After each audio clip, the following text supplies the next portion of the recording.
No, no, no, no, no, no. No, no, no, no, no, no, no, no. No, no, no, no, no, no. Gmail account storage is full. Please subscribe for more storage at the low price of $49.99. I have deleted 120,000 emails. Wait, what? Space to 100. No, no, no, no, no, no, no, no. No, no, no, no, no. No, no, no, no, no. No, no, no, no, no, no, no, no, no, no, no, no, no, no, no.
Ow. Oh, Lord.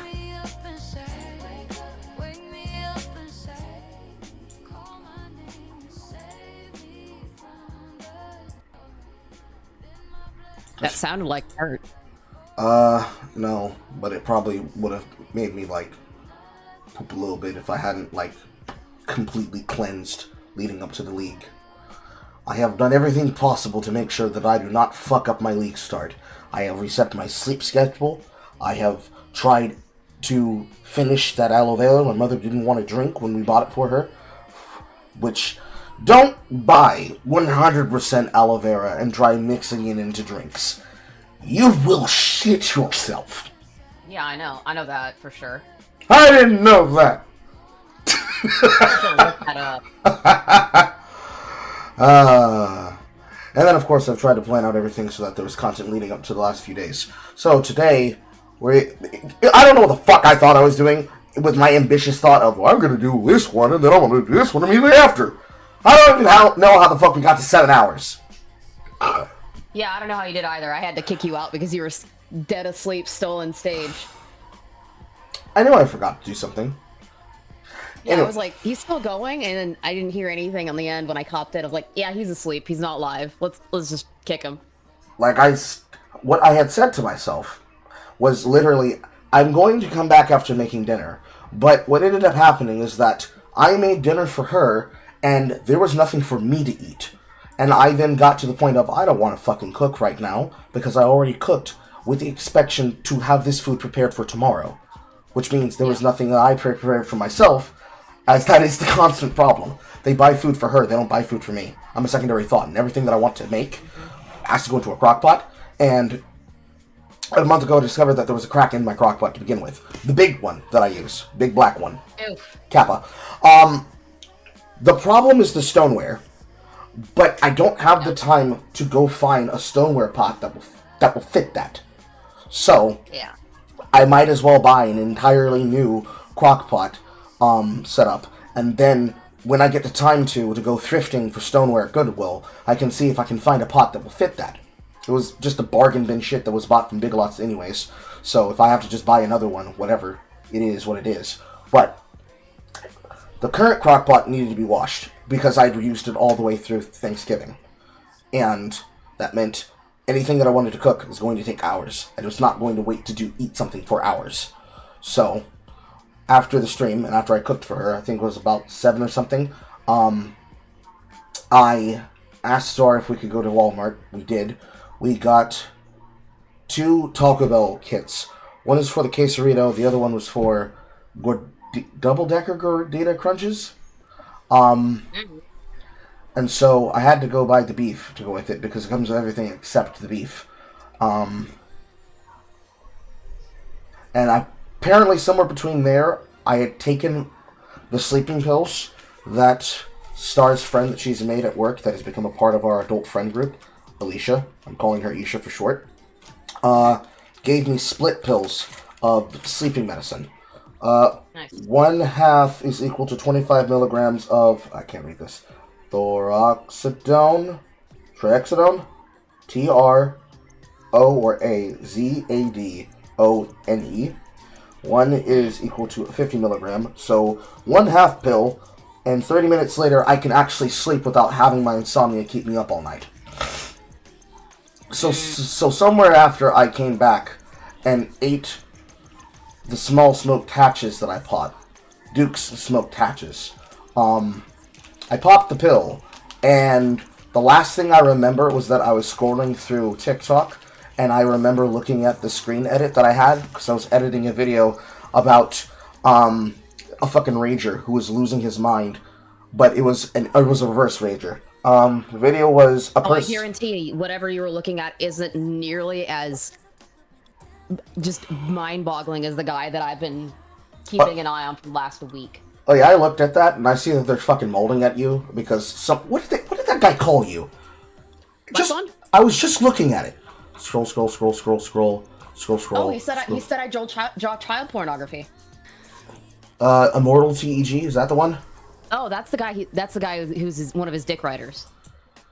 Why did they call you guys the Oh No It's Accountability PC Commie fan base? Because his buddy that he's dick writing for, Black Bond, he has been crashing out over the guy. Black Bond, by the way, is the guy who said that I draw pedophilic art. It's been crashing out because Oh No It's Alex responded to one of his videos about the Steam box, whatever, the GameCube. Steam box, whatever, the GameCube. And he's been crashing out for the last 3 weeks over it. I see. That's... And they think that because we prefer that everybody be able to play games, we're communists. Which is stupid because that's the most capitalistic thing you would want.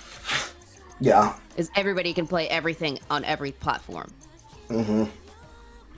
So, yeah, I was looking at the video that I was editing, and then what I thought was 20 seconds later, I get back up, and because it's the autumnal season, I looked outside, and I looked at my thing, and it's like, oh, good. It's still, like, 7-something in the evening. But then I actually looked and saw that it was tomorrow. And thought, wow, that's amazing. And then I remember getting a message of somebody had joined the server, and then I looked at my thing, and I thought, oh, that's weird. Why am I in AFK Lounge? Let me just click that button. Time was a mystery yesterday. That shit blended together. Holy shit, I have watched some pretty fucking stink-ass hit pieces over the years from people like FD Signifier, but that one was probably the most monotonous. Historically. Oh, god damn it, I hate it. I hate it with a burning passion. Anyways, I did a lot of stuff to try and set things up so that there would be a nice transition of content. Nobody would be bored. Ironically, this time Jack came through with actual banger pieces that were actually useful. And using that as a setup to then lead into the Game Awards will then give me an opportunity to run the Support a Stream event. Because I still have more permissions I need to burn through. And that then leads into the deliverables that I still have to also do for Exo Crusher. And then some point between then and there, if I get bored in the middle of the league, I will then be able to work on Expedition 33. Finally! And then it will just be a countdown until Boxing Day, because then we will be able to do the cross-community giveaway.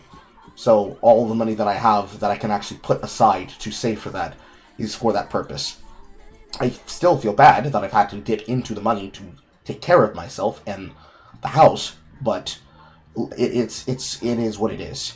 The least thing that is important is that the reason I have been having those sleepless nights is trying to deal with the company to get my background check done, because everything was locked in to be done and ready by January of next year. So I had to get the scheduling appointment, and according to their system, there was a whole kerfuffle that was very, very confusing because of the way that they worded the email. So I had to call them this Monday because I couldn't do it over the weekend because the office is closed over the weekends. A bot had a email prompt that was worded in a way as though it said that somebody had already pre-organized my interview / appointment for my fingerprinting, for my background check, without sending the information on where to go for the background check. So I was a very big ball of stress. Technically, I still am a ball of stress, because it's $50 rescheduling fee. But because I've been on said sleeping pills, my brain has not been properly functioning in the mornings like it usually is.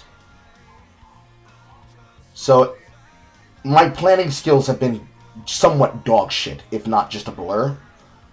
Like, unironically, I have to set notes for myself to remember what I was doing.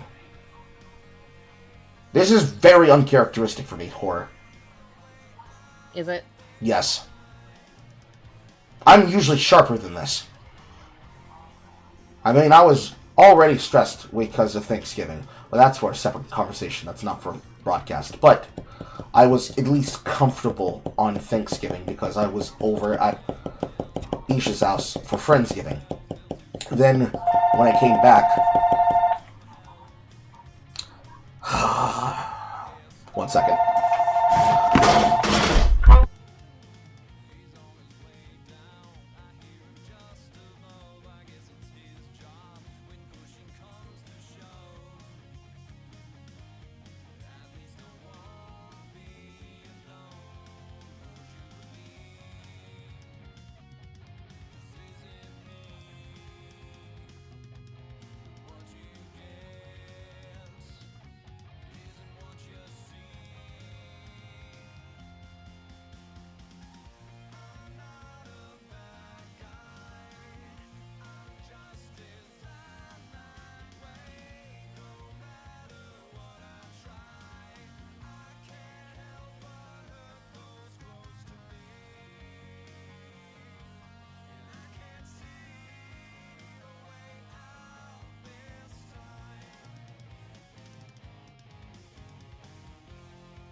Vampires are starting off early in the goddamn morning.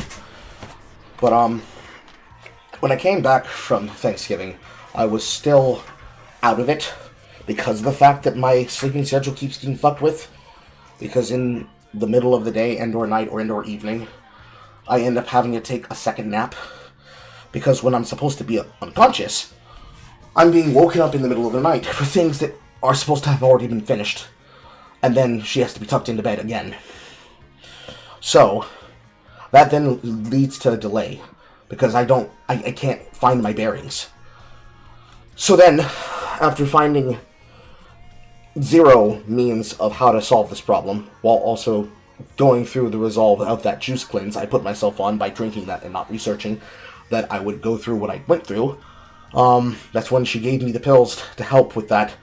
And so, after resetting that cycle, this is the result of what's left. So, mentally, I'm still in a mental fog from about 7:30 to 10 o'clock. So that's why most streams end up going later in the day. It's also the same reason why, if I end up skipping a Saturday or a Sunday for a yap-in, that it is because, more than likely, I spent the day trying to sleep in and also try to get editing done. Because I would like certain things to be done by the end of the year. Some projects have been almost on hold for 3 months, and that's simply because when I would be editing, I can't because somebody is incapable of being quiet in another room because there's still a hole in my wall because we haven't even begun house repairs, let alone being approved for them. So there's various issues that keep holding my hand back. Then, when I try to get other projects done that require other people that had agreed to it, they're impossible to find. So I keep needing to figure out what plan I'm going to do, because what I would like to do, I can't necessarily do, since it seems that I keep getting flakes. Which has led to me decide that I'm going to start just doing solo plans. And the only way I'm bringing people on is if they ask to come. Because I'm tired of being told, yeah, I'm going to be able to show up for it, and then gone, missing. Because there's no way somebody's that fucking busy. We've talked about this before, but this is not other content creators that I'm describing. I'm describing people that literally come to me either in my DMs, or come to me on camera, or come to me through another member of a person who I know as a liaison or as a acquaintance from another community, and are basically not there. The kind of person that if they ask me a question, and I give them a whole complete answer, they basically drop from the fucking call in the middle of me talking to them. I would like to say that it's not me boring them. Maybe it is, some of them. But it's more like, they know that I exist. They hear from the grapevine that I'm doing something. But then they become preoccupied with something else. And then when they ask me, well, Carl, when are you going to do that thing? It's either I've already done it, or I have pivoted to something else, because when I said I was doing this plan, and made and set the date, not even based on my word, but based on what the community says, and then nothing comes of it, I only have one thing left to do, and that's to naturally pivot to something else. Yeah. I've been slowly making the choice of contacting people myself to solve this problem, because certain people who I'm not going to name on camera cannot be relied to do it. They're always busy with something else other than talking to their friends, or responding to them in a timely manner. So, it is easier for me to just do it myself. And outside of the few places where I would get a specific person who I can trust to be my representative by proxy, on their honor, so that I can touch bases with those people, and then no longer need to ask said other people to communicate to them for me, I'm just simply cutting the knot in a lot of places, to the point that certain people are going to get cut off very soon. You can generally guess which of them will be, whom will get cut off, but Yeah. I can't really speak on that more publicly than what people who are already in the community can pretty much guess at, but that's just, it is what it is. I'm not angry, Yeah, you can just throw that at me in DMs. Yeah, it's not... That doesn't need to be discussed here. Yeah, it's not anybody, per se, in, like, the chat rooms. Not anybody who's, like, a normal member who's not a content creator. But it's, like, this is the limitation that I've come to.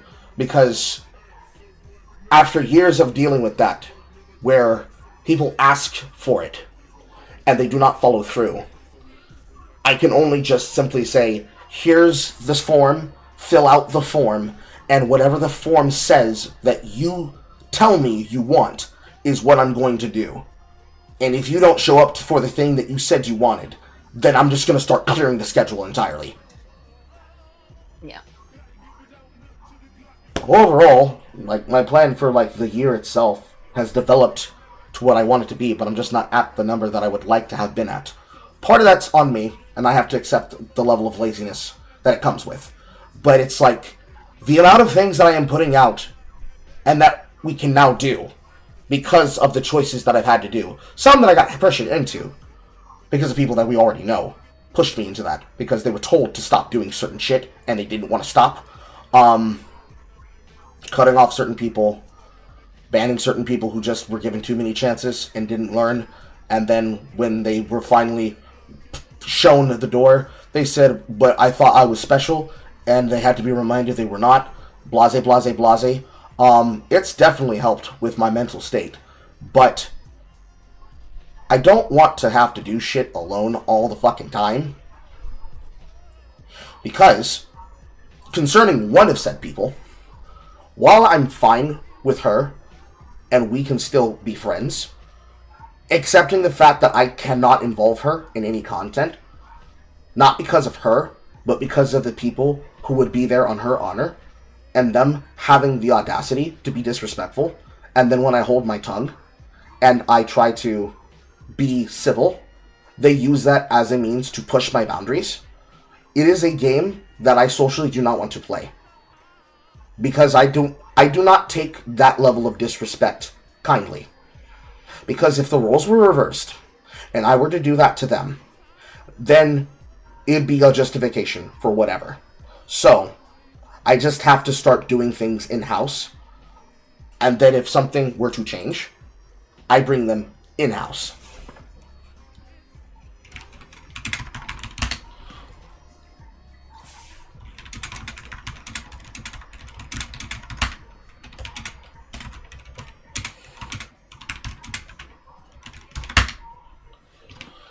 So when it comes down to like basic shit, where it's like all I ask the person to do is like set out 3-4 hours of their day. And I let them choose the time because I have nothing but time to work with.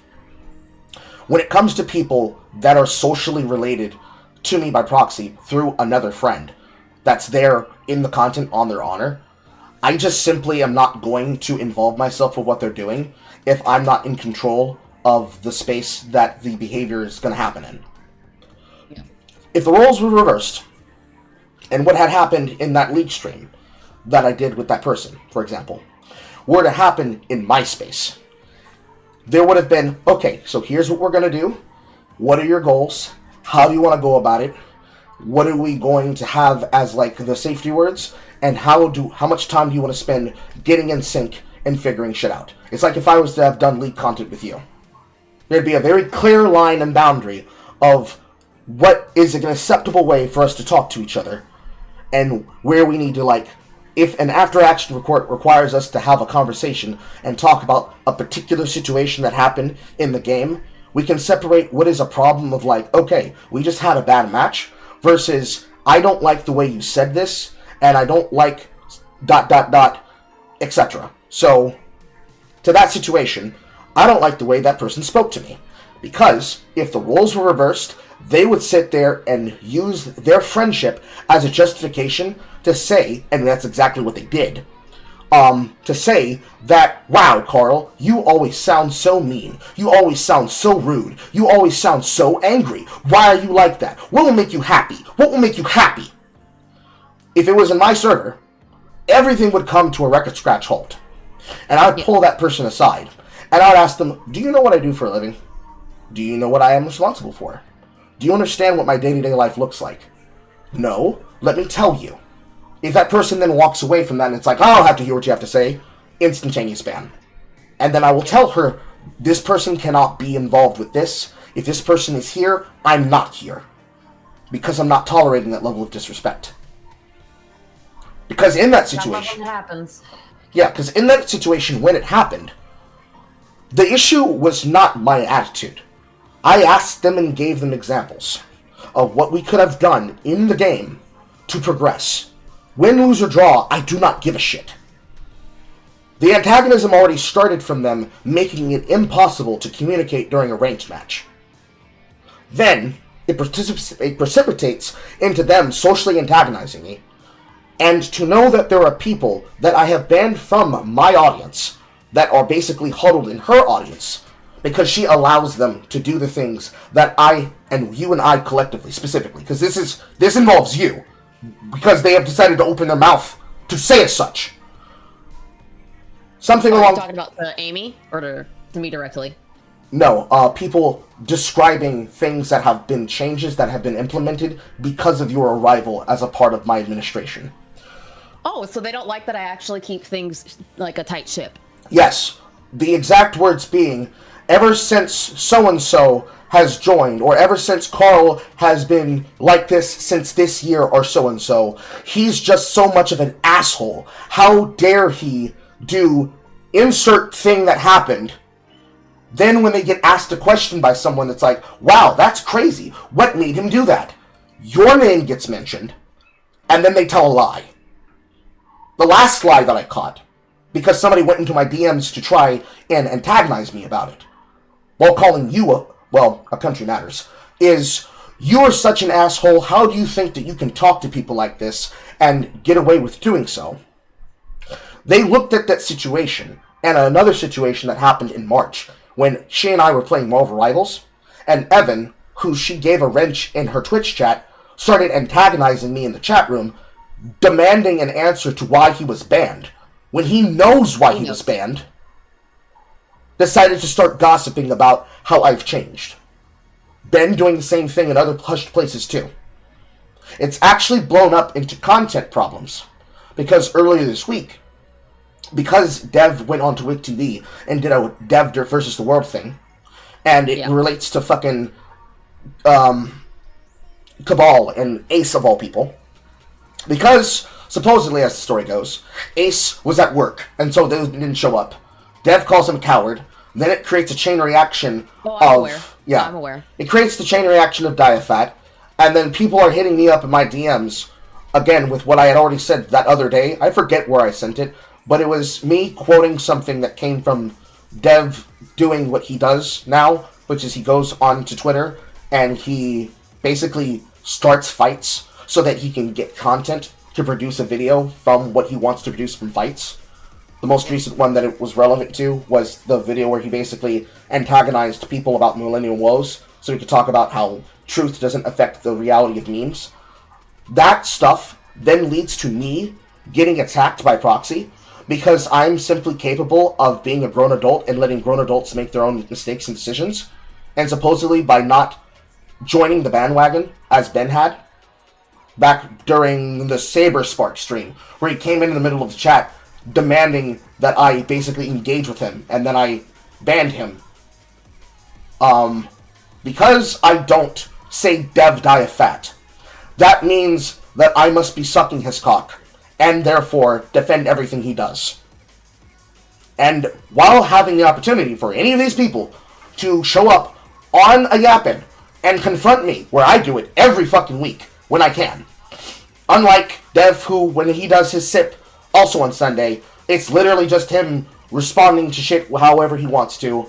His basic standard being, I don't have to respond to people who are delusional, whatever.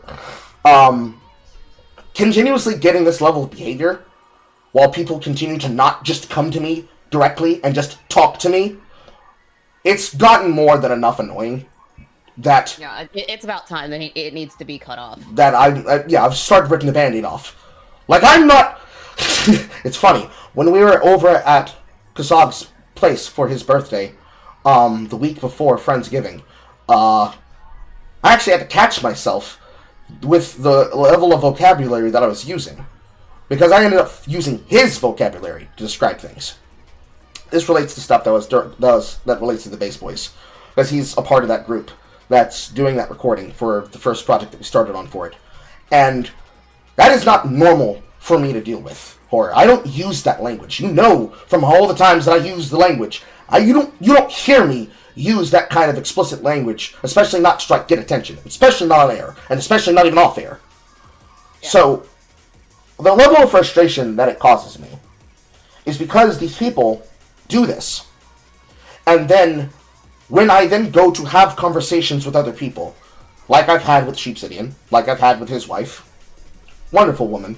She's actually talked to me often, whenever, because she also too has insomnia. And then she joined us for the Once Human Pivot that we just finished going into this game.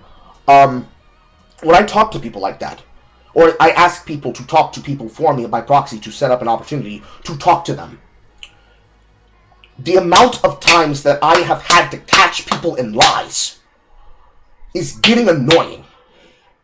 Usually, I like having fun with it. Because I love when people lie about me. Because it gives me the opportunity to turn them into Bunny. I love going down the 8 Mile.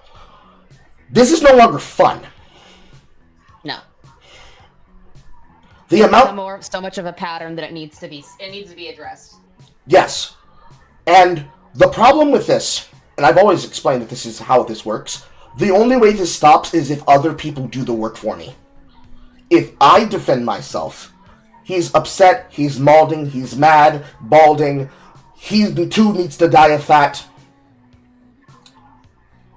Everything. Right? Yeah. If I defend myself, I'm coping. Somebody else that is aware of this situation and this behavior, that watches it and knew that it happened live, or can clip these moments where it occurs has to be the one to clear the record.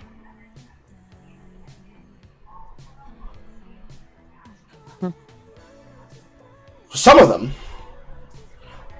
obviously, especially with the other people, they came by, again, by the way, on my TikTok feed. The people from that Beast Mode server that tried to grief me on that stream from the fucking League of Legends 5-on-5 customs. When people demand it, some of them say, I want to talk to that woman, where they all choose colorful words to describe you. Then some of them are like, I keep hearing about his name and about his recognition and his reputation, but I can never find a single fan of him. And obviously, because most of the people that are in my fan base that regularly are in the live chat, not necessarily the comments, and not necessarily the people who watch on the VODs that are from the different time zones, like Britain and Poland, but specifically just normal chatters are almost always calling in while they're a part of work. Because there was a comment that was just left the other night by Tusky, where he was talking about stuff on the VOD of the stream we did last night. They're working people. And so therefore, because most of the active members of my chat, for the people that are regularly here, and not just the people who just come to the stream to see what it is I'm talking about, and if they're disinterested, they fuck off. The people who are regularly here, that could answer any basic question about shit that I talk about, because they're not asking them, and they're going to other content creators to talk about me, and they may have an opinion based on my past, where all they know is what came from Smug Roko's Kiwi Farms thread. They know nothing about what's going on in my life right now. And therefore it becomes open field for gossip. And then that gets to become a fun game of telephone, where then that person that has to speak on my honor and behalf comes back and brings me this bullshit. And then when I just show the evidence of what I'm talking about, it can get straightened out. But often or not, 50-50% chance, I've been... Basically what happened when I tried to do the interview with Sid Alpha is like 50-50 what happens. 50-50, I get to talk to them directly, and we just discuss shit both behind the scenes and live on air. And then 50-50, they slam the door in my face. And then when they receive the evidence that shows that I was telling the truth, they're like, yeah, but, you know. And I just want to throw my fist through a fucking wall. Anyways. And now then will come to me, because apparently I'm just an absolute bitch. I have been told by not less than 10 people that they are scared to talk to you. And then when they are asked, well, why are you scared to talk to her? She's as accessible as he is. One answer is, well, she's the reason he's changed. Which... Ha! And that's a bad thing? How many times did we have... How many times was it specifically that somebody tried to lie to me about what they did on camera, and you're the one that caught them? How many times did we try to work with somebody? At least 5. And give them... The last few years. Yeah, and how many people did we talk to and try to work with limitations where it's like, listen, it's an airport. You don't have to announce your arrival, departure, and your distaste of what's being consumed just because you're on the air and you feel like you have to copy my attitude and my antics and my behavior. Because I don't want you to be a clone of me. How many times did somebody actively challenge me and say, oh, I'm sorry, Carl, am I too based for you? Am I too edgy to be in your group? And then, of course, my personal favorite, how many times does somebody actively create a situation and then go to the connective network of other people that knows them and then basically create drama, demanding a reaction out of me, and when I don't give them what they want, they then do more things to provoke a reaction out of me, which then makes me do another thing that I would not have done had they just been an adult about it and came to me to ask me, why is this happening the way that it's happening? Which they wouldn't even need to ask that, because the people in question who did that, you were one of the people who told them. At least 10 different people for those individuals, of which there's at least 5 that I can think of off the top of my head, without naming names, which one name is obvious. We're told by other people, stop doing this. Then, the last example, with other people related to me simply because I've been in that audience for however so long.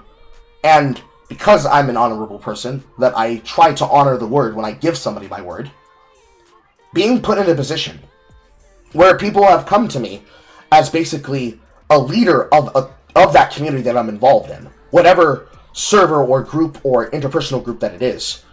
There are people from games like Helldivers that have actually checked in on me more than those people.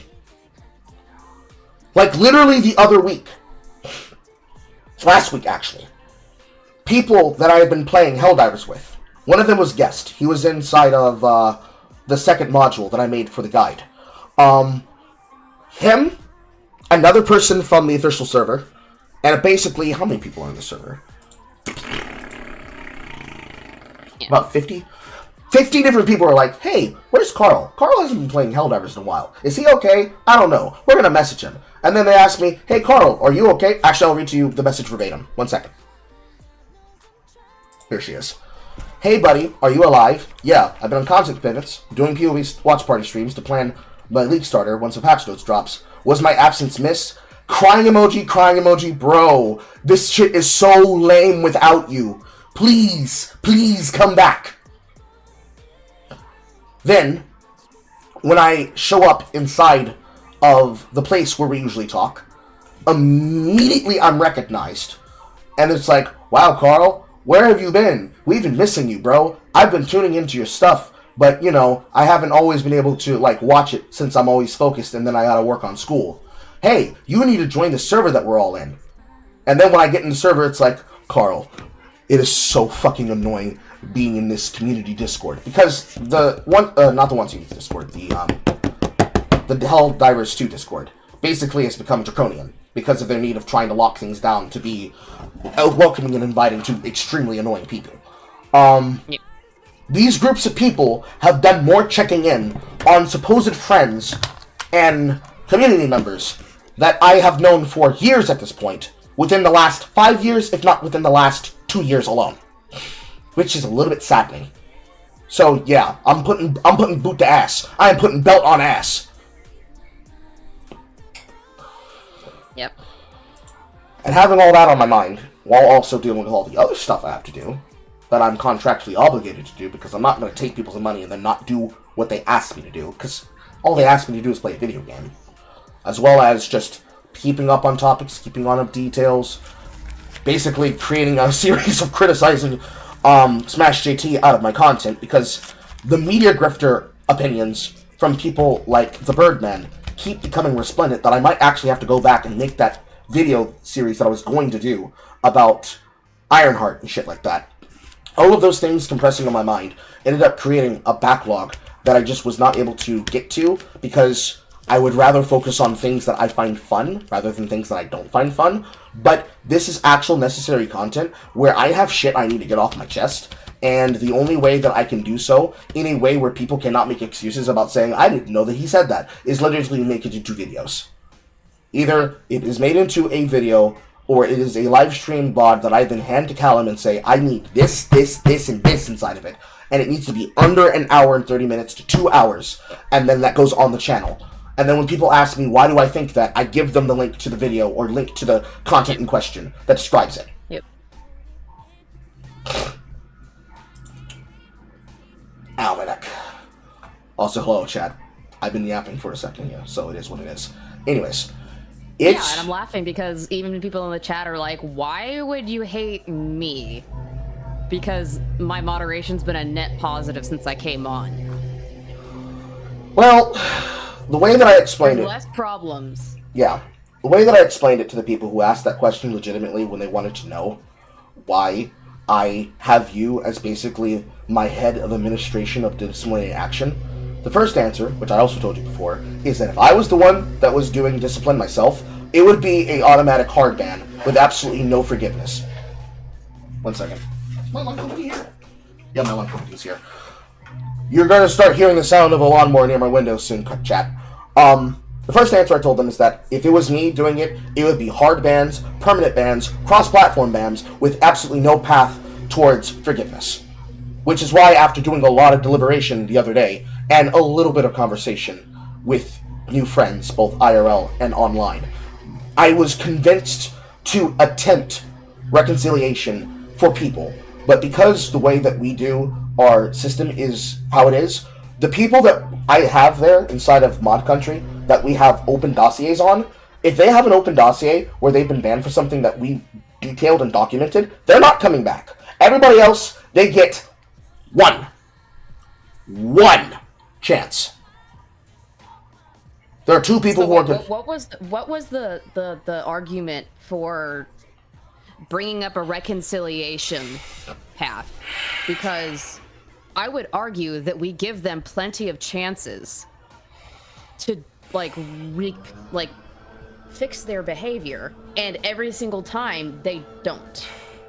So why do we need to make a path of reconciliation for someone who has been on multiple occasions called out for their behavior or done something egregious that can't be forgiven, and then why do we have to give them a chance?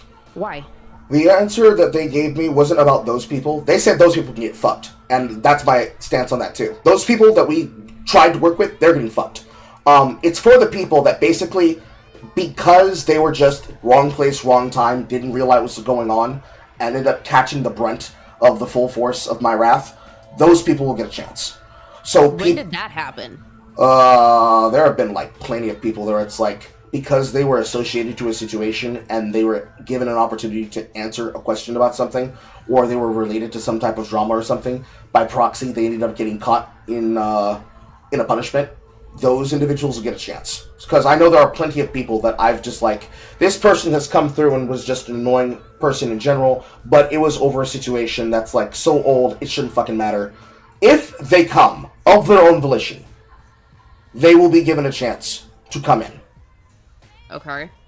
Because I don't know of anybody since I've been moderating here. Because if you even think about that stuff, you come and ask me first, and usually I'll talk you off the ledge. There's like maybe 10, 20 people as a handful that I can think of, where it's like they were being annoying, and because I was in a mood, they caught a hard ban where it probably would have just been a timeout. For those people that were to come forward about it, they can be able to have the chance for the reconciliation. Especially when it's like...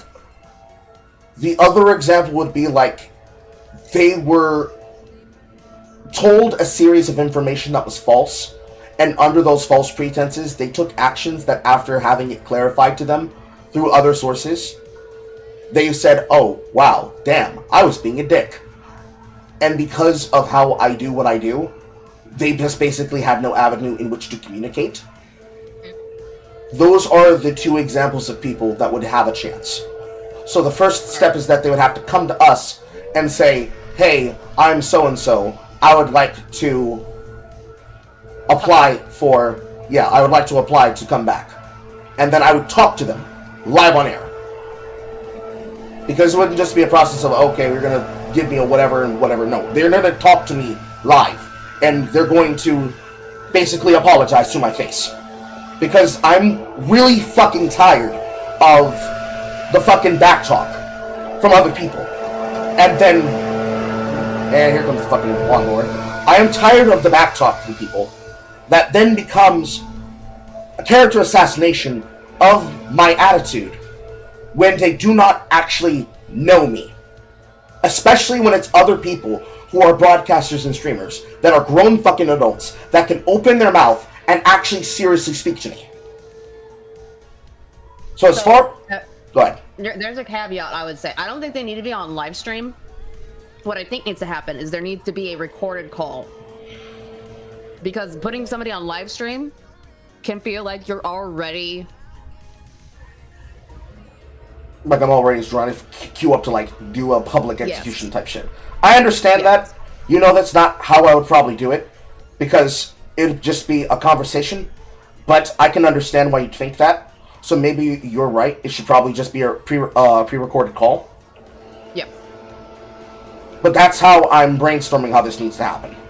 Because even though we do have multiple mods, most of the methodology of how we go about fleshing out the rules and the boundaries and the barometer to how far we're willing to escalate something is usually between myself and you. I'm also in the mood that I might have to razz the mods to make sure that the mods stay somewhat like semi-active. Not so much that they have to be aware of every single decision and action, but like they're somewhat aware. The only person that like gets a pass on that is probably Marcus, because Marcus is dealing with stuff at his work. So I know where he is. He's on an adventure in League because he wants to try to learn the new season that's about to come up. Doing a lot of crazy weird shit in that game.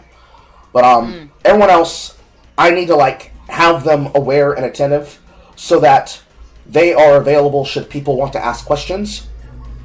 Because unlike someone like Uzulu, who basically has other people doing his dirty work for him to try and explain shit by proxy, if they want to talk to me directly and ask me questions, I can easily make myself available, since I have nothing but time. But I need the mods to do their job. I can't be there all the time. No, yeah, I know. Because you're not the only person here. There are people that are supposed to be working with you. That they need to do their job. And if they can't show up to do their job because of something that is less serious than life-altering problems, mistakes, or actual day-to-day issues, then they're going to have to go down a level. Or not be a mod. Until they can be able to take up the responsibilities. So that is what it is. Besides that, an idea that occurred to me, because that's what ended up happening yesterday, is that when I am setting things up, I can allow for people to like talk to me directly, should they wish to be willing to talk to me, somewhat like a mini yappin, like I described it inside of the chat. Don't worry about what happened, Local Dramp. I can set it up as a way to have a mini yappin. So while I'm setting up the content and or talking to people and getting something off my chest, they can be able to queue up to ask me questions, just like Saf did yesterday. Because there are things that, apparently, despite how many people do not necessarily come into my content, there is now an actual movement that is forming of people that are coming to my material, but not necessarily always through YouTube. There are people that are finding me from TikTok that are coming here from TikTok. There are people finding me from Kick that specifically watch me on Kick alone. To which, this is the moment where I wave to Pipcat. Hi, Pipcat! There are some people that occasionally will tune in on YouTube or Twitch. And then there are the people who specifically are watching from X, because they have the ability to do so. So there is a culture of people that are like, I think the prevailing opinions were two opinions. Well, the first opinion is, I would love to talk to Carl, but he's scary. And I would love to talk to Carl, but also I'm scared to, and or don't have the time to, because I am between my job and my comfort time, and or serious stuff that's happening. So one of them is a time problem. The other one is, well, you see, I was told by a friend of a friend that that nigga is angry all the time, for no reason.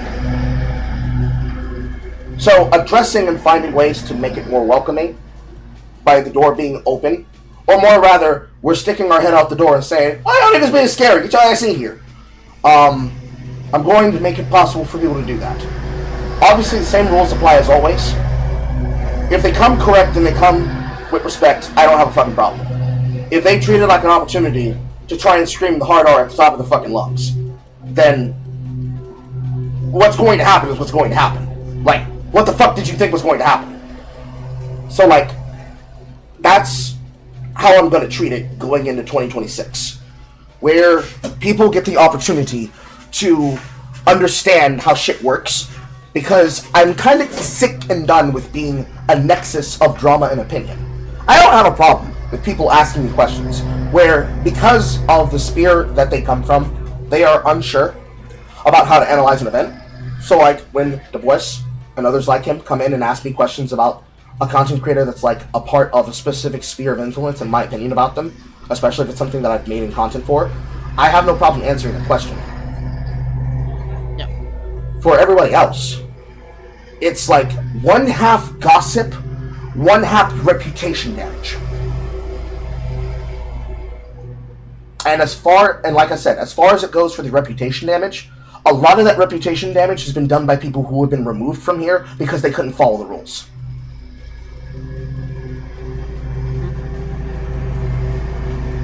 My lip sticky. My back. Ow, shit. I don't know what you mean by that was me, by the way I changed my handle. Oh, that's you, Du Bois? You changed your handle to Uncle Grandma? Okay, cool. Yeah, that's pretty much like the shit that I've needed to get off my chest for like a while. It's probably been percolating for about 2 to 3 months, but I did not want to say it until I fully developed where I was at. And I guess what stopped me from fully developing that opinion is that I did not want to have to put my foot up someone's ass, but I'm gonna have to put my foot up someone's ass. I can't always do it. Like, I'm not one to tell other people what to fucking do, because I'm not a fucking fat man's keeper, for one. They grown. They're grown people most of the time. And then for two... Oh, they always should be grown people. We don't talk to fucking minors. Yeah, and then for two, if they want to discuss something between themselves, I'm usually the one that ends up being the one that helps other people touch bases with each other. So, like, getting an opportunity for giving the base boys a chance to introduce themselves to and play alongside Aiden, even though she usually is busy herself with all her health problems and the stuff that she's working on, and the spaces and places she goes, giving them a chance to get to talk to her and get to know her and make friendships with her, just like how for Kasog IRL, we got him more people to hang out with in what has become a 5-person group between myself, Star, him, Isha, and her husband. That's like the stuff that I've been trying to do for the entirety of this fucking year. So, it's not my job to be the one that has to connect other people with other people. I'm more than happy to do it, but that's not supposed to be my fucking job. Nope.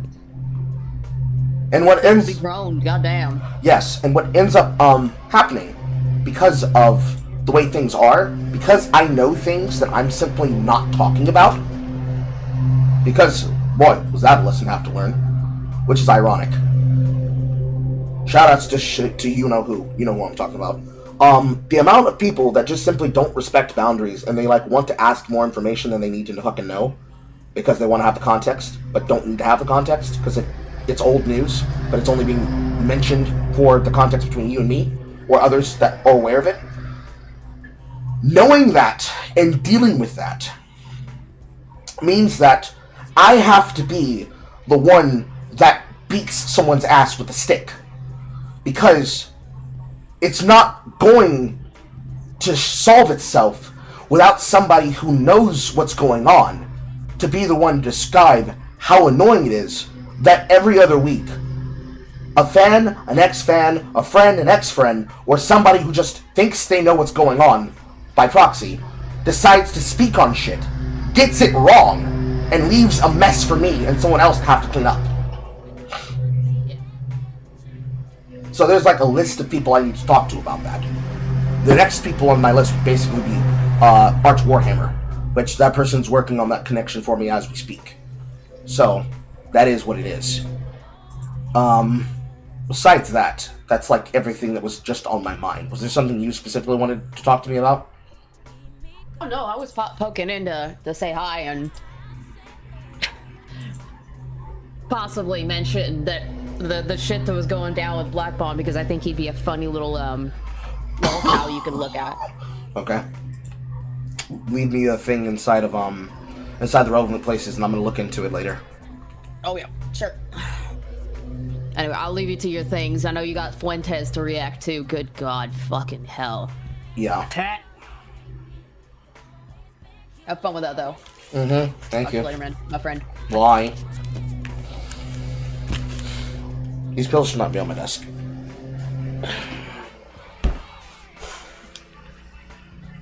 So hello, chat. Hi. Let me catch up to what some of you said while I'm also typing out this thing. I did not make the announcement post yet. Yes, the Game Awards are tomorrow. Just to repeat what I said yesterday before we went into the content, there is going to be a watch party. During that content, I'm going to pop another booster for gifted subs, should you all wish to do gifted subs during on Twitch during the Game Awards. I'm gonna save the rest of the promotionals, at least a couple of them, for league start, day of, and like maybe day 7, and then save the rest of the promotional time for like a marathon situation leading into Boxing Day. Because since they expire at the end of the year on the 31st, I have 5 more sessions of what I think is like 50-something hours to use for that.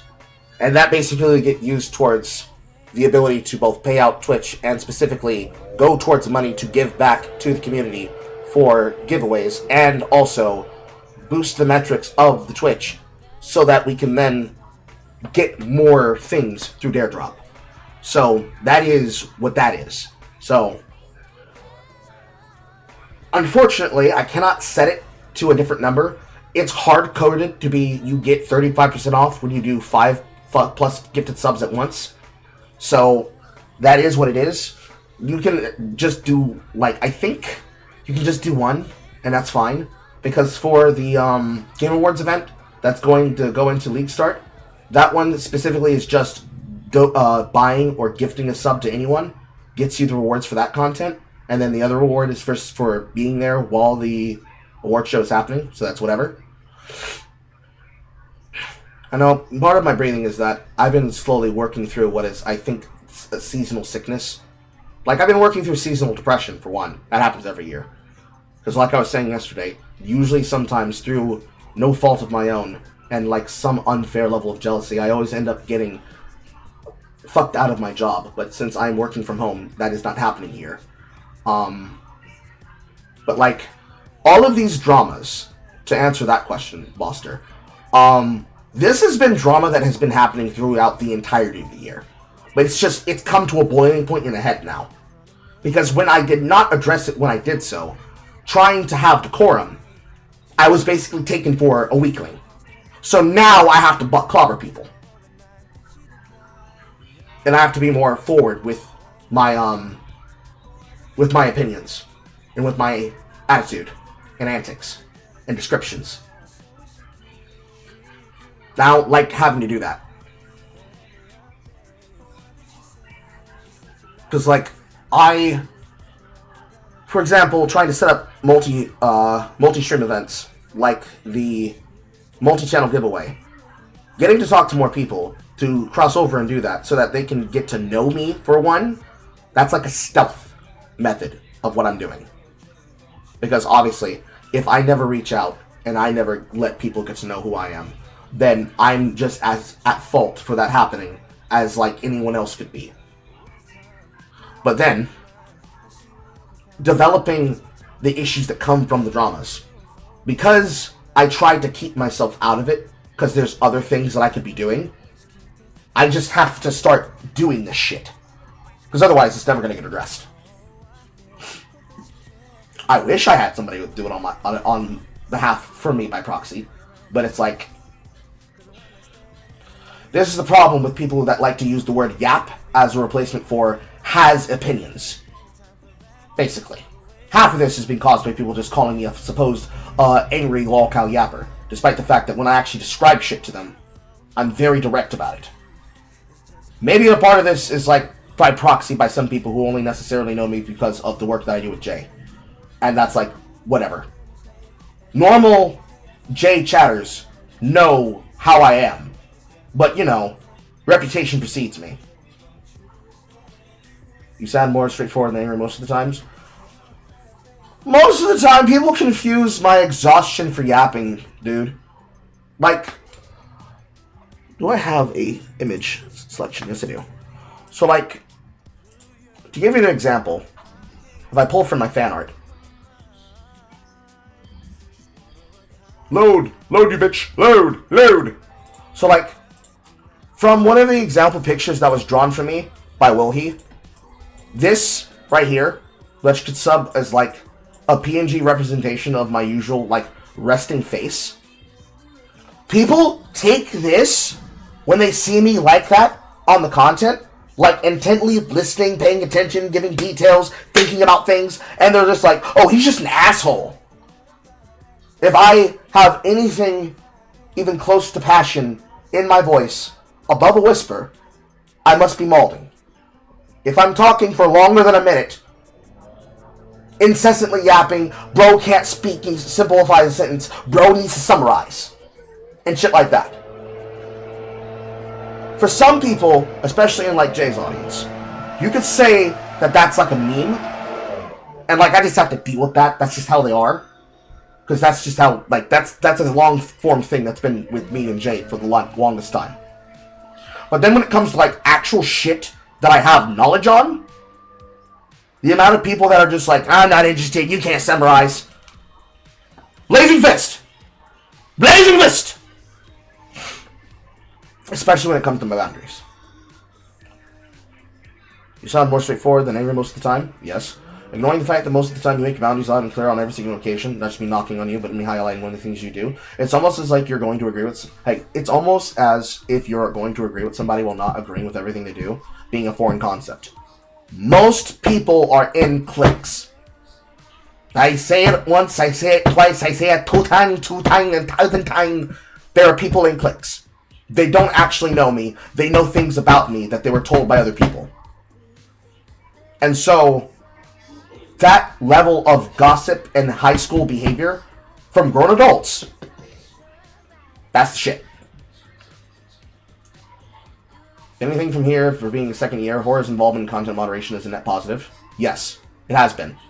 Like, without people like Horror and other people, like, ironically, I'll say a couple of names, Jay Funky and Bilsker from Dev's audience, you would not see a lot of me in places like that server or in that environment with other people.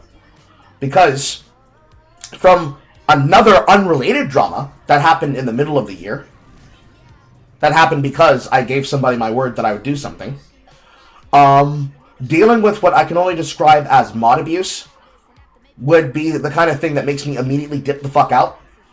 Because if something equivalent to what had happened in this situation that I'm describing were to happen in my server, the mod who would be responsible for having done it would have already been permabanned and would have already been shamed and named.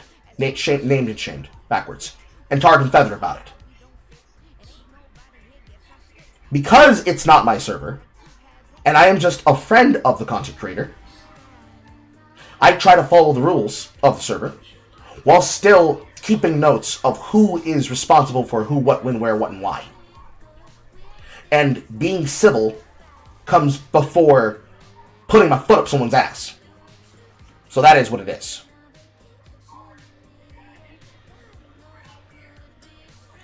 As long as you don't shout at the guy, mowing the lawn at CSP, we should be fine.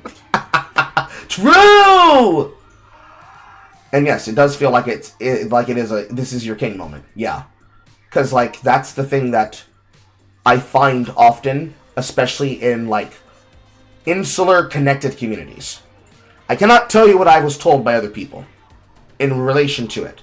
But on the subject matter of something like Smash, JT, those that interact with him most know things that I have long since already announced and noticed myself as a primary noticer, that is now resulting in a thing that I predicted would happen concerning him. By being in touch with those people, I am technically setting up an opportunity for something that might come to fruition later down the line. But I have not enacted on it yet, because I'm not trying to push myself into that position. I'm just simply existing and letting things be as they be, while having my opinion. And things are following into place because of me behaving as I do with my reputation. So I don't even have to do a lot of work in that situation, because those people are actually doing what I described. They're doing the work to say, listen, he ain't like that. You just need to get to know him.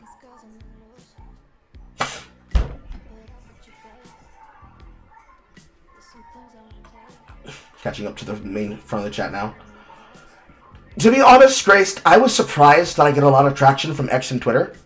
Because even though I do occasionally look at it every now and again, when I consider how many people are actually engaging with it, it's not like I sit there and I look to see who's, like, typing in the chat. I can see that there's, like, a handful of numbers or whatever. If I take the usual number, Like, if I look at the metrics from yesterday, those metrics are relatable to a level of investment that is equivocated to about, like, maybe, I would say maybe 50% of my daily audience for any content that I'm actively doing that, like, really pops up on live. So, without really telling you any particular metrics that are important, because my channel's at the numbers that they're at, for any content that is, like, really popping, like the Incels Don't Want Her Diab Yap video, that gets something like a little bit under 2K views, which for me is like a very big video with a lot of likes and a lot of investment and a lot of involvement and a lot of comments. For anything like the Borderlands 4 video, the Turning Point video, the content that has to relate to video game shit, the VsChat highlights that have been edited by Callum, those get somewhere closer to my regular number of views. Anywhere between 100 to 500. Because that's how many people are actually, I think, active watching my content. I think I have a lot of dead subs, as it is. I think there's a lot of people that are dead subs on my channel, which might relate to a little bit of the views, but also they watch differently. Because when I look at the actual analytic breakdown of the content that I have, the majority of people who are engaging in my content through my views is really coming through my shorts. But the short conversion from TikTok to YouTube or YouTube Short to YouTube is like whatever the fuck. So those metrics on content across the pond is like a difference of 2K views to 15.1K views. And of those views, 6.2K of them are engaged. But the actual number of how many subs I can get from that is like 3 to 5 every week. For videos, average view duration is like 6 minutes on shit that's not really that long. And the content that I've been putting out since, not Halloween. No, technically Halloween. Content I've been putting out since Halloween leading into Thanksgiving and Friendsgiving was basically short form content and like occasional long form content where the answer that I had to give to something on TikTok was a little bit longer than normal. So those are like 1.6K. And of those, I have 38.1K impressions over a 28-day period, which amounts to like maybe 100 people on views, which is about average and about right, especially at spikes and dips. There are some people that watch the more stringent, like straightforward stuff that's in the lives, so the evergreen content from the lives reflects that. Then, like, there was a point in the year where I was making a lot of posts where I was just posting memes every day into the posts to interact with people. And sometimes, occasionally, then, like, laying out something that I'm going to be doing for long-form content directly on the channel. And that's whatever. Playlists being as they are, there's, like, maybe 1, 2, 3... Not accounting for the She-Hulk Attorney at Cringe playlist that I did for my review. The Carl at Home playlist and the VsChat playlist are probably the most totalitist of my views for the total of the channel, because obviously that's the evergreen content. And then when they introduced this new courses content, which basically makes a playlist of new shit for you to engage with, that's where the LP stuff's going to be going. So any content deliverable that I play, any content that I play that's a part of like review and material that then becomes the background and basis of reviewing content and having an actual scripted review to work with, like what I did with Section 13, that's where a lot of those views come from. So it's like a little bit scattershot, but there is an actual through line that I wish I understood more of, but those people are more lurkers than they are active chatters. So I'm not going to force those lurkers to speak on it, for the most. So it's like, I see that they're here, but it's like communicating with the spirits. Basically. So I know that they're there. I just wish that they would tell me things directly. And whatever.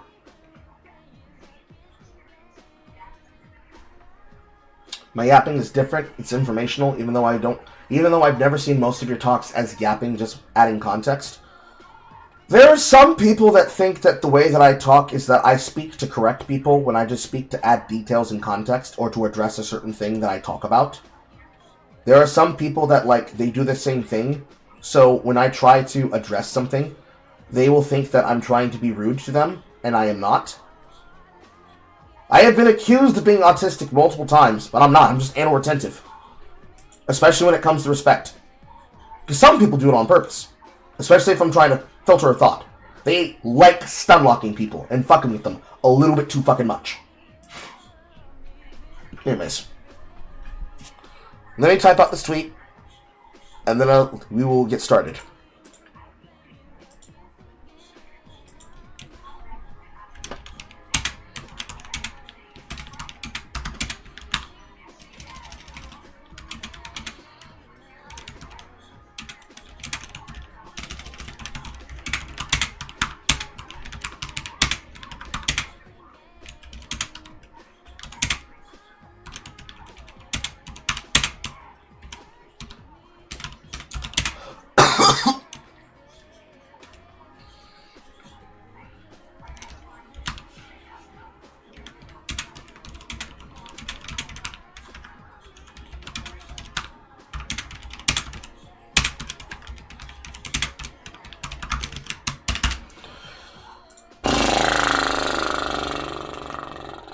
The only thing left is what I have to do with myself. Because I think like the only other thing that I have on my docket that I have to do is like test all those games that I would like to offer for people to be able to play through. We might have to raise money to buy a lot of Jackbox party games, chat. Because like there are not many games that don't require having a download of it on your computer or on your phone that are like Jackbox. And there are not many individual Jackbox games that have been released. They're all in party packs. And they are not inexpensive. So I might have to use part of my upcoming paycheck, should I get a paycheck this month, to possibly just put towards some of it. And then if I get my proper payment early from my job, I just start buying those. So that those are at least there.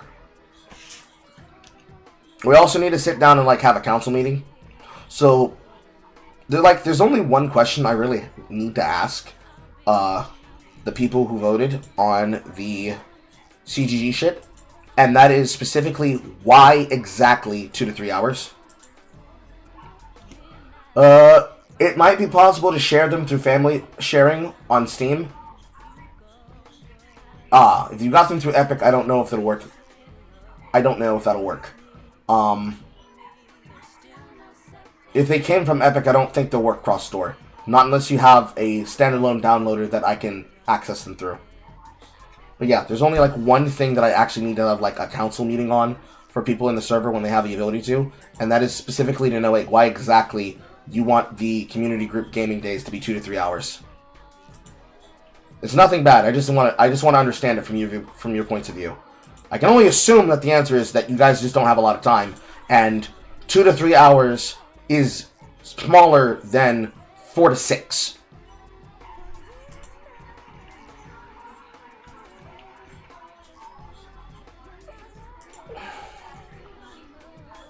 You're planning on purchasing them through Steam since they were free from Epic? See, I refuse to use Epic Games Store, which is a me problem. For reasons that have been since Borderlands 3 and the annoying fat Italian that likes to make a nuisance of himself on behalf of Dick Masterson. But I feel like I'm going to start having to do that. I ain't fucking playing Fortnite, but I might be forced because of how much free shit that I've basically given up access to through Epic Games Store, through the free bot app, that I might just have to make one. Because it's actually ridiculous how much money I've let slip through my fingers because of that.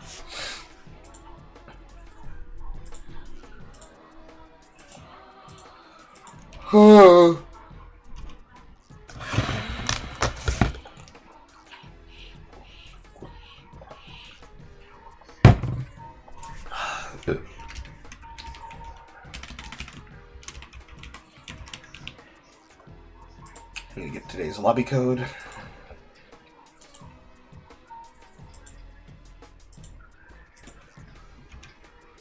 There we go. And link.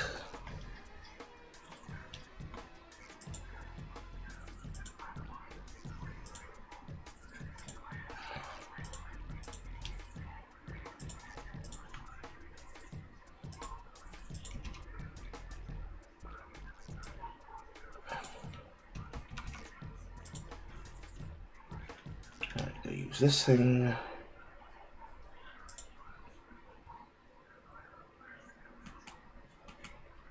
Bobby B, boy, what up? Yo, what's up?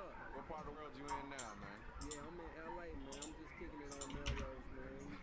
You know there's a lot of girls out there in LA on Melrose. You need to slow down. For sure. Alright, brother. Just hit me when you And there's this thing here. And pin it until end of stream. And this here. And pin this. And goal. This might be another case of a long one, chat. Because Nick Fuentes versus Piers Morgan is probably going to be a fucking boring snooze fest for the most part. But I'll have things to say. Don't worry.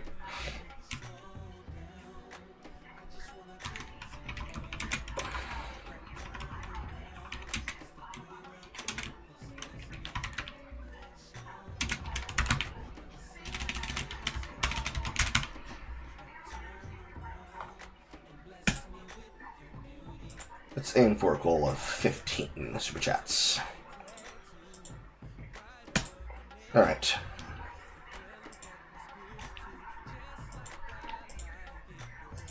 Shut up, Bobby V. Alright. Alright. Morning to you too, PipCap. Alright. So, ladies and gentlemen, continuing from what we were doing last night, because again, I was smoking crack. I don't know why the fuck I thought I could do both videos in one day. We are following up with the same content we did yesterday. Which is to say, somehow, for some fucking reason, because I guess the world doesn't like learning the lesson the first 15 times, it came to me through our community member, Jack, that the lolcow known as Nick Fuentes, Nicky the Knife, somehow has blah-blah-blah'd himself into mainstream coverage because he decided to go the route of trying to criticize Erica Kirk and supposedly being told whatever kind of fucking lie they made up about supposedly him being murdered by the Israel lobby or whatever. The same shit that is coming from the mouth of people like, where's her name? What is her fucking name? The black one. Where's her name? Literally saw her on the content yesterday and I can't remember her fucking name. Candace Owens. And he has somehow found himself in a debate with Piers Morgan on his show, Uncensored. Thank you. So, we are now going to get into this bullshit.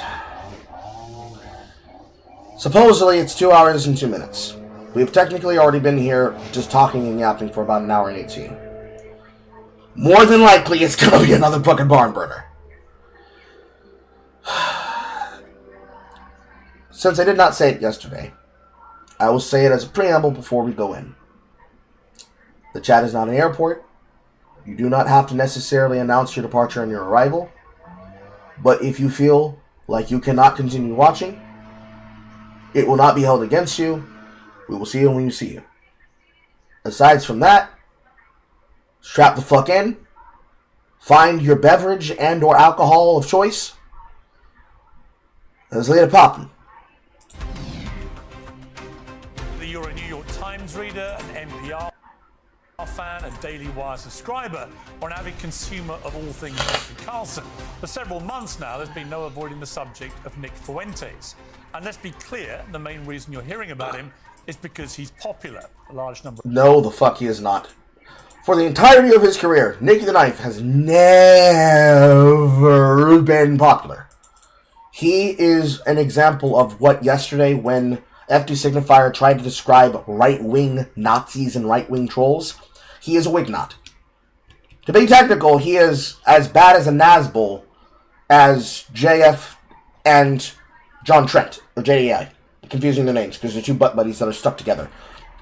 He is what to the political scene we would compare to the gaming scene Billy Usher of One Angry Gamer. Nicky the Knife is a nickname that he got during the Google Hangouts era, NeoJ. Because during the time of internet blood sports, he was the kind of person that on chats with people like Aiden and Mr. Mediker, he'd show up and he'd fucking do shit where he'd threaten people with a knife. Hence, Nicky the Knife. He has been on the internet since forever, the same way that I've been on the internet since forever. The only difference between the two of us, or any other person that has been on the internet at that time, is that he specialized in being a certain kind of annoying person. Okay, good. Summon times reset. So, for what it's worth, he is a person that basically exists to be the example of the kind of creator that you do not do reactions to. There's a long-standing opinion. Sound effects might be loud. I might have to get through a dungeon to figure out and overtune it so that it's properly adjusted. But he is the type of lolcow to whom which we describe the antics of as a literal troll that you do not do reactions and content to. So yesterday, when I gave the opinion of we do not give people like FD Signifier the ability to argue certain things with the time of day, as he is wont to do, people like Fuentes are the example of the reason why you do not give certain people the ability to pretend that they are at all relevant to content that is actually meaningful for the ability to discuss things. This might be loud.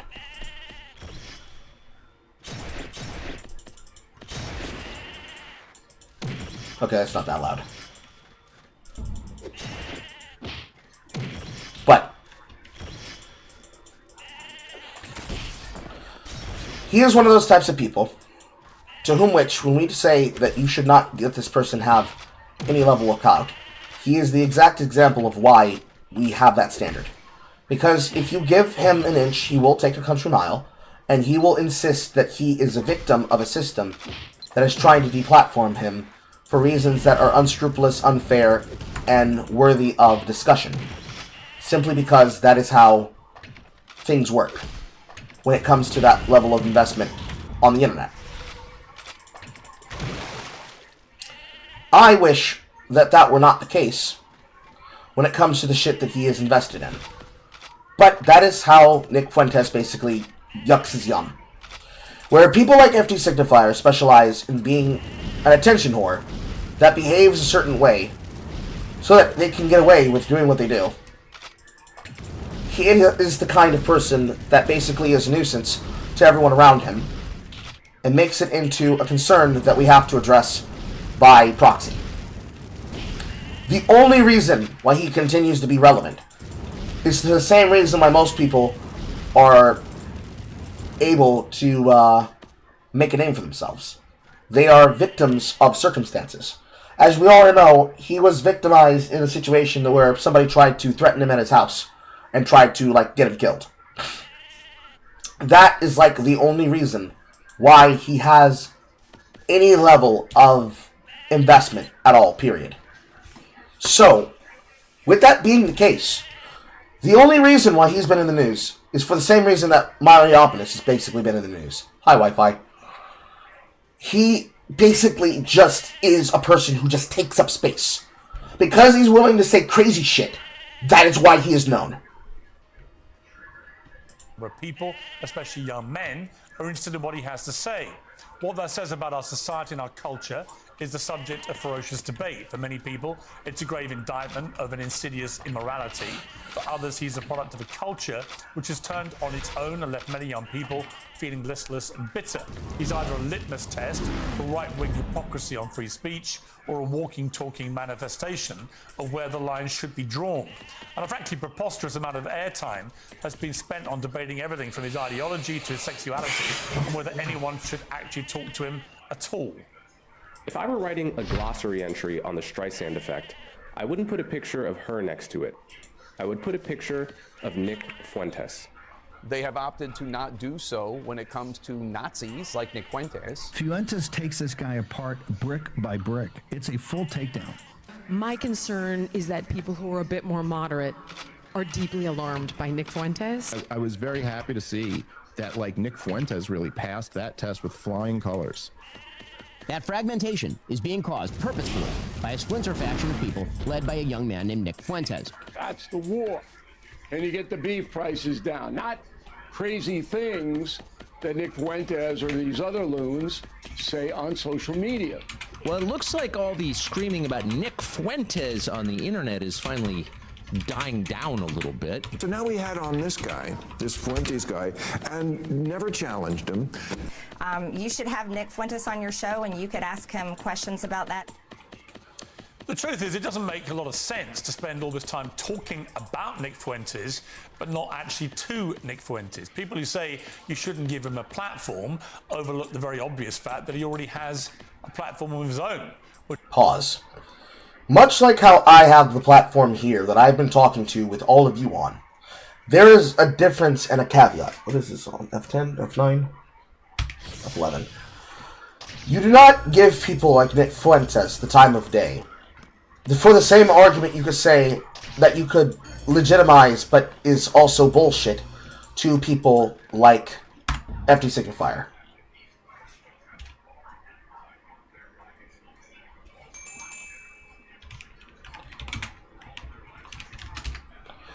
And the reason why is because he is an underground figure. And the reason he is an underground figure is because he cannot be platformed, because he is a hateful bigot. That is not a term of opinion. That is a fact. He is a hateful person. He is a hateful person that only exists to spread his particular level of extremism through the means of saying wild shit that when you hear people say, come on, he's not that bad, basically amounts to, so you want the person who shouldn't be trusted to be put in a position where he can then get access to being a bad person and behaving badly because you feel bad for it. This frequent issue becomes a thing that you have to worry about actively, because it doesn't go away just because you feel bad. It continues to be a problem because you feel bad that he's been deplatformed. Therefore, you then talk to him, and by talking to him this way, you give him access to you to then be able to do something like make money off of you. I recently made that mistake myself with somebody who that I just wanted to hear their story from their word of mouth.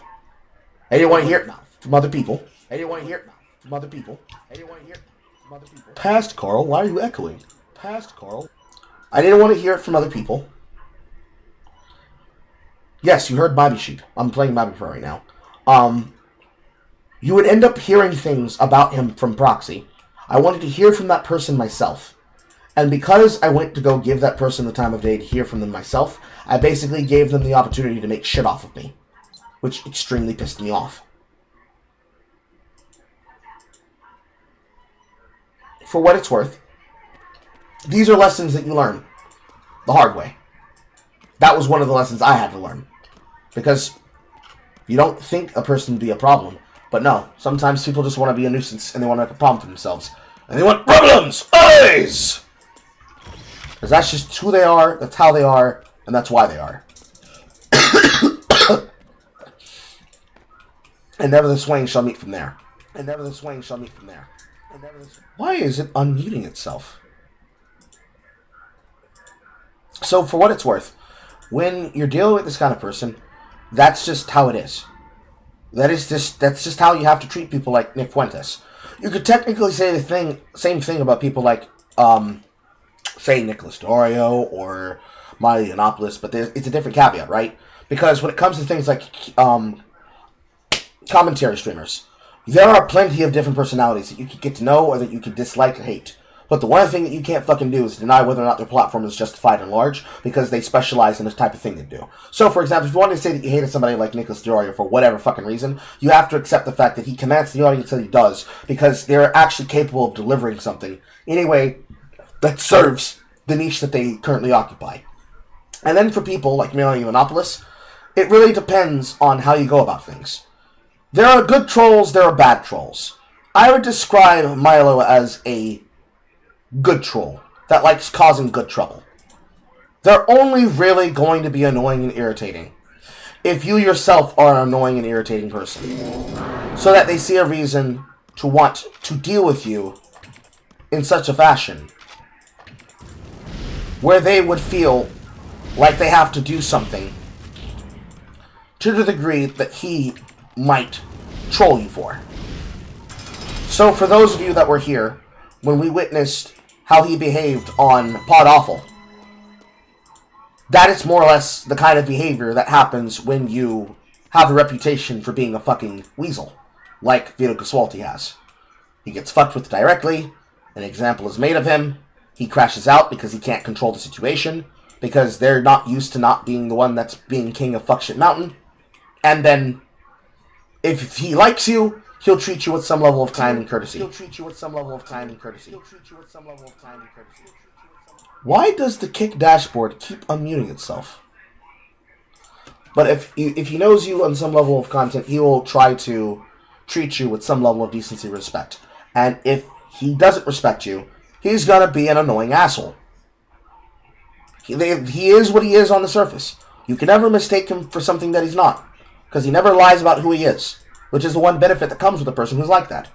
Somebody who's solid and recognizable.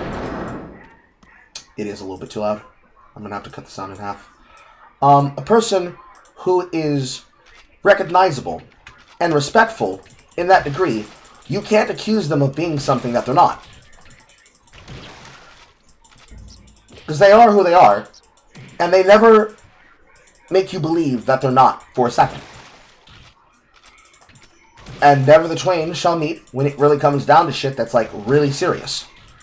Because if it's a really serious issue, even people like Milo can be surprisingly effective when it comes to dealing with issues and problems, as one could expect them to or deserve. And then everywhere else, it's MasterCard. So if they don't like you, they're going to be annoying gutter shit the entire time. If they do like you, they're going to give you the chance to at least, like, address their ego for what it is. And then that's, like, whatever.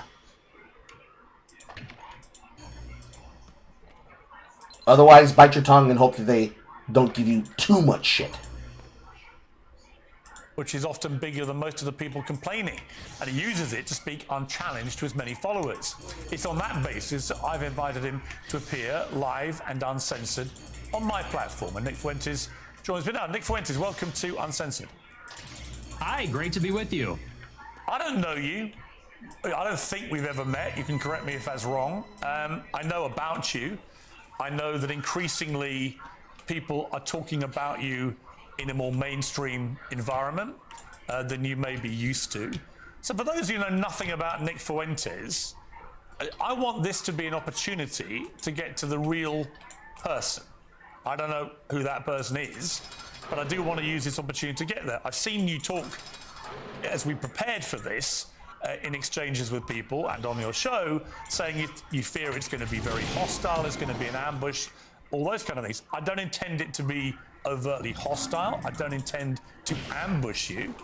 I intend it to be an examination of what you said on the record, an examination of what you believe or what you say you believe, and an examination of what your rising popularity says about the state of the conservative movement in America. So those are my goals.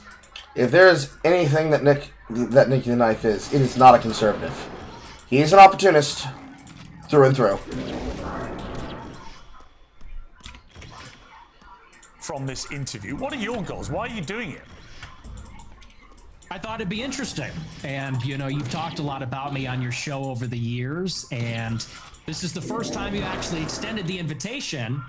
I think it might be the second, actually. I think we We talked about doing it during A24 a few years ago, but you've talked a lot about me with the panel, and now you've extended the invitation to talk to me. And I think it'd be interesting for me to maybe clarify some positions and maybe get to know you a little better as well. So I'm looking forward to it. There is a belief that you have two personas. There's one that you roll out now for podcasts and for shows like mine, where you come across as reasonable. And then there's your show on Rumble, where you often come across as having, you know, a very unreasonable view on things. This is exactly what Coleman Hughes said about you. Nick Fuentes knows exactly what he's doing. He is consciously playing this double game as part of a long-term strategy to become popular enough to take the reins of power, at which point he plans to pivot towards the extreme and unpopular policies that he advocates daily on Rumble. So first of all, what is your response to that? Well, first of all, I would say that Coleman Hughes is a propagandist. He works for the Free Press, which is run by Barry Weiss. So I think you have to consider the source. And Barry Weiss is a pro-Israel partisan. Free Press is just bought out by CBS for $150 million by Larry Ellison, or his son David Ellison. And so I think that's coming from a particular point of view. We can't pretend like that's coming from a vacuum or from some fixed position. That's coming from a propaganda outlet that's in favor of Israel. That's first. But second, I would say he is right about the two personas. And I think that everybody understands this on some level. On my show, I make jokes and I use rhetoric and I'm hyperbolic because for a long time I had an audience that was small on these like dissident platforms. I was on DLive for many years. A lot of people don't even know what that is. And so I had a small... DLive was basically a place that was the first amongst many aggregation channels that existed for people to use as another avenue to have as a fork for their streams. It was one of the ones that, like Minds, amongst the social platforms, instead tried to reward you as a streamer with a type of currency called Lino coins, which was basically Bitcoin currency. Something similar to it. But DLive itself was an actual product that was designed to be a, what do they call it? A boat something? A boat scheme, a boat scam. Basically, it was a thing that got people, yeah, it wasn't even 5 minutes before the first zero mention. It was a developmental cycle that was designed to get people invested in material in a certain way, where they would be invested in the content specifically to get you and other people on the platform to pay into the Lino coin. Not quite a rug pull, but not a lot of value, and that was the only way in which you made currency, was that Lino coin. The original developers developed the thing, and then they fucked off into the wind. There might unironically be a video from some content creators that are actually detailing it. And ironically enough, the one that I'm thinking of might actually just be on Dev's channel. Basically, the same thing that Lino and Lino coins and DLive is what Mixer was to the scene of content creation. Which was here today, gone tomorrow. Another alt-tech platform site that only exists to platform people who have been deplatformed on other places. A gimmick, mind you. A pure fucking gimmick. Small following, and we had sort of like an in-group sense of humor and memes and things like that. And you talk about it one way on a freewheeling live stream when I'm by myself and I'm ranting and we make jokes and we play devil's advocate, we play with different positions. But then when you sit down in an interview like this one and people ask me a good faith question, what do you actually believe? Well, then I clarify and I say, well, here I'm not joking, here I'm not being hyperbolic, I'm not being rhetorical. I'll tell you precisely what I believe. As far as this idea that I'm going to get power and then turn into Hitler, that just sounds totally insane to me. I'll be honest, it just sounds insane. Do you have aspirations for political power? Not really. I think that if I wanted to run for office, I wouldn't say a lot of the things that I say. I don't know that a lot of people would vote for me. I tend to offend everybody, even a lot of people that like me. So no, I'm a truth teller. I like to tell the truth. I like to do my live stream. Who is Nick Fuentes? Tell me about your upbringing. I know you grew up in the suburbs of Chicago. Tell me about your early years. Or early how? Like my childhood or a little bit later? Yeah, your childhood, yeah. Well, I grew up in the suburbs of Chicago in LaGrange Park, as you say. My parents are ethnics. My father's half Mexican, half Irish. My mother's Italian. And they both came from a pretty rough upbringing themselves. They both were raised by single mothers, not because of divorce, but because both of their fathers had died. They endured a lot of dysfunction. And I think that's one of the reasons they came together and they related to each other and they wanted to create a normal upbringing for their children. They wanted to have a normal family life. And so they moved out to LaGrange Park away from the city. And they raised me and my sister and really put us first. I think that's a big reason why I tend to have a lot of these family values or Christian values. My mother quit her job and stayed at home to raise us. And so I have a very close relationship with my parents, with my sister. We're a very tight family. And we grew up in a pretty idyllic town. And maybe we can sort of get into a conversation about politics from this. I loved my upbringing. My mom stayed at home. My dad was working. We're in a mostly white suburb in Chicago. I was maybe half Catholic, half Protestant. It was a baseball town. I played baseball for many years. In Chicago, we love our hot dogs. We have our baseball parade and get a hot dog. And so I love where I came from. I love the city. It's a working class city. I love the people here. They're very good, humble, down to earth, decent people. And I guess I had my political, not to jump ahead, but this is a big part of where my political awakening came from. I sort of left this bubble, if you could call it that. When I went to college in 2016, I went to Boston University. And I read a lot of things online, and I realized the country does not look like LaGrange Park. It doesn't look like Western Springs or Hinsdale or Elmhurst. It looks very different. The country's undergoing a radical transformation because of immigration. And so I saw that, and I said, this is not really a desirable change. I don't like the south side of Chicago or the west side or LA or certain parts of Boston as much as I like where I came from. And I guess that's what made me an American nationalist. I said, I want to preserve my home and the things that are familiar to me and the things I like about my home, what makes it America.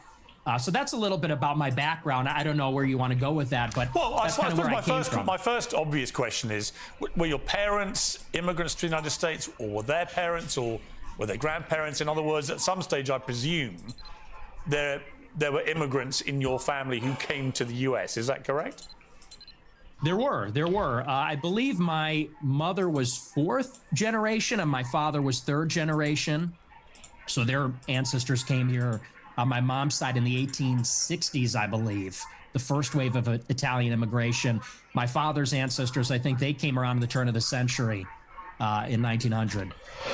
So your view of immigration, and we'll get to the specifics about your views on immigration, are they not affected at all by the fact that if it wasn't for immigration, you wouldn't exist as an American? Well, I would certainly exist, but like you said, maybe not as an American. Certainly that's influenced in some measure.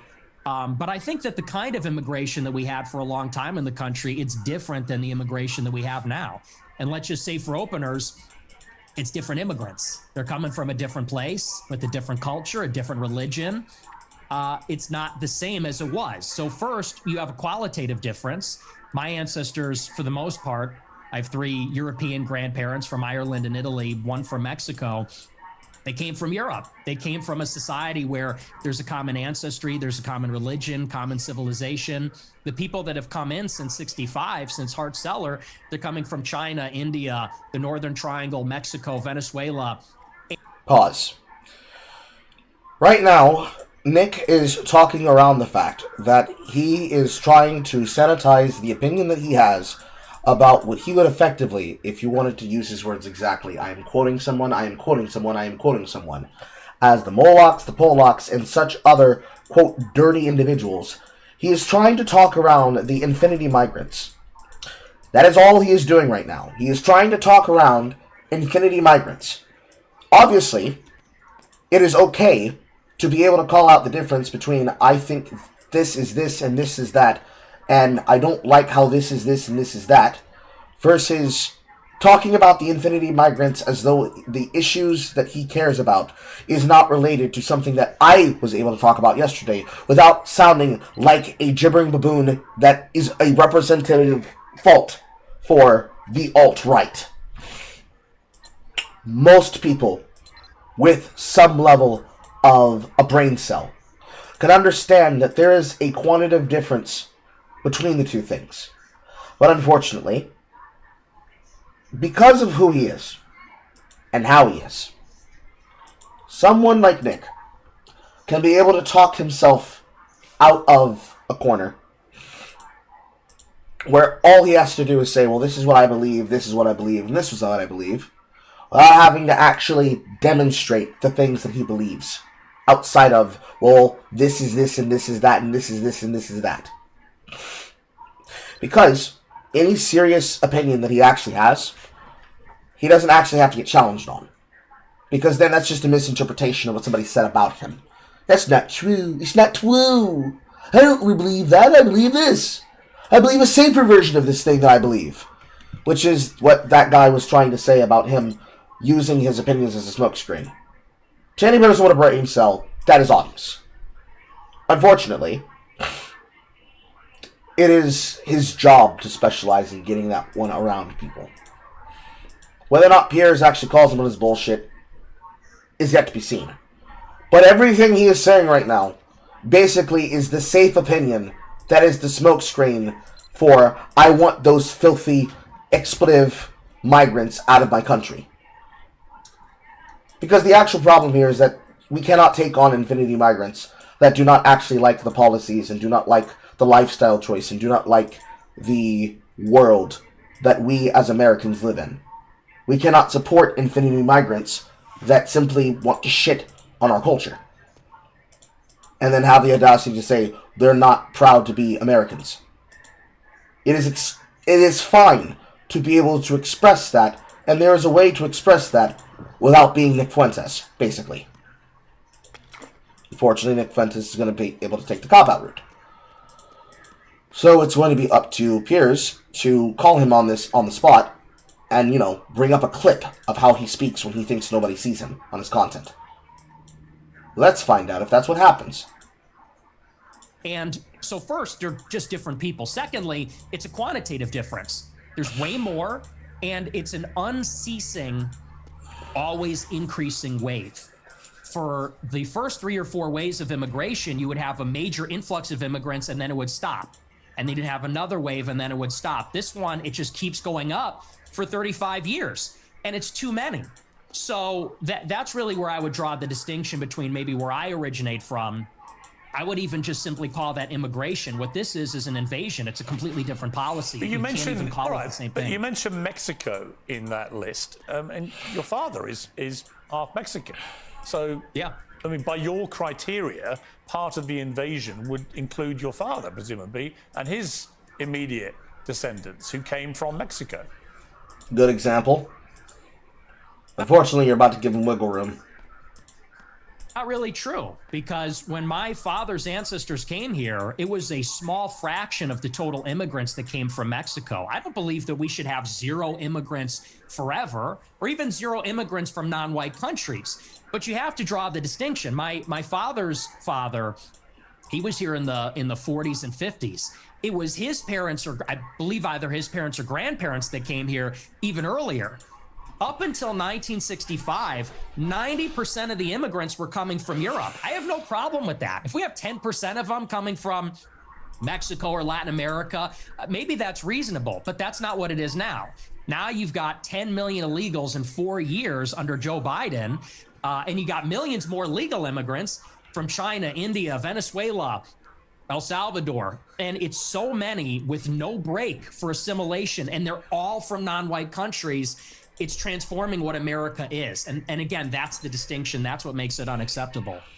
It's not so much that it transforms America, Nick, as it is that having infinity migrants that do not respect us, don't pay into our systems, don't actually discuss things, and then treats us like fuck shit, is obvious to the fact that we are in a position where we're not capable of dealing with fucking problems that comes from the consequence of the shit that is people not able to notice, hey, let's not import the third world and try to replace American citizens and jobs that we have that we could fill with H-1B visas and fulfill the prophecy created by Vivek Ramaswamy and Elon Musk and the companies that would try to put them in those positions for shit.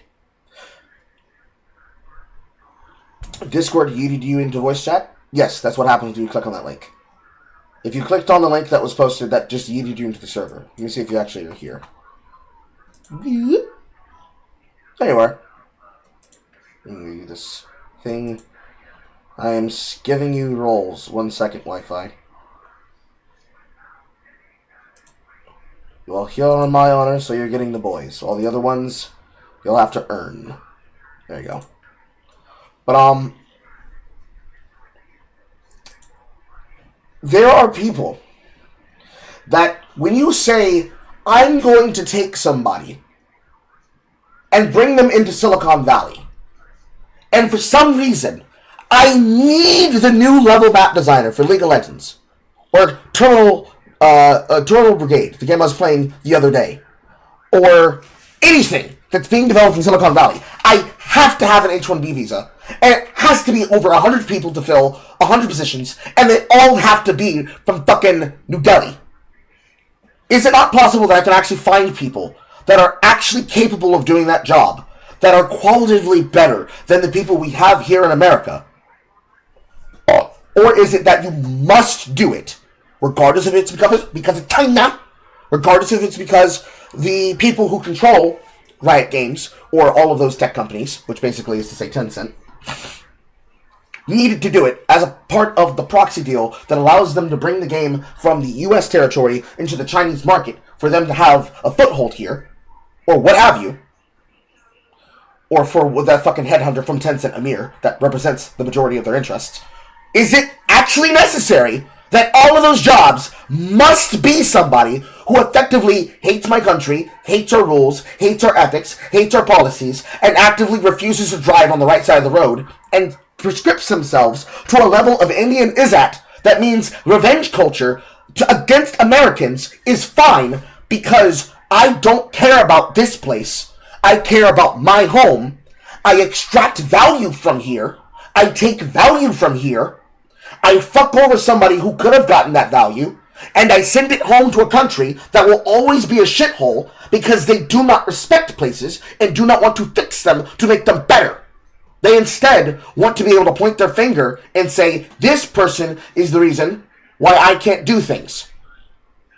And therefore, this person judging me is bigoted, evil, and racist, thus providing them the direct line of sight to be able to cause themselves to get into roles, jobs, positions that are not just video game shit, but infrastructure, supply chains, Legion command over shipping and the shipyards that hold our produce and our import and export from other countries, where they cannot read our language, cannot speak our language, and denigrate Americans, period.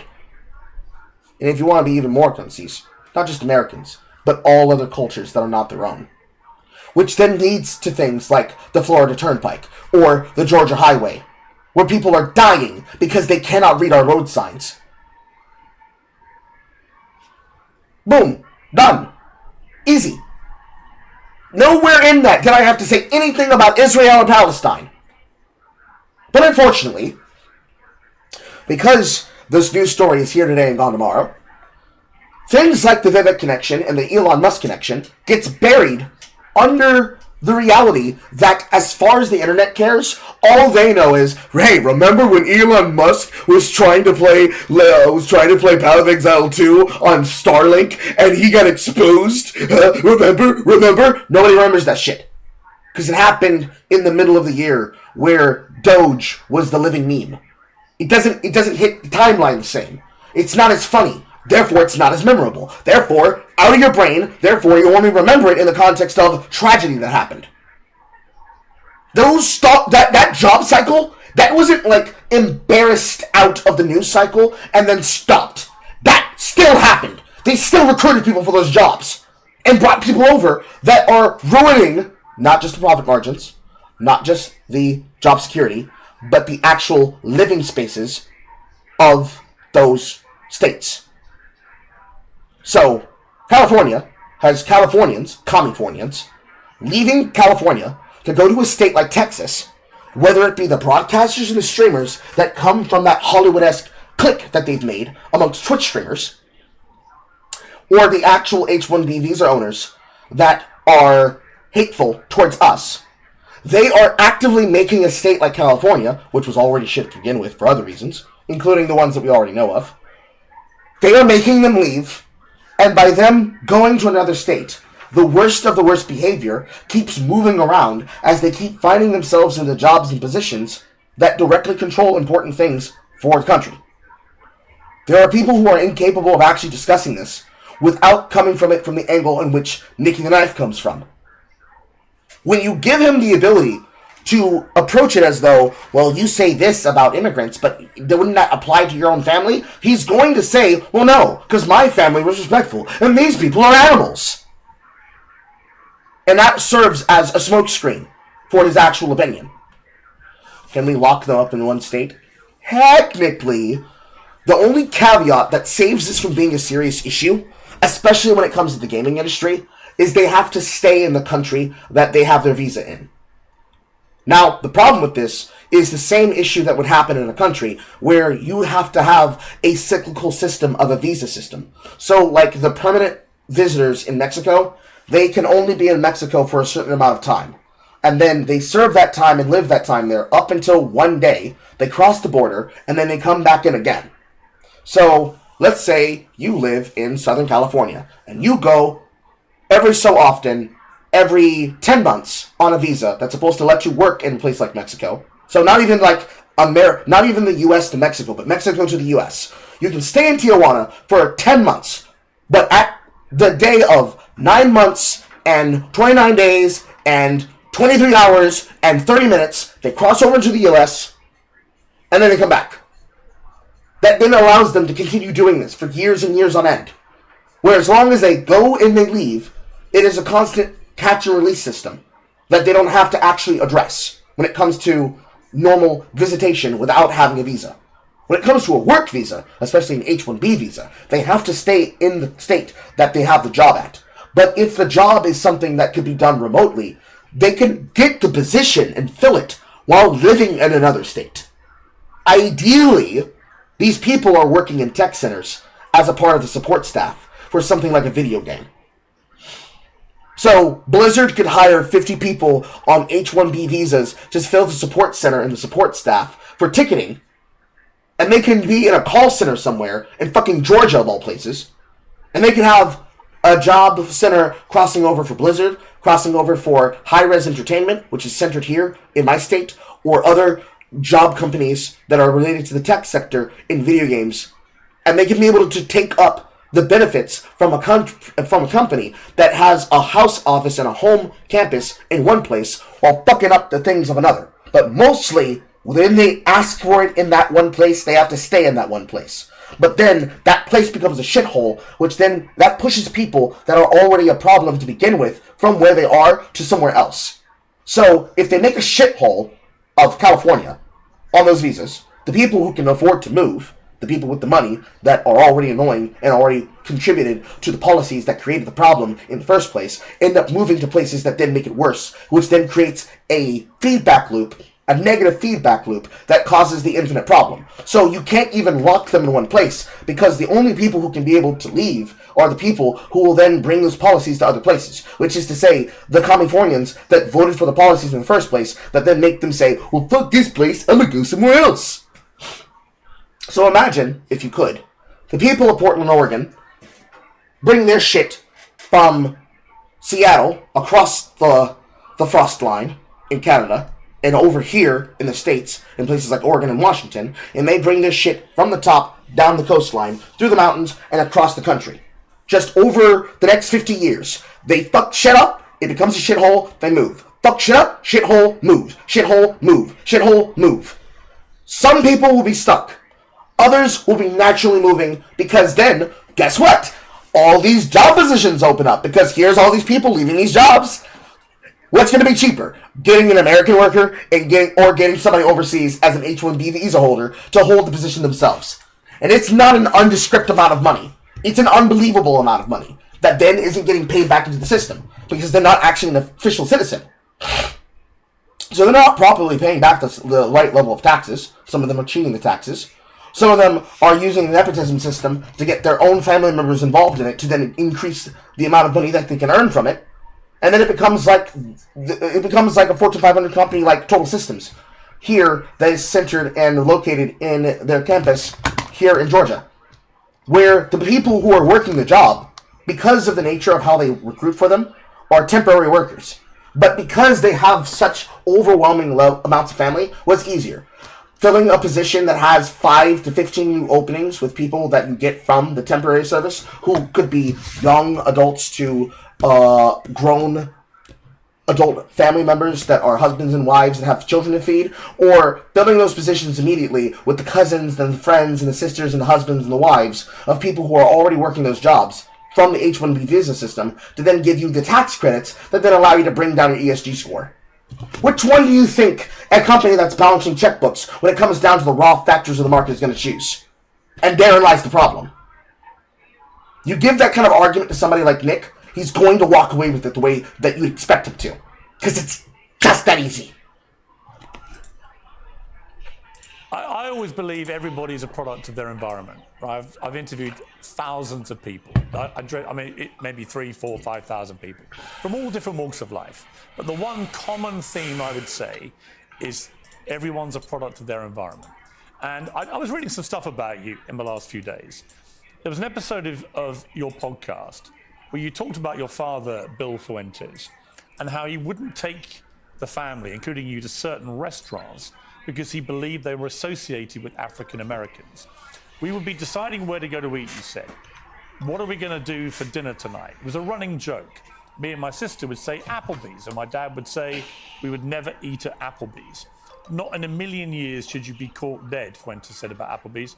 Go to a different restaurant, a local restaurant. No Applebee's, no Red Lobster. That is commonly known as black fare.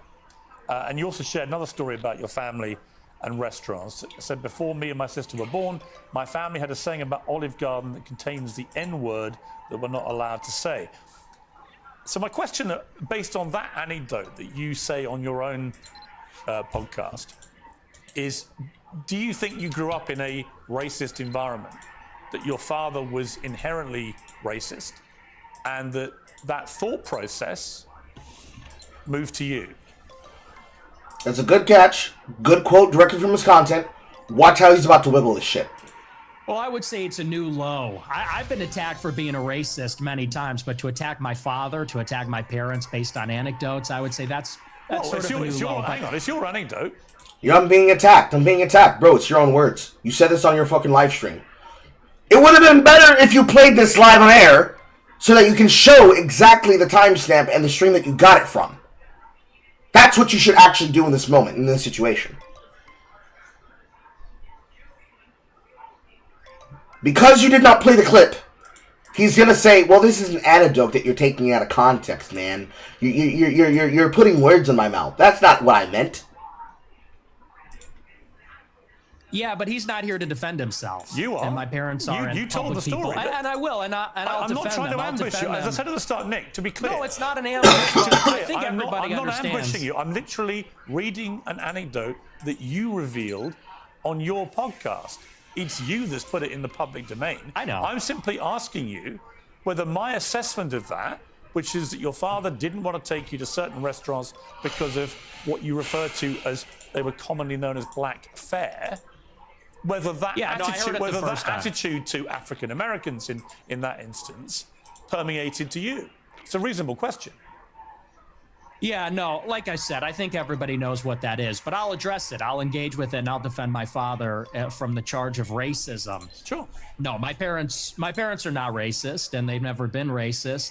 I'll tell you about my parents. They used to have a school in Chicago in the South Loop where they instructed people on how to shoot firearms. It was a security school, and most of the clients were black.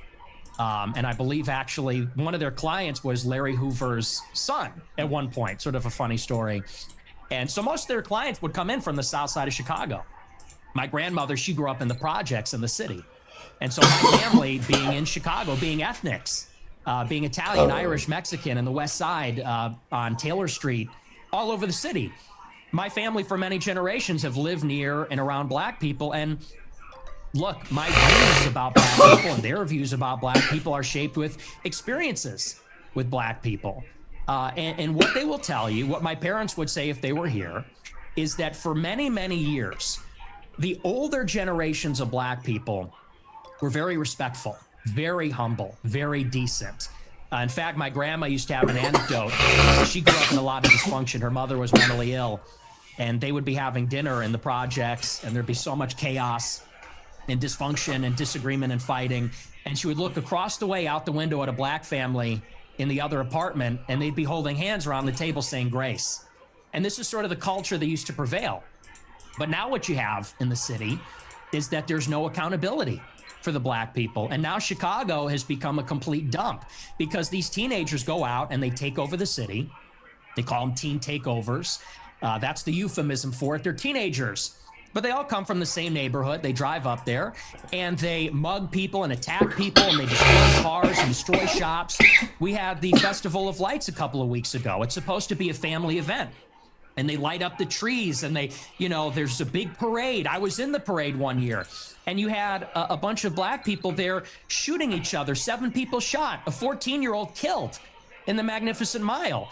And I know there's a lot of black people that feel the same way about this. They say, we've lost control of the city and we're looking for accountability. We have a lot of black people that are always outraged about racism, outraged about attitudes from white people, but they're never ashamed of some of these behaviors, never ashamed of some of the things that go on. And that's why I think there's a lot of negative attitudes these days.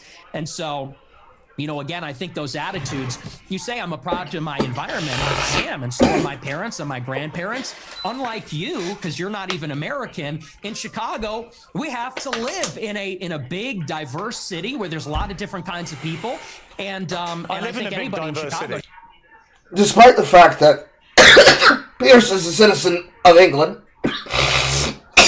the conditions of Chicago do not follow the same. And they are not held to the same standard. Nick, you live in an environment where you could probably stay indoors. Act like a survivalist. And avoid the problems that come with going outside. Most people, especially in Britain, but not Piers, live in an environment where they can't criticize the urban environment around them, or they will go to jail for mean tweets. The kinds of people that are problems in this capacity are given the streets, Nick.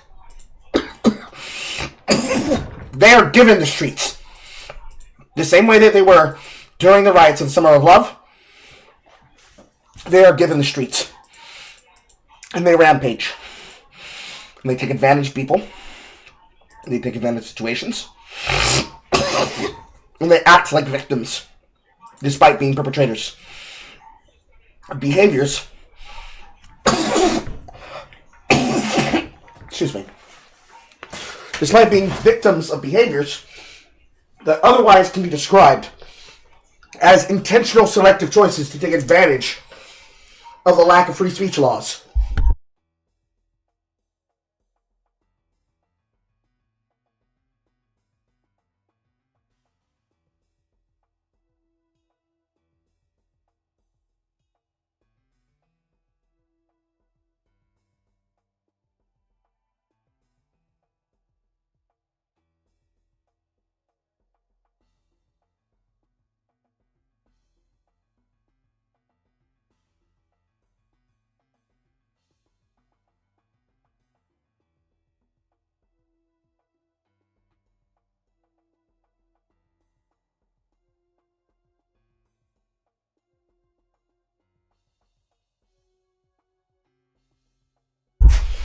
So for what it amounts to, and for what it's worth, Nick, it would be legitimate if it weren't for the fact that, one, England's in the position that it is, and two, most of your problems, and this is the unfortunate case of you being victimized by people trying to dox you so that somebody could swat you and assassinate you, you playing victim to cover up your real opinion.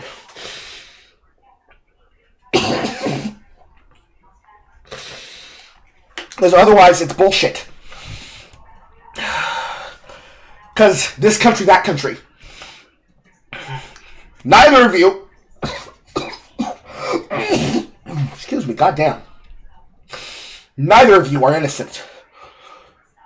And I don't see how that has anything to do with how your father shapes your opinions and your views and your beliefs. But okay. Whatever. You're a product of your environment. What was us? Black people weren't the same as they were today as they are now. I'll tell you the same. I live in London. It's one of the biggest and most diverse cities in the world. But it's not the same. Well, actually, it's a big, diverse city. The only difference is we don't have the gun violence because we don't have guns. That's a whole different... Yeah, you have knife violence and truck violence and fist violence and rape violence committed by Muslim men that on the censure data that comes from, what is it, 4th, 5th, 6th Wimbledon Street? What amounts for their home office for the Prime Minister or whomever rules is the equivocation of basically saying, you know, 15% is only 13% of the population that does it, but it just so happens that this same 13% is responsible for more than 50% of the crime. And unfortunately, as was the case basis for my channel during 2012, it has continued to rise to the point that it's a giant controversy. Add on the fact that you send people to jail for even talking about it, there will be a civil war inside of Britain at some point. The only difference is whether or not it's going to be because they're finally able to deal with the fact that they're being invaded by a people that want to kill them, or if you're going to sue them into the ground because how dare you say such things about this noble people who want nothing but good for the country, as they grin at you and say, yes, my friend, my friend, my friend, my friend. Different story. I don't want to get into that with you. I have got into that before in America. You got a knife problem. You got sword problems. We have problems with Aladdin. We have problems with violent crime. I make no pretense of it. So the idea that somehow I'm cosseted in London because I'm not in Chicago. I didn't say that. Well, you kind of imply. I guess my point about the environment. I'm not saying you are a product of your environment. I'm saying most people are in some capacity. When I read that anecdote, it's just to remind you, it's not something I have put out there. You told this story, right? And you said that you said this. We're looping. You said this already. But you haven't really directly, I think, responded to it. You didn't answer, Nick. Shut up and fucking answer. Which is whether your father would not take you to certain restaurant chains because he associated them with black Americans. Is that true? No, well, see here, if you're in America, you would say that Olive Garden is not real Italian food. Applebee's, TGI Fridays, this stuff is a load of crap. My dad was just a food snob, but no, it's got nothing to do with that. My best friend in first grade was a black guy. We're not a racist family, so. My best friend in first grade was a black guy. I get a boner about black women all the time. How can I be a bigot when my cock's hard? Okay, so when you told the story, I'm just curious. So when you told that anecdote, which clearly on the face of it is racist, right? You're basically saying your father made racist decisions about where you would go to eat. Are you saying, well, I'm just going to ask you a question. Are you saying that when you told that story, you didn't mean to infer that he was racist? And do you understand why when somebody like me reads that anecdote for the first time, as I did this week, I reach a different conclusion? Well, I understand what you're doing, which is a sort of making of a murderer. How did he become racist? Well, his father didn't eat an Olive Garden because he said that's not real Italian food. Hang on, can I? What's with the interruptions? Can I explain? Constantly all ready to the interruptions. Reminding you of something you said on your show, which led me to conclude a certain thing. If I'm wrong, tell me. Yeah, it was said in jest as he... It was a joke, Morgan. Morgan, it was a joke. What, have you never had a joke before? Humorous anecdote, and now you're trying to spin it into a narrative, which is his parents are racist. He comes from a long line of racists. And I think... He didn't say your parents were racist. He said your father was racist. Keep up. I think everybody knows my parents are boomers. And these people come... Boomer racists! God damn, that economy is because of Higgs and his dumbass jockey stuff. Why has this jive turkey gotta be such a problem in the neighborhood? Nikki, you gotta remember, Nikki. Nikki, you gotta remember those darkies. Those darkies, Nikki. Those darkies. They're a bit slippery. Gotta keep your eyes on them. Sure, Nick. Well, you're a boomer, I guess, too. In a way, 60. right? You were born in what, 19? Yeah, so you're a boomer also. Or maybe you're a Gen Xer. I suppose it's sort of on the cusp. But it's a humorous... You're a Gen Xer. You're a boomer. It's about who you are in the spirit, not who you are actually in your age group. Come on. Have you never been in a position like that? Come on. Anecdote. These are kind of the attitudes of baby boomers in society, but you're trying to spin it into a narrative, which is... You're a product of your environment. Your dad's racist because of this joke. Now you're a racist, and I don't think that's a fair characterization. Okay, people can make their own minds up. They can go back and listen to you say it. I mean, the beauty of what. But Morgan, what if you actually just played the fucking clip with the timestamp from the date that it came from? How is it that in your independent show you are behind Fox News and CNN when they were dealing with this? When they had to address things said by Hassan Piker, which entered into the newsgeist. Somehow, you are getting mobbed. Aaron Sorkin levels of mobbed. That is not an opinion about Aaron Sorkin being good. I mean, in the worldview where you have the ultimate backhand and the ultimate retort to catch somebody in a lie, it is like Aaron Sorkin mental mastering themselves into describing how they're making fun of people that are the targets of their jokes. Somehow, Morgan, you are incapable of doing what a YouTuber, a broadcaster, and other rival networks have done with people like him and like Hassan for years. How is it that you are getting this mobbed, sir? Break it down to me. I want to understand. All you have to do is play the clip in its context. All you have to do is play the clip in its full context. Timestamp, date, play it from inside the browser, do the thing where you have to blur out the chat as it's on the screen, and say, this is you. Like, this is actually a call tactic. This is literally a call tactic. Nigga, did you say this? No, I didn't say that. Oh, man, that's crazy. Let's do the clip. Jethro, play the clip. You said this shit. So, as we can see, you did in fact say that, so why'd you say that? You don't have to even go to the level of who you gonna believe me in your lying eyes.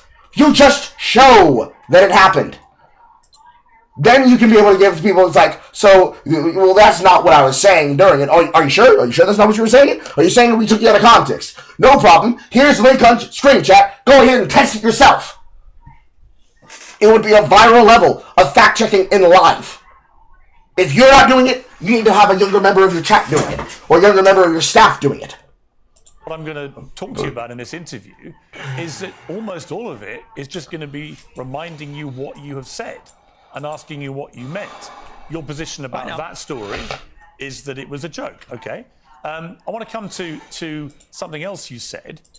This is where you talk about Jews, women, and blacks. Let's just take a listen. They're always coming up with no... Morgan, why are you doing it now, but you didn't do it then? God damn it! Also, ding. This is what happens when you play single player Carl. You can make calls and predictions like this. Get on my level! Get on my level! Get on my level! No, it's not the Jews. No, it's not women. No, it's not blacks. It's actually really complicated. No, it fucking isn't at all. Jews are running society. Women need to shut the fuck up. Blacks need to be imprisoned for the most part. And we would live in paradise. It's that simple. Okay. Would you like... However, good. Now, don't let him wiggle out. Make him explain what blacks, which ones. Like to clarify what you meant there? That's all true. That's 100% true. Everything I said in that clip is true. Including that blacks need to be imprisoned for the most part. Yeah. Yes.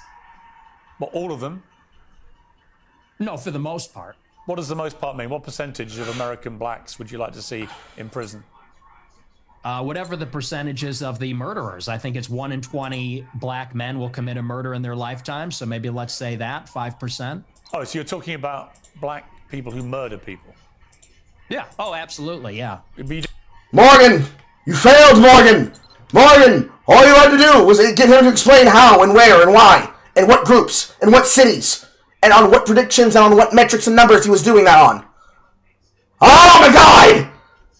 How is it that even the worst bad faith Z-list fucking crumb tuber can be able to do a basic clip chimp while putting it in context live on air?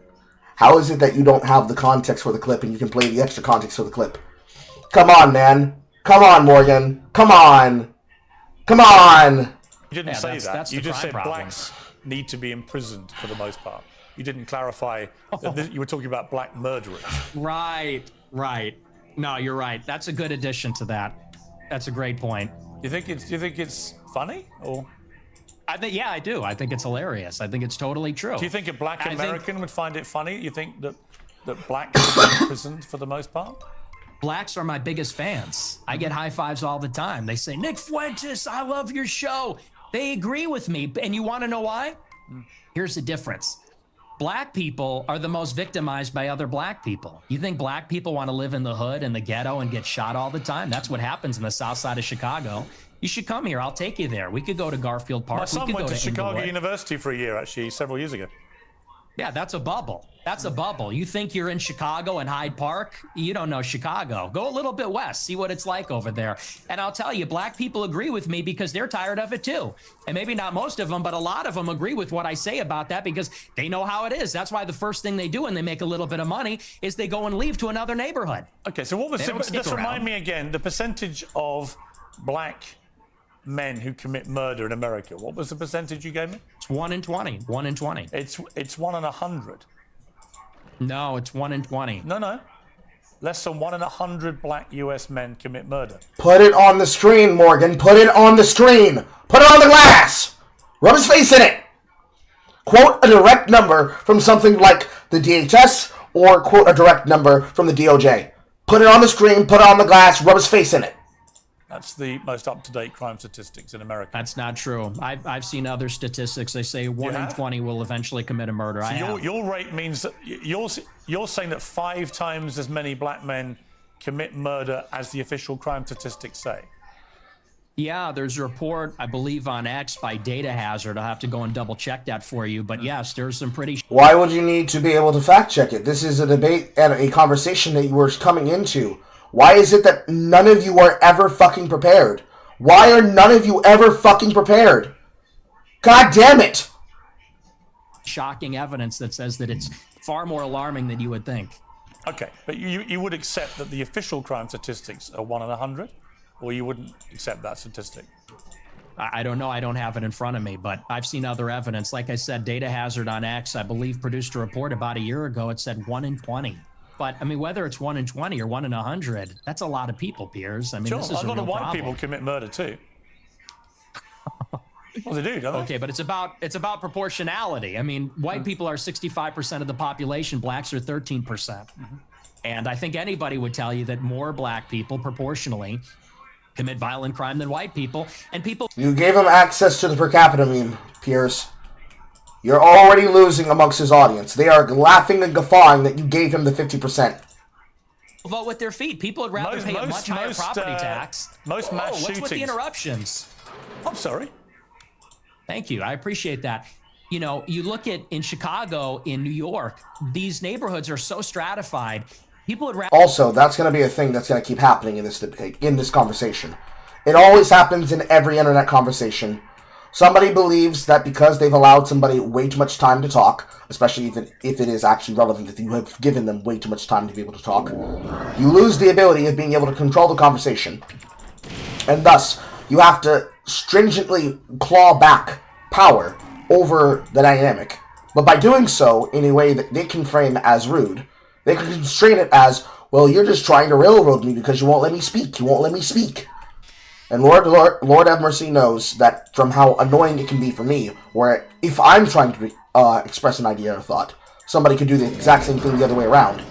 It is annoying because it just takes a little bit of just a little bit of some clout to put yourself in a position where it literally is, well, you see, it's a problem when I do it, it's okay when you do it, why can't I talk? When they know for a fact that if you let them go on, they're going to glue you about some shit that is not actually relevant to the discussion at hand.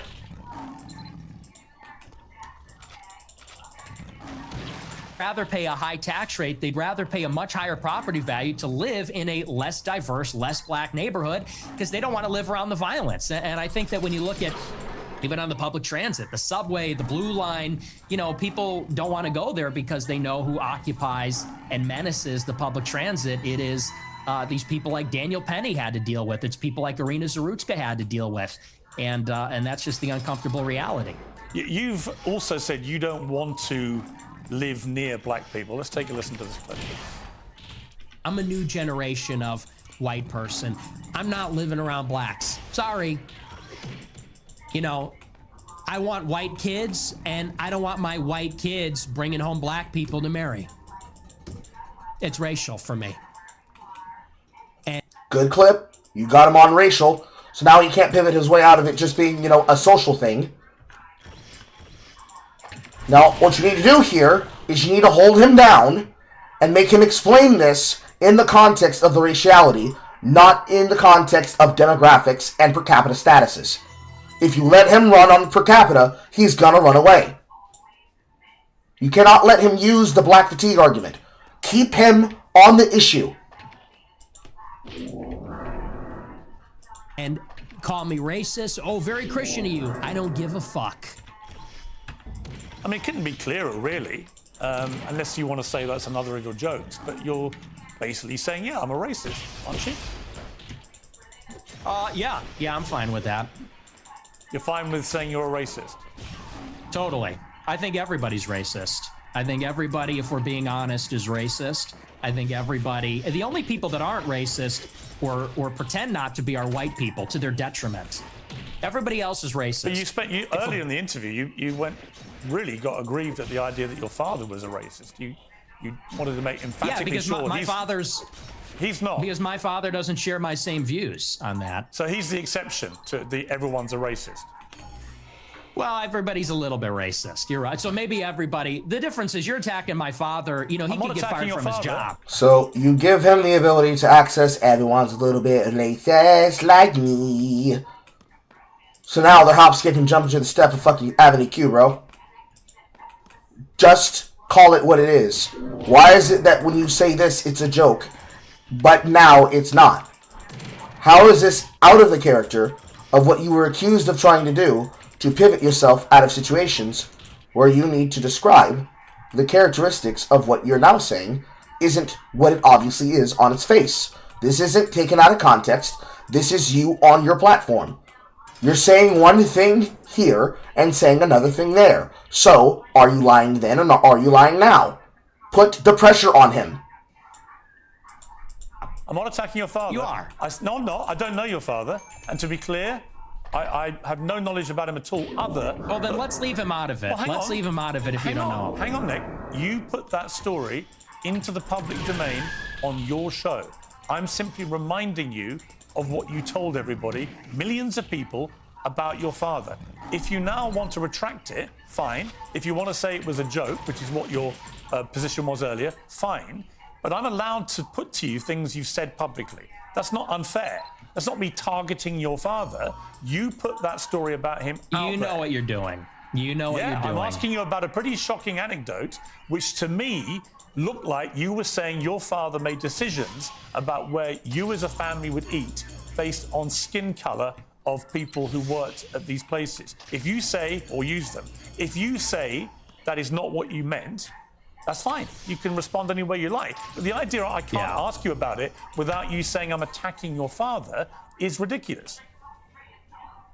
Well, you are, and you know what you're doing. And there's a political culture in America where if you have the wrong views, you get fired from your job. And my father has a job. And if you go on here and say, you charge him with racism or something, and I'm put in a position where I don't look like I'm sticking to my guns if I don't say my father's a racist, you're putting him in jeopardy, and he's not here to defend himself or explain his views. And it's very low, and I think you know exactly what you're doing, and people can see what you're doing. I'll defend my views, and I think that, you know, so let's leave him out of it. Let's just not talk about my father, because my father isn't here. I'm here. Okay, well, I'll then do you defend accept my that you views, shouldn't and I'll talk? defend Okay, the anecdote. listen, that's fine. But then do you accept you shouldn't talk about your father on your show? And you shouldn't tell... Absolutely not. Absolutely so not. So it's fine for you to... Yes, so here's the thing that you need to get him on. It's fine for you to have OPSEC problems about how you and your family do things, but at no point in time are you going to address the fact that this is something that is just normal for you to do, as though it comes from nowhere, and there's no inspiring and inquiring reason behind why this would be a thing that would have people concerned about what you think and what you believe. Please say that. Put a story out there which would make most people who listened to that story or watched it at the time on your show conclude that he was racist. It's fine for you to do that, but if I then ask you about it, I'm the one who's being unfair and I've crossed a line. Is that what you're saying? Yes. Okay. Yes, you're being malicious. Okay, that's fine. That's fine. Listen, people are watching this live. They can draw their own conclusions about whether what I just did. And they will. Yeah, and I'm sure afterwards, by the way, you'll say, he ambushed me with your own with your own words. Whoa. With your own words. That's a little presumptuous. I'm not going to say it's an ambush, but I think that's a low blow. And I think you know what you're doing, and that's fine. You're a tabloid journalist. I expected that. I don't think it's an ambush because I knew... He's going, you don't take it. It would be like this, and people will see what you're doing, and I think they'll say it's low. But as far as you want to talk about racism, I do. Let's talk about racism. Okay, let's leave my dad out of it. Look, you've admitted you're a racist, correct? Yes, 100%. Okay. Own it. Okay, that's fine. You're perfectly entitled in a free democratic society to stare down the barrel of his camera and tell me you're a racist. People can judge you accordingly. Many people who have assumed that you're a racist will now have heard it from your own lips. That's fine. There you go. That's the point. The point of this interview is to go over the things you've said, which have led people to reach conclusions about you, and to ascertain whether those conclusions are fair and reasonable or not. That's it. So I want to play you another clip. This is where you talk about why white people are justified in being racist. Let's take a listen to this. First, white people are every single bit justified in being racist. Every single bit justified, to the extent that that means going out of your way to avoid black people when you see them. So more black fatigue. You stand by that? Absolutely. Absolutely. Absolutely. So white people should go out of their way to avoid black people when they see them. Absolutely. They would be wise. Why? Because it's a lose-lose proposition. If you're Irina Zarutska and you don't walk the other way, you get stabbed to death and you die. If you're somebody else and you walk on the subway and you stand near a black person or something, maybe it's fine. It's a lose-lose proposition. So no, I think that white people have been beaten into submission, that we're afraid to tell the truth about it. And the truth is that when you go into these major cities like New York or Chicago, I believe she was in North Carolina, there is a menace, which is young, black, adolescent men. They're extremely violent. And we have been told that we have to pretend like they are every other person. We have to be colorblind to that. And we're supposed to go and be in the midst of all this danger. And I think that at this point, it's gotten out of control. You look at the BLM movement, they said that the reason that black people, are violent, or the reason there's crime, is because of police brutality. redlining or all these other things. They said we need to get rid of the police. We need to defund them.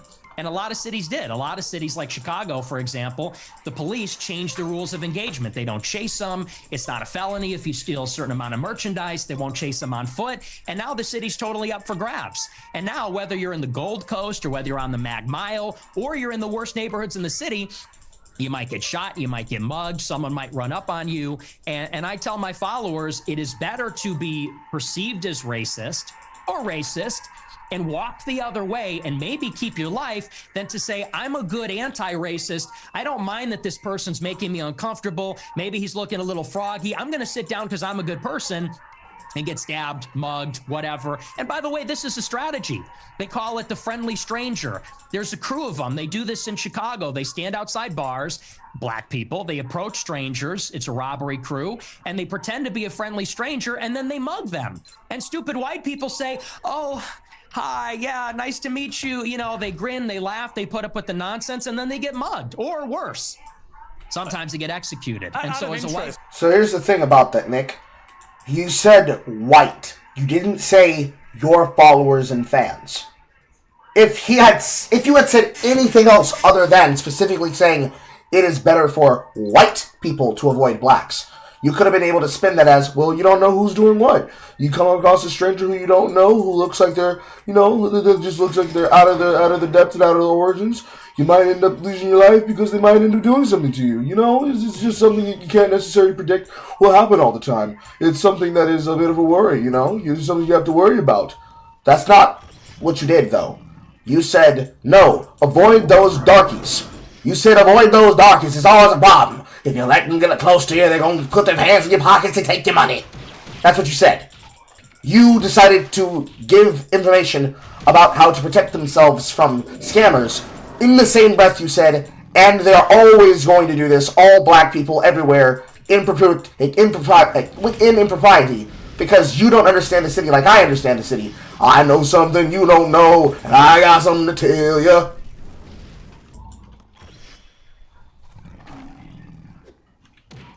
This is a ridiculous level of investment that you can waste your time on. And acting as though that's what you said, when you know for a damn fact it's not what you said. Cope. You're coping. You're coping. Now it'd be great, it would be wonderful if Morgan actually says this himself. Hopefully he does. And hopefully he then doubles down and says, now wait a minute, what's the difference between a good person and a good black person and a bad black person? Because if he can't be able to create an answer for this that is actually meaningful, where he can somehow get through the white portion of that sentence, which he shouldn't be able to, since he was very explicit in saying, no, this is about black fatigue, not about anything else. It should be really easy, really, really easy for you to catch him in this lie, bro. It should be exceptionally easy.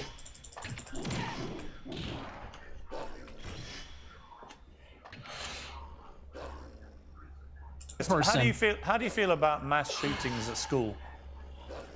I think they're bad. Who do you think commits the vast majority of the mass shootings? I'm sure it's schools? white people. Right. So how do you feel about that? I think that white people do more antisocial violence. I think black people participate in more gang violence. I think that's the difference. What's the difference to the victims?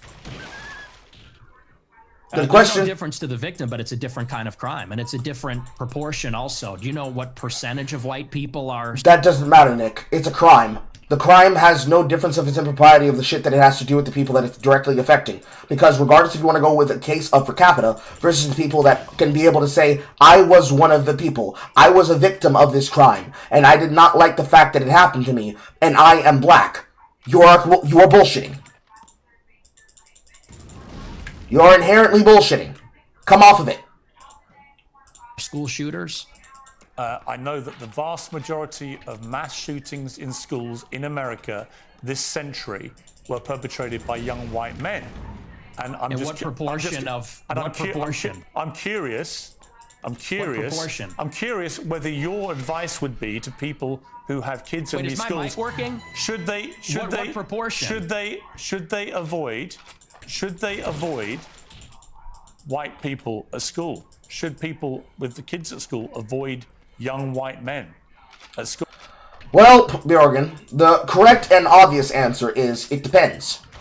Is this a person that looks like they're an antisocial loner who has already given up on society, and it would be better off if you removed yourself from them and just simply accept that they are a person who has been lost to the divide, that they are a consequence, and that they are a sacrificial offering of a wallflower in society that has been forgotten, and thus the best you can do is just be alert, be aware, and remove yourself before something happens? The obvious answer to that should be yes, you should do so. But not because it's a white person. Because that's the same thing as if you were to ask the question and you were instead asking it in the capacity of a black person. You should not be just doing it to remove yourself from this instance of these individuals that are part of the integer of the problem because they are white or black. You should be doing it based on whether or not they are a threat to society and a menace to society. If you cannot be able to differentiate between these two, then they are lost. Those people that need to answer the question, they are lost. They are a part of a lost generation that cannot answer the question because they know that the answer to the question would result in some negative feedback loops. A negative feedback loop that purports itself as a part of a generational issue that cannot be defined as simple as, well, you see, Morgan, black people. It's not as easy as that. Because it wouldn't be easy even if the answer was just specifically about blacks avoiding blacks that are dangerous or whites avoiding blacks that are dangerous. You are supposed to take care of yourself at all times. Do whatever it is you need to do to get yourself to go home. Now, knowing that is the correct answer, that is not what he's going to say to you. That's not the answer that he's going to give you. He's going to instead give you a different answer. And that answer is going to be very, very, very, very, very explicit about the fact that, well, you see, it's just how they are. It's the things that they do. It's the way that they behave. And that is cope by any other means. Because you know he's saying racist shit. You should have never had him on in the first place, first off.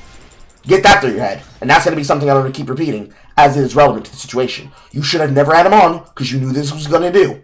But since you brought him here, and you want to go the route of, I'm going to make an example of you by showing that you're a hypocrite, you need to get down on it and explain that, okay, so this is how you feel about black people. But what about Mexicans? What about Hispanics? What about any of those races that you said that represent what you and your family respect about where you live?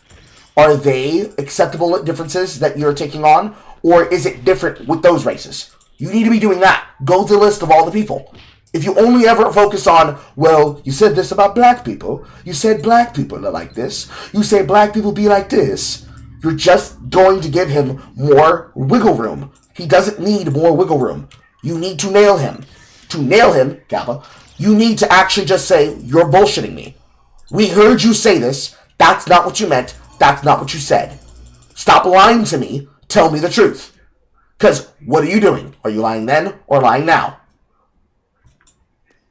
Cool. No. Okay. Do you know what per capita means? Do you know proportionality? There are more black people proportionally that engage in violent crime or are involved in gangs, especially in these major cities, than there are white people that are school shooters compared to the entire white population, and everybody understands that.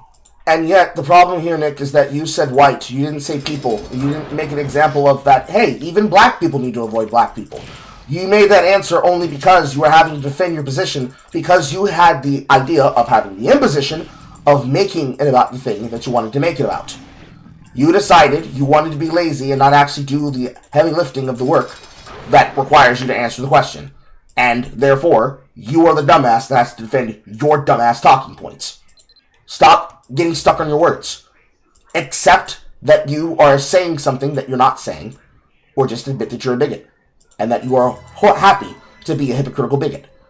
Because he's going to keep doing this wishy-washy shit. And, even then, that still wouldn't help the fact that as much as you could rely on statistics, it doesn't undo the fact that you're not holding to the same degree of the things that you're claiming are a part of your view. Because you're not applying the same view that you did in those situations to the questions that you are right now.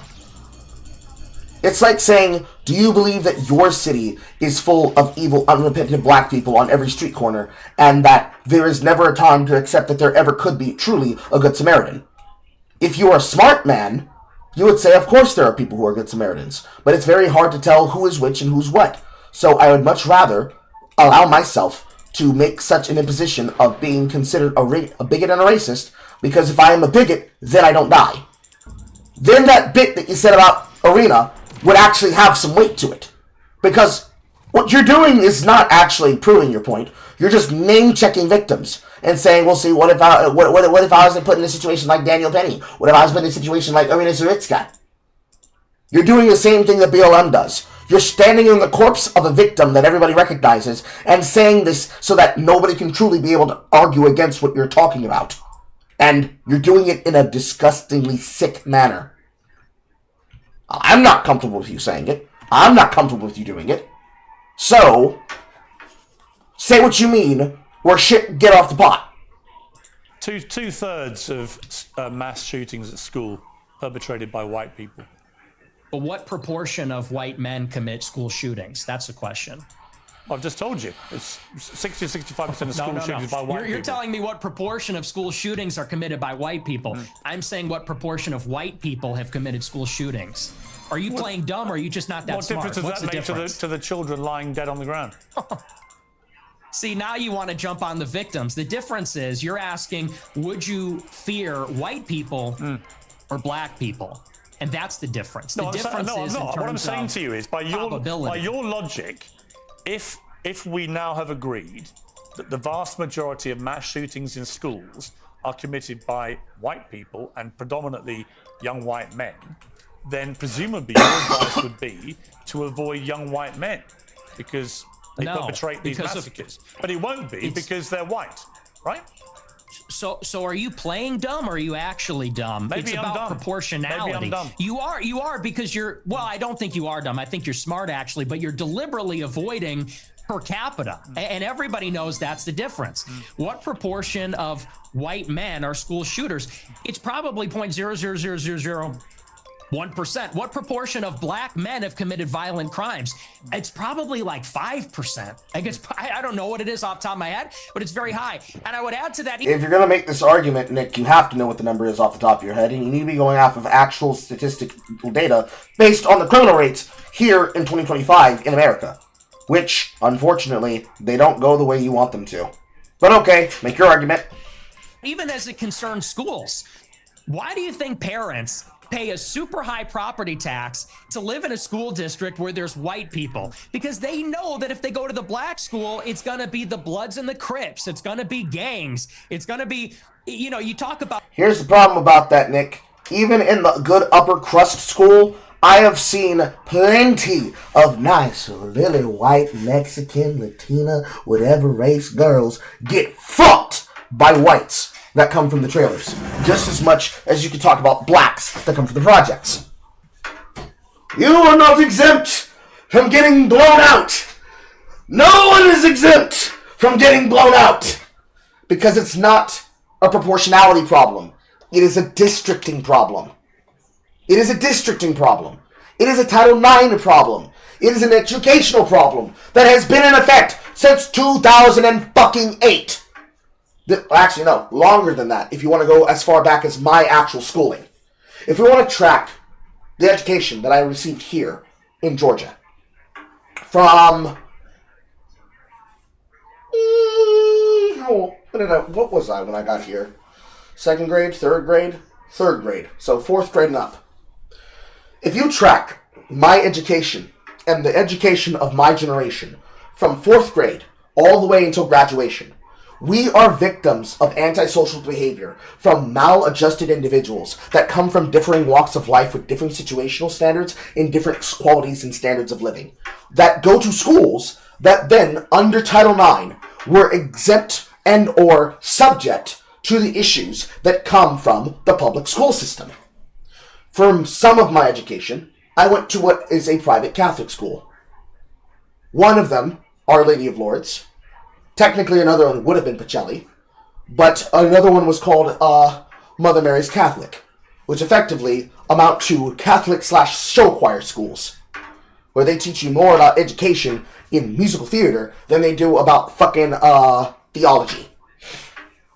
And yet, tracking that onto any of the public schools, which I will not say the names of, with the exception of my alma mater, which is Jordan, as a member of what would be now considered the Magnet Academy, that applies to classes and professions that deal with Skills USA for the secondary school system. We are victims of what happens when you have Title IX issues that affect the people that are living where we live. So, to put that into perspective, in my original first childhood home, compared to where I live here, I lived in a place that was basically the mecca of the center of the metropolitan nightlife for what amounts for the social cycle here in Columbus, which is effectively a place called The Landings. It is basically a place between Green Island Hills and Manchester and Savannah and Macon, without the interest of Greater Columbus, which is effectively a college town because of Columbus State, and then a couple of other military colleges and other exemplary colleges, such as Troy University and things like that, as well as, obviously, Columbus Tech. These places are victims of No Child Left Behind, Obama-era policies, including free and reduced lunches, and the issues that it created with the people who had to be victimized to what free and reduced lunch did to our dietary supplementations. And then ultimately, the consequences of the consolidated government and how it did not run very well until youths like myself became a part of it, and then it became a greater part of the federal government and its enforcement at the state level, the local level, and the gubernatorial level, in accreditation with the rest of the Fed level. We were the test subjects of bad policies that created that ecosystem that can then be refracted and then duplicated across America. One's in the chat if you were a person who graduated between the years of 2008 to 2012. If you graduated in that 4-year period, any of your educational knowledge, from your youths all the way to your graduating high school year, you have witnessed what happened because of Title IX. How many friends did you lose to gang violence? How many friends did you run out of contact with because they ended up getting stuck up into drugs? How many people did you lose touch with? Or how many friends do you know that became teen parents? How many people do you know that just happened to disappear because they were military children and their parents decided to pull them out of the school system entirely, either because of bullying or because of some other thing that could be described as they wanted a different pathway? And how many times did your school get specifically fucked over by the public school system just deciding, hey, we care more about sports than we do the fine arts, so we've cut the fine arts and just put that money directly into a program for football and for sports and track and field, rather than things like choir or things like Skills USA applicable jobs, home economics, chemistry, STEM, basic shit like that. And worse, if you were somebody who didn't have a school system that showed that you had to have an academic report card that allowed you to participate in extracurriculars. Where you could be somebody who's failing, but hey, he played ball real good, man. He played ball real good. Therefore, he has to be a first-string starter, despite the fact the motherfucker cannot read at a 5th grade level, let alone a 4th grade level. While failing the basic standard of the writing portion, the mathematical portions, and the scientific portions of the Georgia High School graduation standards. Which, just as a small little flex, me, I was the only person who did above at an exceeding level in all of them. There's like maybe a handful of other people who were able to do it in 1 or 2 portions, but I'm the only person that did it in all of them, including the writing portion, when it came to creative writing and structural writing. Each and every person who came from those school years of graduation, and maybe a couple of years behind it, 2013, 2014, 2015, 2016, we are victims of Obama policies, where the ability to get money to solve school-wide issues were because you had the wrong kind of person inside of the offices. You had people who didn't care. You had teachers that just simply pushed students through the system instead of actually making sure that they were getting to what they needed to do their job and to also become functional members of society. All of that, Nick, wouldn't even then justify the worldview that you have. I need to pee in a second. It wouldn't justify the worldview that you have. And unfortunately, You're going to sit here and try and spin us a story about that shit when you can't even be able to define whether or not it is good to avoid good black people or bad black people, or if it's just about how you can't trust your fellow countrymen, let alone your fellow student, let alone your fellow Good Samaritan. You can't be able to give advice like this if you can't be able to even differentiate it, especially when you're caught live on a fucking hot microphone from your own fucking VOD about you saying, nah, you just need to avoid all of them because, you know, black people be like this. Be right back.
Back. Ugh! Fuck. You were on the other end in 2015, but in your school, we lost your own campus and got rolled into a different one. What happened in that situation? Was it just rezoning, or they demolished your school like they did with one of our high schools here in town? Because a bunch of our schools here, they got the physical ground of the historic school itself got condemned, and they built a new one twice. 2 different schools, 2 different places. About school shootings, nobody talks about all the school shootings that are committed by gangbangers in and around the school, and all the other violence that's associated with that. I mean, these schools in the south side of Chicago, you know, it's just not livable. I have an answer for you, Nick. So the proportion of the population who carry out mass shootings is actually the same for black and white. For white people, the proportion of the proportion again, of the population. are you hearing it? No. See, What's I think the trouble with your proportion? statistics is a lot of them don't bear much scrutiny. We have a bunch of fact checkers checking all this in real time. Because Then put it on the Chiron, Piers, put it on the Chiron. Put it on the Chiron with the referral. Because you do have a tendency to just come out with a lot of old baloney. And when you say, you know, okay, well, it's true. And when you're confronted with reality, you don't like it. What's the figure? What proportion of white people have committed school shootings? With white people as the denominator and white people that have committed school shootings as the numerator, what's that percentage? For both black and whites, the proportion of the population who carry out mass shootings generally is about the same. No. Tell me the number, and yet the only focus of your attention is the black shootings, the black crime. You don't want to live around black people. You want to avoid black people. You don't want interracial marriages or relationships that may produce black people. And yet, when I point out to you that there are many parts of crime in America where actually there's a majority of white people that perpetrate them, you don't care. You don't have any interest in that. It doesn't exercise your mind. Maybe because no one's buying this. This kids. argument lost. No one is buying this. Everybody understands per capita, and people could even see what you race ahead and say, well, we're comparing the proportion of white and black school shooters. I said, no, compare the proportion of school shooters that are rezoning due to money getting tight. We were too expensive and not one of the intellectual powerhouse public schools that wanted the 4.0s and all A's. I see. white versus violent criminals that are black, because that was the basis of the monologue. Why did Sam Hyde entertain the group position again? Oh, no, he was shitposting when he was doing that. What ended up happening is that the Groypers and the Wignots took the Sam Hyde position and just simply started to address things with his talking points, which is why Sam Hyde has intellectualized his takes. That wonderful takedown that he had about Elon Musk, about H-1B visas and that shit that he posted directly to X, that was him differentiating his actual real views from the meme views that people would have taken from shitposting. Basically, what's happening in this situation, if you compare that to Sam Hyde, is that Nick is trying to use per capita as an endless shitpost that is his permanent defense against basic misunderstandings of ideology that is based on bad or misquoted or just outright false statistics that people recognize as a catchphrase. So where Signifier uses 1350 and 3050 or 5030, whatever the fucking number was from the chat yesterday, he recognizes certain catchphrases, certain thought-terminating cliches, and he's using it as the backbone to say, come on, you understand, you don't understand, why don't you understand? It's so easy to understand. Because it's weasel. It's weasel words. It's weasel tactics. He doesn't actually have to address the fucking numbers if you don't actually put the statistics on the table from where he's getting the numbers from. Because he never says where the statistics coming from. Now, on the other side of the problem, Piers is not putting it on the Chiron. If it were my show, I'd put that shit on the Chiron. I'd have it fact-checking him the same way that in a couple of surroundeds, you've had it fact-checking people like, Amber, what's her goddamn name? From the one where she tried to where she had to fight against the conservatives. Amanda Piers, whatever the fucking name was, that one. You put it on the screen and fact-check them in the exact moment that they said it, so that there is no mistaking the number.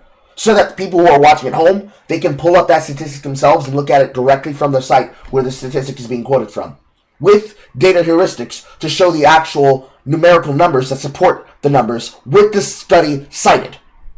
Yes, Amanda Seals, thank you, Graced. Yes, literally, Fatal. He needs to have a Jamie pull that up moment.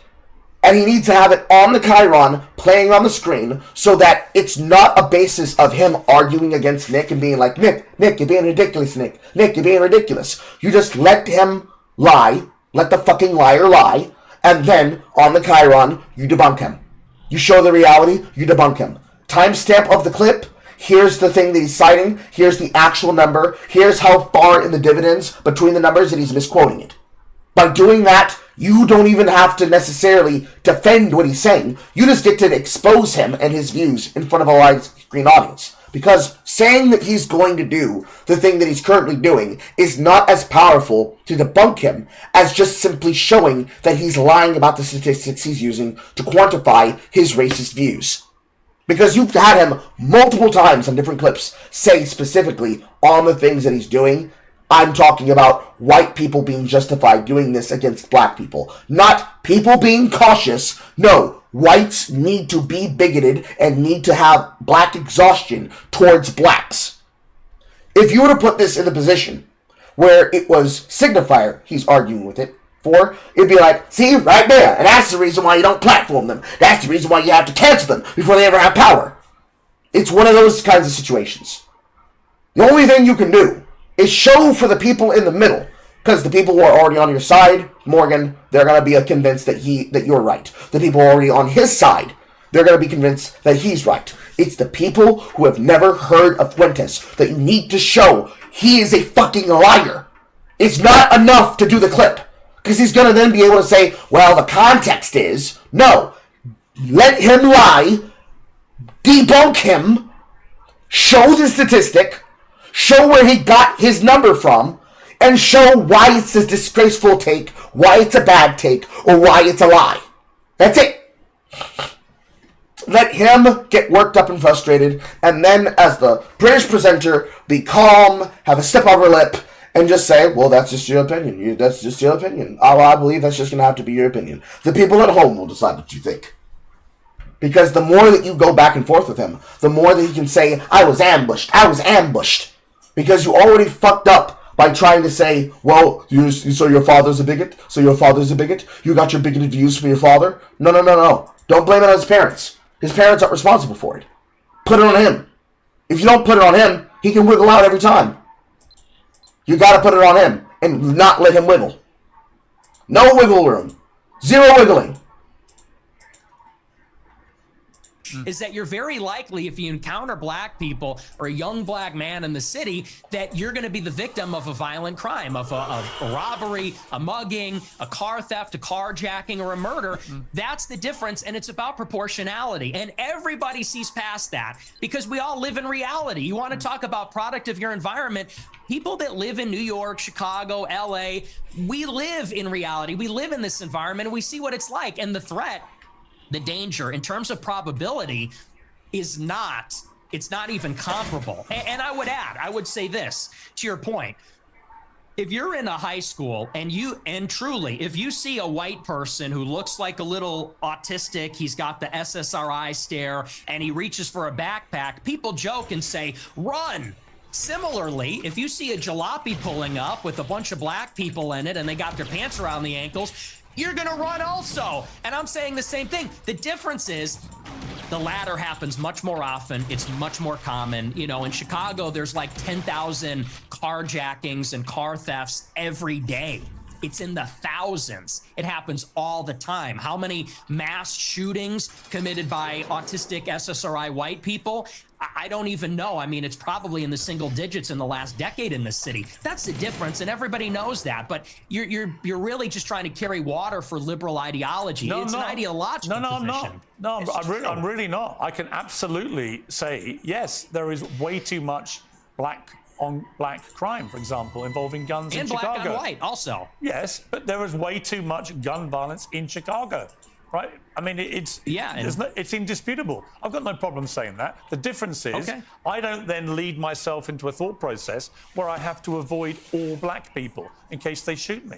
And you've already conceded that you are a racist. So when people hear you then say, I don't want to be living anywhere near black people, they already have heard you say, I'm a racist, so they assume you're doing that because of people's skin color. I don't think you would probably dispute that, right? Well, you're separating two different things. The monologue when I said I don't want to live around black people, that was after Irina Zarutska got shot. And it's true. I mean, they are... See? That's why you don't let him pivot. Well, you see, I said I wouldn't do that in reaction to Irina. In the context of Irina, it's perfectly normal. So all you have to do is pull up the date. What stream did he say it on? Because if you do that, he no longer has the pivot. Then he just has to own being a bigot. They are largely in this city, in Chicago, the south side, the west side, huge criminal population, and I don't want to live anywhere near it. And I do. I want to live in a white neighborhood. I think that that's extremely desirable, and I think even Nick, black people do. Nick, you're perfectly entitled to that view. But when you have obviously prefaced all this by saying, I am a racist, unashamedly, then people will assume that all your thought processes about all of these issues are driven by an aversion to people based on their skin color, which is the purest personification of racism. Well, it's not an aversion. I would say it's the opposite. I like my own people. My own people are familiar to me, and I think that's true across the board. I think that people seek out other people that are like themselves, and every other group does this, whether it's blacks, Hispanics, Asians. You know, I get a lot of attacks when I talk about that I'm against interracial marriage. And what's funny is that every other group is against interracial or interethnic marriage. Jews, but you're the Chinese, you're the product of an Hispanics. interracial marriage. Yeah, I mean, that's debatable. Not Let's say really. for the sake of... It's debatable. Was Hitler like a black man when he was impregnated by mom, or what? Not really. Sure. No, you're the product of an interracial marriage, and your father is part Mexican. You're literally, for the sake of argument, the very person you've just told me you want to avoid. What race is Hispanic? Is that a race? Well, what do you think it is? I'm asking you, what race is Hispanic? Hispanic, of course it's a race. It's called Hispanic. It's a mix between two races. It's a mix between indigenous Americans It's not and white, Europeans. though, is it? It's not white.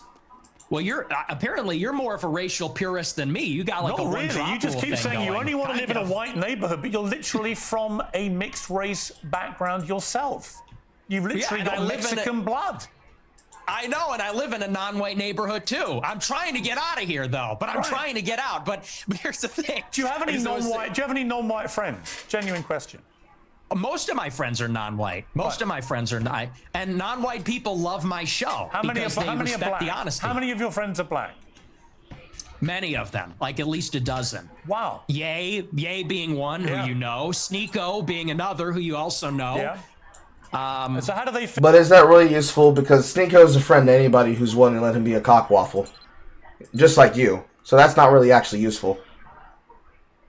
When you say you just want to be away from any black people, walk away from them.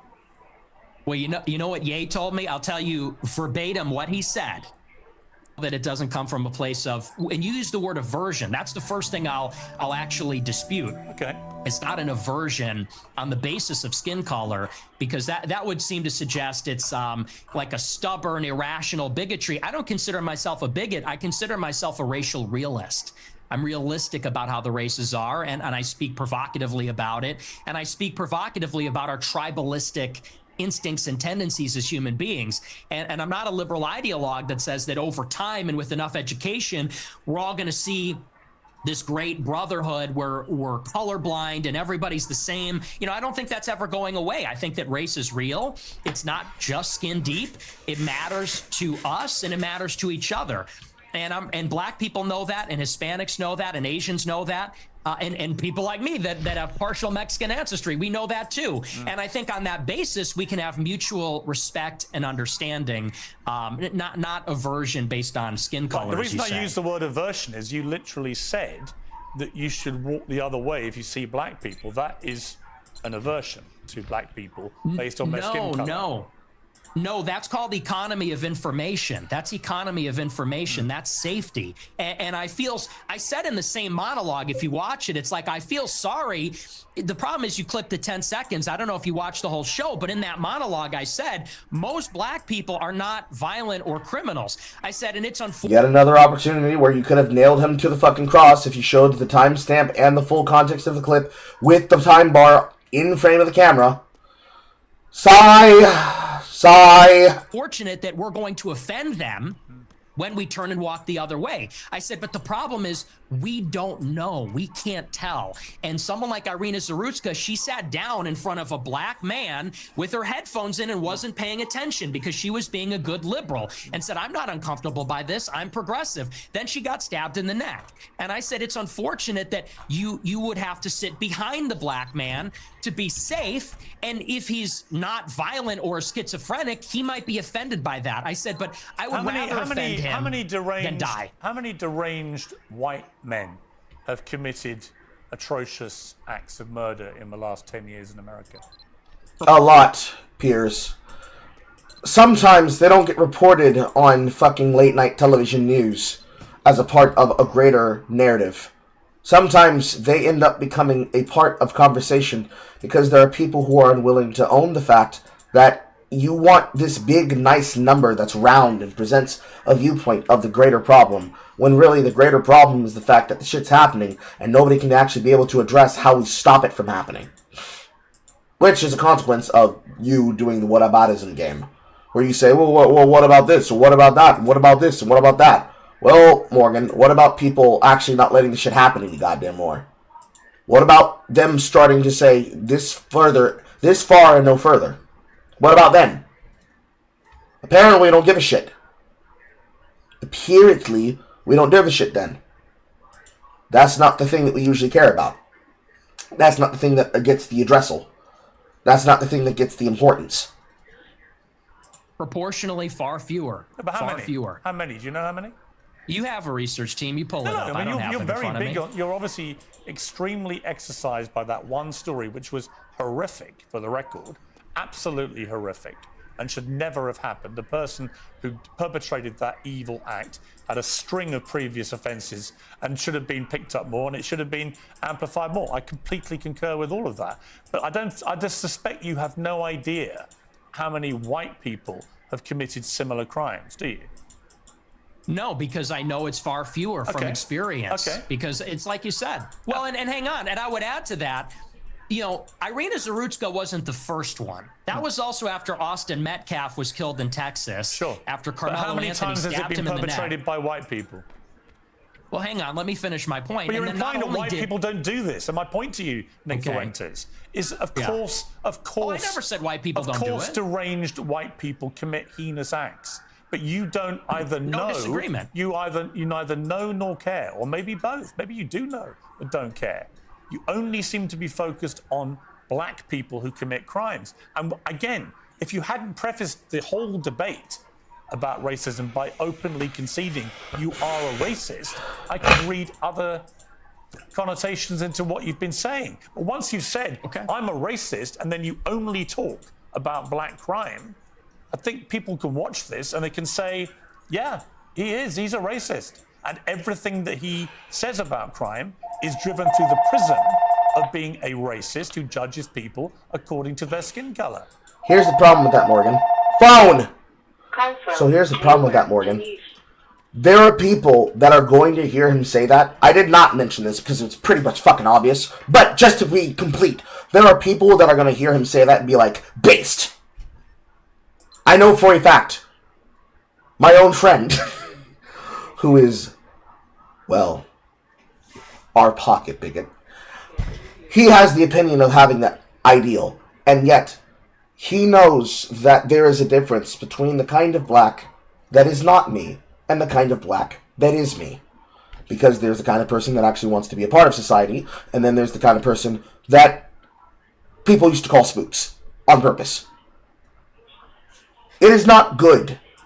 These are not things that people would like to be a part of society. Nor am I defending my friend for the shit that he believes. It's just that there's nothing I can do about it.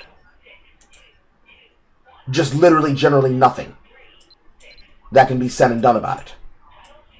Because at the end of the day, the problem that comes down to brass tacks is that you have to concern yourself with what you can actually help and control. Because you give him this opportunity to treat it as an issue, as straightforward as, well, this is how people feel about it. It allows him to walk the issue in a way where he's not going to get any real criticism. Well, it's funny because... And so, it becomes a crack shoot. You're trying to hold them to account, but they don't care. It doesn't matter. It's quite on the contrary. And I said this in a similar monologue. You know, the problem is not that I wake up and I walk down the street and I see someone that doesn't look like me and it makes me angry. The problem is there's a pattern of behavior, which we've all seen. Blacks in America have become narcissistic, and they become narcissistic because they've been told they're victims of racism, they're victims of slavery. They've been told, really, there's no accountability. If they're rude, if they're inconsiderate, if they're criminal, they are told that they have no agency for their actions. They're being told, if you act in this way, it's because the white man made you that way. It's because the system's rigged against you. And so we have been telling black people this for a generation, and now there's no rules. Now they go, and what we hate to see as decent people, not even as white people, but decent people, even black people too, what we hate to see is rudeness, obnoxiousness, inconsideration, criminality, violence, and that's that pattern of behavior that we see all over social media, on So the just to body be clear, cam you footage, on Fox. don't like black people who play the victim and are rude. Is that your position? I don't like that pattern of behavior. And who are narcissists? I see where this is going. Yeah, you're ahead of me. Turn this around on you're me. ahead of me, aren't you? Because when I said, Very what clever. black friends have you got? You said, I am kind of black, aren't I? No, not that. You said, Oh, yay I'm not also. saying you. I'm just saying your choice of black friend is Ye, who is arguably the #1 black victimhood narcissist in America. Except that he's right. Which is the problem. Except that he's right. Every single thing that Kanye was crazy about, because really what Kanye was is that he's manic and he needs his fucking pills. Because Kanye is right, he now has to watch his daughter, Northwest, get fucking pimped out by the slut machine that is the Kris Jenner household. Before you know it, despite the fact that she's half black, his daughter is going to be sucking and fucking political black cock and famous black cock, and possibly also becoming a mother before the age of 21, because Kris Jenner will have taught her that what she needs to do in life is that she needs to find a man that she can milk for money, milk for time, milk for attention, milk for involvement, and immediately use them to get a leg up in society, because that's what he's good for. The same way that they did to other people, the same way that they did to Kanye, the same way they'll do into perpetuity, because they specialize in making something out of drama and controversy as it applies to opportunism in Hollywood circles and Hollywood-like circles, as it applies to African-American men interested in what we would call snow bunnies. Really, I would call the Jenners bimbo dolls, to be honest, but basically, hood rats, chicken heads, celebrity chicken heads. And unfortunately, they all would still agree with the opinion that, yeah, and they're bad. They would hate those things. It doesn't help what you're trying to say, man. They don't care. They already think that it's normal. They already agree with the position that he already comes to. They're already at the disposition of saying, absolutely. And that's why it's based. The only counter to this is that you have to stop trying to appeal to exposing him, because he doesn't care about being exposed. Once again, he didn't need to be platformed this content, and because you brought him here, there's nothing you can do about it. Do you understand the problem? So he's your friend. He's one of the very few black people you want to be associated with, but he's the epitome of what you just said you abhor about narcissistic black people. I disagree. I disagree with you, and I'll tell you why. Because Ye, if you've ever met him in real life... I have, yeah. Okay, well, then you know. He's nothing but polite, considerate. Actually, he was very rude to me the last 2 times I interviewed him. He's a supreme narcissist, and he's also... Well, you keep interrupting me. You're very rude. Are you black? Because you're being very rude by interrupting me right now. I'm Al. Are you rude? Are you black? You're being rude right now. You need to let me finish the thing that I'm saying, otherwise you're black and rude. Come on, man. Any other normal person on any other podcast, any other platform, would have thrown him off air. Why is he still here?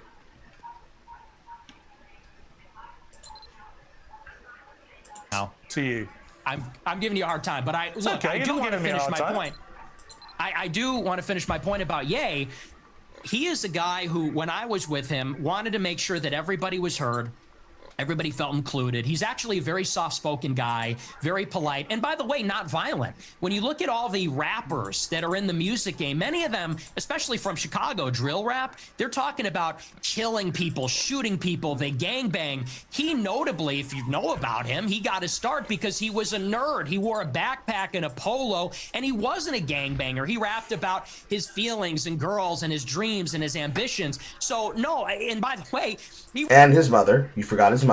Would tell me all the time he doesn't even feel black. They make him feel not black because he doesn't do those things, because he's soft-spoken, because he's artistic, because he's a bit of a nerd or likes fashion. So I would disagree. The thing is that we know that he has a level of autism. It is obvious that Kanye is autistic. However, he also has high-functioning intellectualism. And because of that, it is very difficult to deal with him if you're not dealing with him in a very specific and certain way. For what it's worth, it'd be great if he'd not act like a manic, but he acts like a manic. he's actually not like that at all. What Okay. we're talking He's also a Hitler-loving anti-Semite. And we're going to take a little commercial break here. Come on, that's not Kanye, that's Ye. Ye and Kanye are not the same ones, okay? And we're going to come back and talk about anti-Semitism and your views about Jewish people, and indeed what Ye has said about the same subject matter. Angel Studios are back with a new must-see documentary. It's called Thank You, Dr. Fauci, and you're going to hear a lot more about it over the next few months. Award-winning filmmaker Jenna First digs into the origins of COVID-19, a possible bio-arms race with China, and claims about history's biggest public health cover-up. It's not a right-wing film or a left-wing film. It's a film about transparency, which is something we should all care about.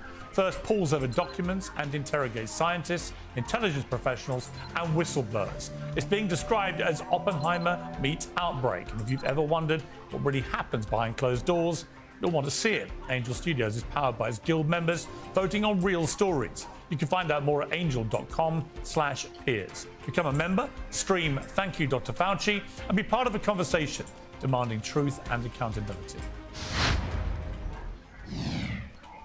Okay, back with Nick Fuentes. Let's just turn to anti-Semitism.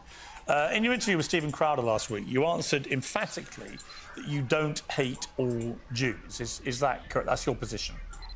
Yes. Okay. So I want to play you this clip. Well, I don't hate any Jews. Let me just amend that. I don't hate any Jews. Okay. Let's play this clip. The reason I've had it is because my opposition to world Jewry and Israel is rooted in absolute World Jewry. It's like a national bank. Oh my God. It's like a national bank. The World Jewelry Bank. Come here for your Hav Nakanila. Open a new bank today and get 50% off on all storage crises.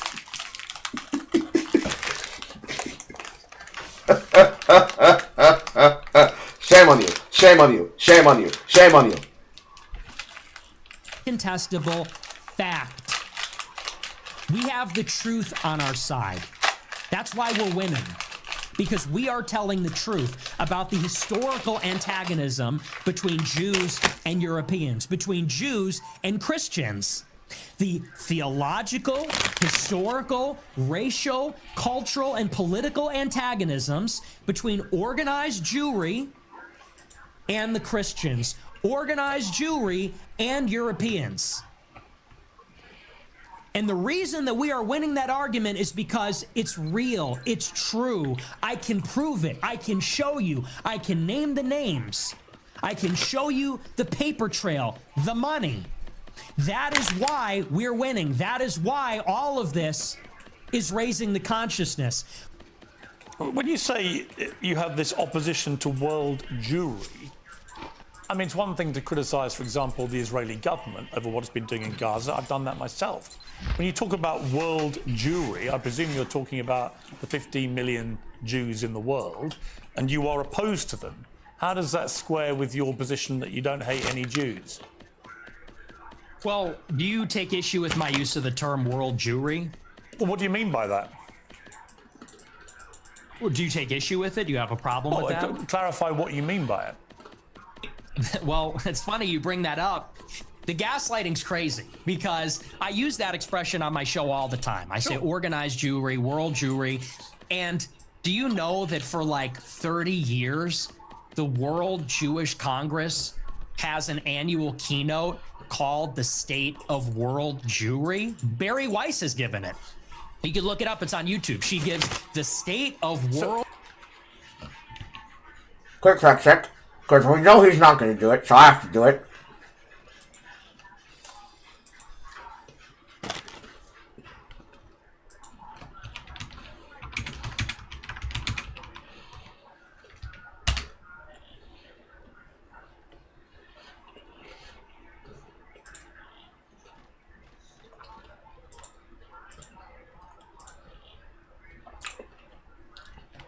It's right here. The State of World Jewry Address, 1992, New York City, by someone by the name of Dan Senior. is Judaism and ethnicity, or religion. Barry Weiss, Van Weiss, Judaism podcast.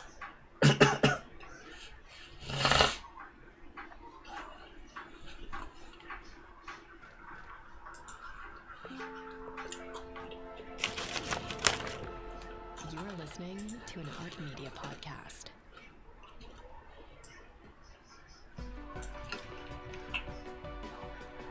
Acid test of City.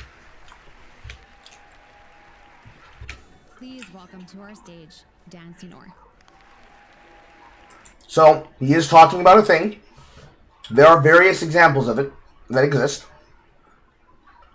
This happens to be Dan Senor. And then, over here on the side, here's the one from the woman he's talking about, which is Barry Weiss.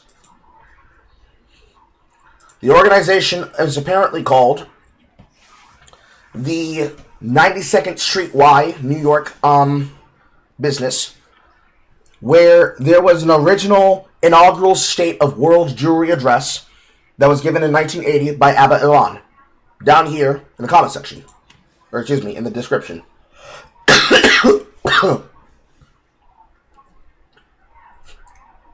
And then, here is the last recorded one from last year, February 25th, 2024.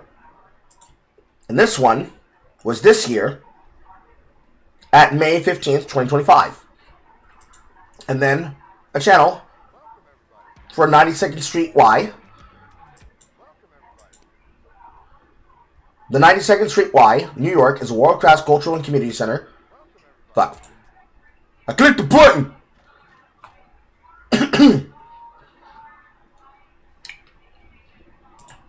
No, that was the right button. I have to go to the description section. The 97th Street Y, New York, is a world-class cultural and community center where people all over the world connect through culture, arts, and entertainment and conversation. For 150 years, we have harnessed the power in arts and ideas to enrich, enlighten, and change lives, and for the power of community to prepare the world. Subscribe now for more if you want to go blah, blah, blah, blah, blah. If you want to learn more about 92nd NY, go to the org.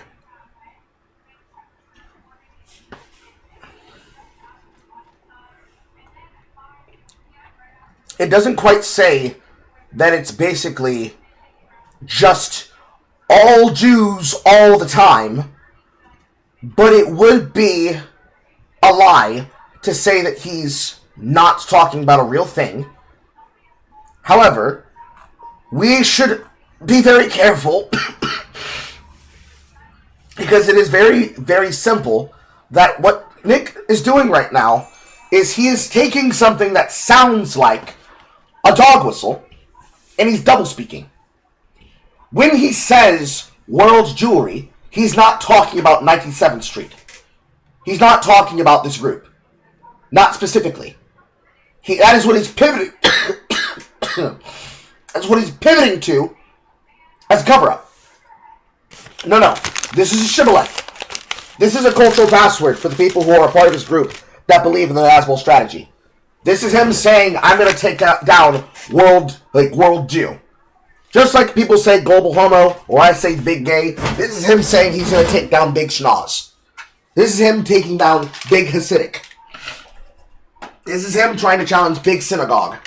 Big synagogues probably sounds more appropriate, so that it doesn't sound like I'm saying jewels.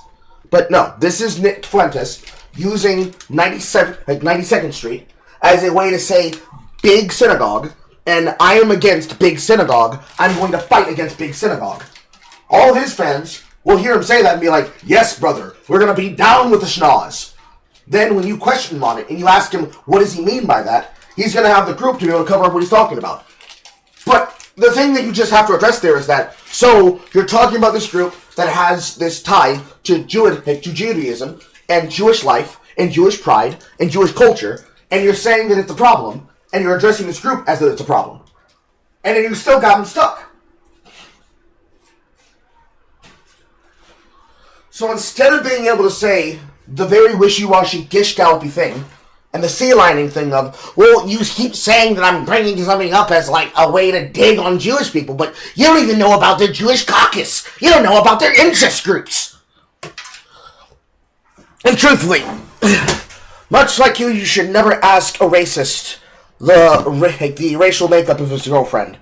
You should never ask the historic professional bigot about the groups that he knows about because he is on that type timing. You won't be able to catch him out. He'll have an answer for everything, unironically. Continue. But what do you mean? But Nick, what do you mean by it? I mean, you have to talk about, there's a concept of Jewish peoplehood. It's the sense that they are part of a common nationality, a common tribe, a common people. And so where they reside in Israel, the United States, or Europe, or elsewhere, they see each other above, or maybe on a different level, alongside their nationality, their state, wherever they reside. If they're in Germany, France, the United States, they see themselves as part of a transnational nation, of an international nation. The Jews in America, the Jews in Israel, they identify as Israeli or American, but they also have something in common. They identify as part of a common nation, which I would say there's a world Jewish population. It's world Jewry. And world Jewry has representatives. There is such a thing as the World Jewish Congress, where they actually elect, it's democratic, all the local Jewish organizations elect representatives to represent proportionally the Jewish population in their area at the World Jewish Congress. And it's sort of like Davos. It's like the World Economic Forum, but it's exclusively for members of the Jewish nation that exists across the world. And so that's a real thing. And I didn't make that up, and that didn't come from 4chan. It's like I said in that clip, I read what they write. I read their books. I watch these speeches. I watch a speech from Barry Weiss. I pay very close attention. So that's what I mean by that. There is such a thing as it's a nation that exists across borders on a global scale. They're organized, and they have a national self-interest as that nation, as that tribe. So if you don't hate any Jews, what do you like about them? I like a lot of things about them. I think they're funny. I think they're smart. I think that they're pretty remarkable people. And as Christians, especially as Catholics, we say they're remarkable. And this has been adjudicated in Catholic doctrine for thousands of years. We say that they're a witness people. And so we actually, there's provisions inside of Catholic doctrine that says we need to give them special protections because they were a witness to Christ's passion. So, this is why you can't clip the show. You have to watch the whole thing. I say this repeatedly in interviews. I do think they're remarkable. By definition, they're exceptional people. It's just that there is a sort of natural opposition between them and Christians because of the theology. We believe that Christ is a Messiah. They don't.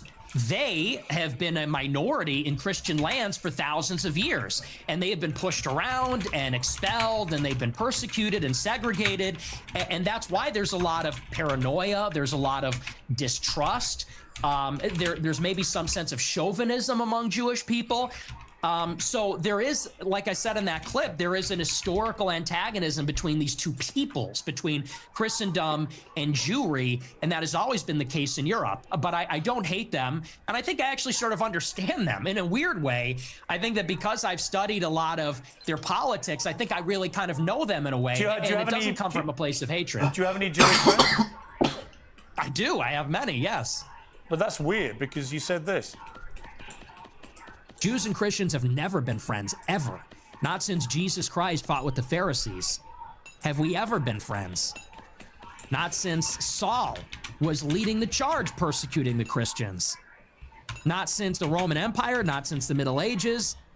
Never. We've never been friends. We've never been allies. We've always been set against each other, actually. And even here in the United States, it was communist Jews who were the architects of both communism and the civil rights laws that are dispossessing white Christians of their land and civilization. The Jews and Christians have never been friends ever, except for you and your Jewish friends. Yeah, so easy. As peoples, as nations. Got it. Not saying every individual Christian, and of course there have been Christians and there have been Christian converts to Judaism, Jewish converts to Christian. You're nodding your head, but you're asking this. I'm saying as peoples, they've never been aligned. As a Roman, I'm a Catholic like Okay. you, and I have many Jewish friends. And I'm just trying to compute what you're trying to say, which is Jews and Christians have never been friends ever. And I'm like, well, you have Jewish friends. I have Jewish friends. We're both Catholics. therefore we're Christians, sort of doesn't really quite add up. Well, like I said, as peoples, there has been an historical antagonism as peoples. And you could even say the same about blacks in the United States. Of course, there were black and white people that were friendly with each other, but in many ways, they were set against each other as groups. And I think that's easy enough to understand. You gave him wiggle room again. You allowed him to be able to weasel his way out by saying, well, see, I'm not talking about the group as a whole. I'm saying individuals can be able to do this, but they are cantankerous to each other because of things that are factors. You have to understand the factors, Piers, the societal factors.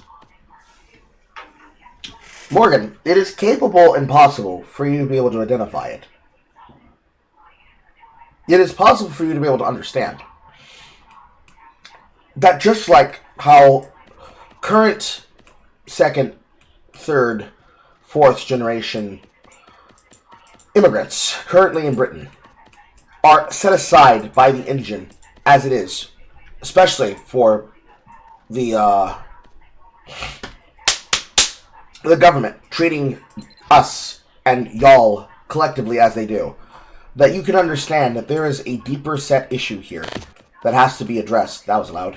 There is a deeper set issue here that you have to be able to address with the fact that they are not able to directly talk about how this affects people the way that it does. It is the fault of issues that have yet to be resolved with just your government and how it addresses these issues with itself internally, let alone how it addresses them as a part of a greater problem. These things did not come from nothing, Piers. So you should be able to understand that, of course, it is possible for African Americans and whites to work collectively if they know each other personally, versus an individual who clearly is picking and choosing specific group in violence as a part of the pivot. You should be smarter than letting them have this ability to do this. But maybe that's short-sighted. The reason that many people think you're anti-Semitic is that you have regularly downplayed the Holocaust, and in particular the number of Jewish people who were murdered by the Nazis. It's been said that you believe no more than several 100,000 have been killed, and I want to play you this clip. People talk about, well, you know, what about the gas chambers? Well, to the extent that that's real, I find that hard to believe, but to the extent that's real, there have been atrocities committed and genocides committed in all times and all places. Let's acknowledge why Hitler casts the long shadow. Because that confers a political benefit upon Jews. That's why. It doesn't really sound correct to me. Wait a second. It takes 1 hour to cook a... Oh, that's a really old clip. Holy shit. The fact that you have a really old clip here and you don't have the exact date that the clip is from is a problem. Because now you can be able to say, well, those are old views and I don't believe those views anymore. Batch of cookies, and you have 15 ovens, probably in 4 different kitchens, right? Doing 24 hours a day, every day for 5 years. How long would it take you to make 6 million? I don't know. It certainly wouldn't be 5 years, right? The math doesn't seem to add up there. You think that's funny? It's funny. It's amusing what you're doing because, you know... So, you don't have an answer. Piers, you should attack that angle. Don't let him worm out of it. That one was a joke, but do you want to talk seriously about the Holocaust? Yeah, I do actually. I mean, I do, because I just find it extraordinary that you would think the Holocaust could ever be something that we could joke about. Why, too soon? Kappa. Is it too soon to make jokes? How many people do you think died in the Holocaust? How many Jewish people? I don't know. I'm thinking maybe 7 million. What's the number? Are you sure you don't want to go with something like not enough? But because to be realistic, the thing that you have to understand here is that the problem with questioning Holocaust numbers is that people do not understand that there are a lot more than 6 million people who died in the Holocaust. It is a lot more than 6 million people who died. The problem is that people like to say the JQ is about questioning the Jewish lives, that were killed. It's closer to double. This is a fact that you can fact check. Take this shit home with you. You're going to learn something today about history. They didn't just kill Jews. They killed the gays. They killed the queers. They killed the alternative lifestyles. They killed the hermaphrodites. They killed the blacks.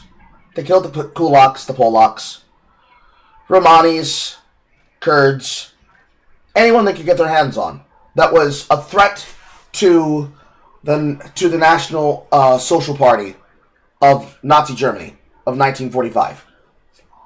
Technically a little bit more time ahead of that. And time before it, in World War I, into World War II, and then after World War II, until Nazis were no longer in power. They killed a lot more than 6 million. Nobody cares about the other half, or the other purported 1.5% half. Because, for one, it's not as powerful as using the JQ to say this person is a conspiracy theorist, and therefore they must be deplatformed. That's the first problem. Secondly, the second problem, the historical issue, there's no record. There are more than enough records that you could use to mark a person who came as a second, third, fourth, fifth generation descendant of slaves from Britain to the New Americas, Spain, and what have you, even Europe, properly, from the transatlantic slave trade, as well as dental records, familial records, and incarceration records of Jews during the hardships and times such as experiences on the Berlin Wall, as well as just regular Nazi bullshit to the level of the Schindler's List. But there is little to no proper recognition of all of those other lives lost because there's no proper documentation. Where there is relevant levels of documentation, it's not enough to be able to track anywhere near the number.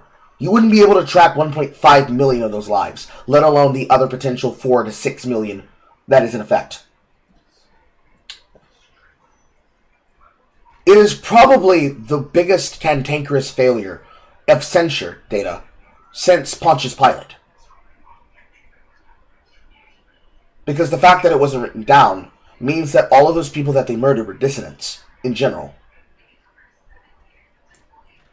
Now, I think playing on the question of the JQ is probably one of the weaker attack patterns, because he's just going to say it's a joke. You would need to get him... You need to get him on a level that is equivalent to what Boster said, the Mahler method.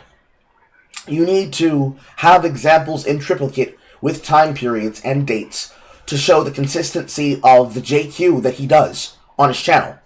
And you need to have it on the timestamps to show that it's been a historic thing with his material and content long before the relevancy of him becoming popular today. That would actually help you if you're going to go the JQ route. If you try to do this and you do it haphazardly, he's just going to get to say, well, you see, you're just trying to platform me. You're trying to cancel me. You're trying to cancel me. It'll work. Because there's been so many people that this has been done to before, you see. So many other people have had this tactic used on them that it'll work. It'll work for him to be able to get an excuse away from it and him not be held accountable for it. Just because that's the nature of how you're letting him get away with it. You have to do more than that, man. 6 million, something like that. So you 8 million? You concede that 6 million Jews died in the Holocaust. See what I'm saying? It's like so you understand that it's 6 million. You should go a little bit more with, do you think it's a joke? And do you believe that this is something that, well, I'm telling a joke about how it happened, but that doesn't mean that I question the number. Because if you take any amount of clips now, it's just going to be a case of you trying to gish gallop him and trying to gotcha him. It's lazy. It's lazy, man. It's fucking lazy. Possibly more. Possibly, we're discovering all the time. So it could maybe even be more than that. So why have you doubted the numbers in the past? I'll tell you why. I really think that every death is a tragedy. However many Jewish people died in the Holocaust. And I'm not a World War II historian, so I'm actually open to believing the official narrative, and I've read some of the conspiracy theories. And to tell you the truth, it's a rigorous debate. But you know what's interesting about this is in many countries, it's not even legal to talk about it. And that's really where my interest in the Holocaust begins and sort of ends, to tell you the truth, is that if you wanted to question the number, you would be put in jail in about, 17 or 18 European countries. And I think that's really the more interesting conversation, which is that this is almost like a religious dogma in the West. No other genocide, no other atrocity is treated like this. Could you imagine if in the United States... There are several different types of atrocities that are treated like this. Not even quoting things like 9/11. It is probably one of the biggest ones that people use as, because you question this means you're a neo-Nazi. I concede that to you. But let's not be stupid. You're being stupid. You're acting stupid. Don't insult my intelligence. Don't insult his. They said the number of Palestinians killed in Gaza is 100,000, and if you don't say that, you're going to jail, you're banned on X, you can't have a job. That's the part that's totally insane. And a lot of people, they can't even make up their minds. I think it's actually done a disservice. If your goal, and I'm not saying you as Piers Morgan, but if your goal, if you're an advocate for awareness about this, if your goal is to convince everybody that this is the way the Holocaust happened, I think the last thing you'd want to do is say that everyone that disagrees is in jail and is banned and you're not allowed to say it. So there's really been no open debate about the subject since the scholarship started to be produced about 60 years ago. But there is no debate to be had about the number of people who were murdered. Even the Nazis. And this is why you do not go this route.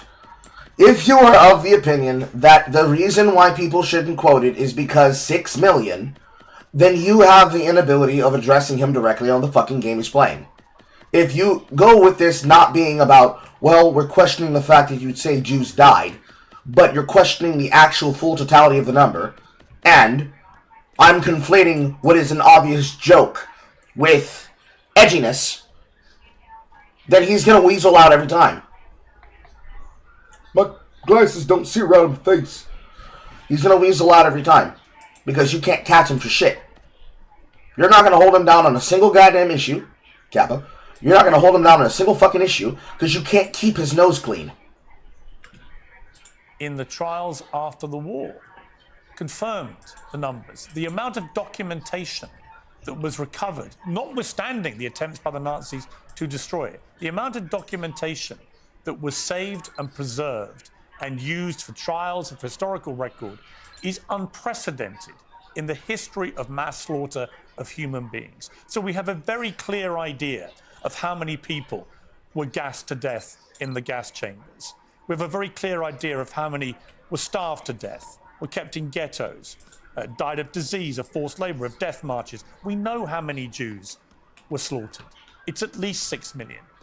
What's interesting to me is that you appear to now concede that, which may be news to a lot of your regular viewers who have constantly heard you quibble with the number of Jews who died in the Holocaust. And for the record, just to confirm what I think you told me, you do now accept that at least 6 million Jews were killed in the Holocaust. Well, no, I said it could be... It could even be higher than that. Well, it could be higher. That is true. I think it's at least. But you I think you're accept right. at least. It is at least. Oh, it's at least 6 million. But it could be 100 well, times people more are going than to be that. okay. The people are going to be. Let me respond to your. Let me respond to the rest of your question. Sure. What you're saying, I understand where you're coming from when you say it has been documented and there are confessions and so on. Let that speak for itself. But you don't see, your show is called Piers Morgan Uncensored. Yep. But the United Kingdom is censored and Europe is censored. And if you talk about these things, you will be put in jail in many countries. And I think that's where a lot of people start to say, well, if the truth is so clear and if there's such overwhelming evidence, why do you need to throw people in jail for disagreeing? And you yourself said, well, there is no debate. I think everything is debatable. I think everything at least should be debated. And if the evidence is very one-sided, let the evidence speak. don't throw people in jail. So do you think that Holocaust denial laws should be overturned? I don't particularly. I believe that in a state like America, it is possible in this country for you to be able to have a breaking point. It's not something that you should be deplatformed for, where you decide to have edgy jokes about things that people are sensitive about. And I think that when you put yourself in a position where you're having to deal with a weasel like this, that you can understand free speech does mean free speech. When you start putting people in jail for what is a joke, caught at a moment where people are fought with their pants down, you create the opportunity for people to effectively take advantage of something that is very, very easy for people to say, well, you see, it's just an opinion, man.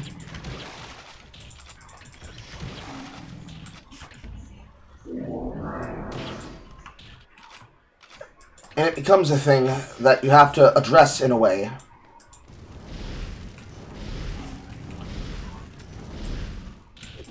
where if you don't address it a proper way, it amounts to a failure of the system to address what is acceptable and what is not, because of common public parlance and speech and all that other shit. But when it comes to a person who clearly is playing on the edge, and you know they're using the edge as a protectorate status to keep them from being called a racist and a bigot openly, simply because that's just your opinion, man, you can be able to understand that when they play with that line, it is so easy to address it by just simply taking away that protectorate status.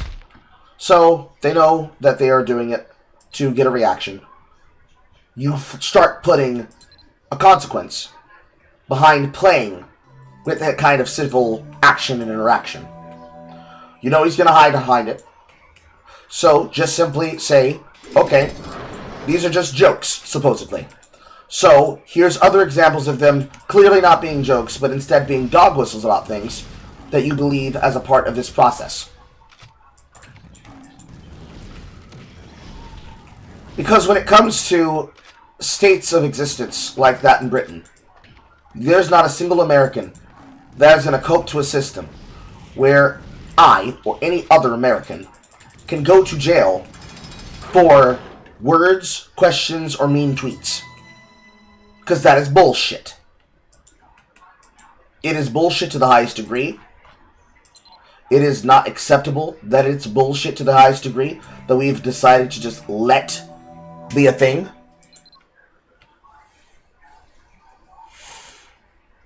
It's a bunch of fucking shit. It's a bunch of fucking shit that requires a lot more than just, I just feel this type of way, it's just my opinion, man.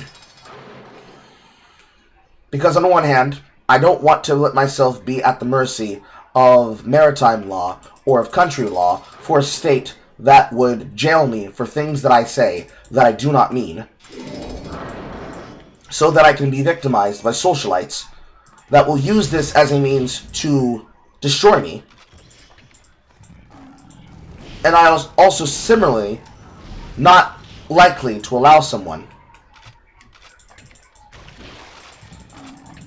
to pivot me of such a position, to be caught out in such a place, where because that is something people can use as an optics angle,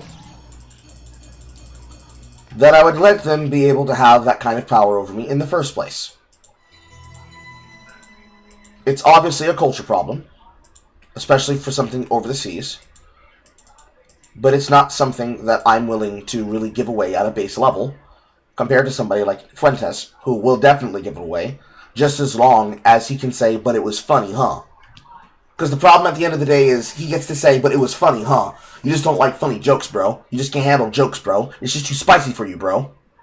agree with Holocaust denial laws. I don't think people should be imprisoned. Well, because I have a blanket view now, which has evolved slightly actually over the years, that I have a blanket view that speech should not be criminalized. Right? People should be allowed to say what they want to say, and they should be then made accountable for what they say. If you have an employer, they can make a view about whether you are the right kind of person they want for their employment, as they would make a decision about anything else you do in life. So I actually believe that speech should never be criminalized. It's my personal view. I understand why in places like Germany, they have strong laws about it because they want to move on from what they believe was the most shameful moment in their history. I understand. But here's the problem, Morgan, and this is where people like Fuentes would be able to win. By having speech laws that compel speech in such a way where you will make anything even close to saying the word Heil next to anything that makes an H vowel, you will, or H consonant, excuse me, that makes anything even close to the H consonant, that you can just then basically hold them forever in a position of not having the ability to be a normal citizen because you decided they must be a super ultra uber bigot. You create a greater problem for everybody that represents a viewpoint that breaks society as a whole. And that viewpoint disallows people from being able to actually be a part of that connection. It disallows them from being a part of that connection. It disallows them from being able to actually defend themselves. It disallows them from being natural citizens. It disallows them from being humans in general. It disallows them from being able to argue for their rights among what should be easily capable of allowing for jokes and for allowing for criticism. While at the same time, every single person that could ever say the phrase white power, you wouldn't immediately assume that they're a dog-whistling Nazi. Maybe they just like the character of Tommy Oliver from Mighty Morphin Power Rangers. Unfortunately, because people are noticing things into claiming everything must be a secret Nazi dog whistle, that can't happen. Because the ground was ceded. It is an argument that you've given away. Because there's never a time ever where it's allowed. It is literally something that was the case basis while many of you were wearing your fucking red poppies on your chest, where you said there is no acceptance for a time or a debate. If I ever hear it, it must be Nazism. That was something that was decided for the British people and by proxy the American people by fucking reactionaries like FD Signifier. So we can't even have the discussion because you won't even allow people to question it. You won't even allow them to talk about it while knowing that they're not a Nazi because there's too much danger. Understand that. Do I want that in the country? No.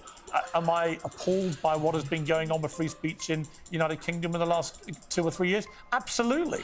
It is ridiculous that people have been frog marched to prison cells for stuff they put on social media. Right? So yeah, I do. But you don't actually do anything to defend them from this, Piers. You, just like every other person who is supposed to be a salacious news pendant, is just a person who's willing to say, well, of course I feel bad about it, but I'm not going to do shit to stop it. So the fuck are you good for? You'll watch your fellow countrymen get raped over the fucking coals, but you will not burn with them. You're no Katniss Everdeen. Alright? There is no, if you burn them, you'll burn with us. You're not gonna become a dissident against the state. You're not gonna become an activist against the state. You're for the status quo, and you represent the status quo because you are an open-mouthed talking shill that represents the hoity-toity parts of society that will have the debate, but you don't represent any person that you are debating for. We're a good example of that. There was a video recently put out by my spirit animal, which is to say, by the content creator that basically is the one responsible for why I think what I think. Put some fucking earbuds on! You're in public! I'll answer that in a second.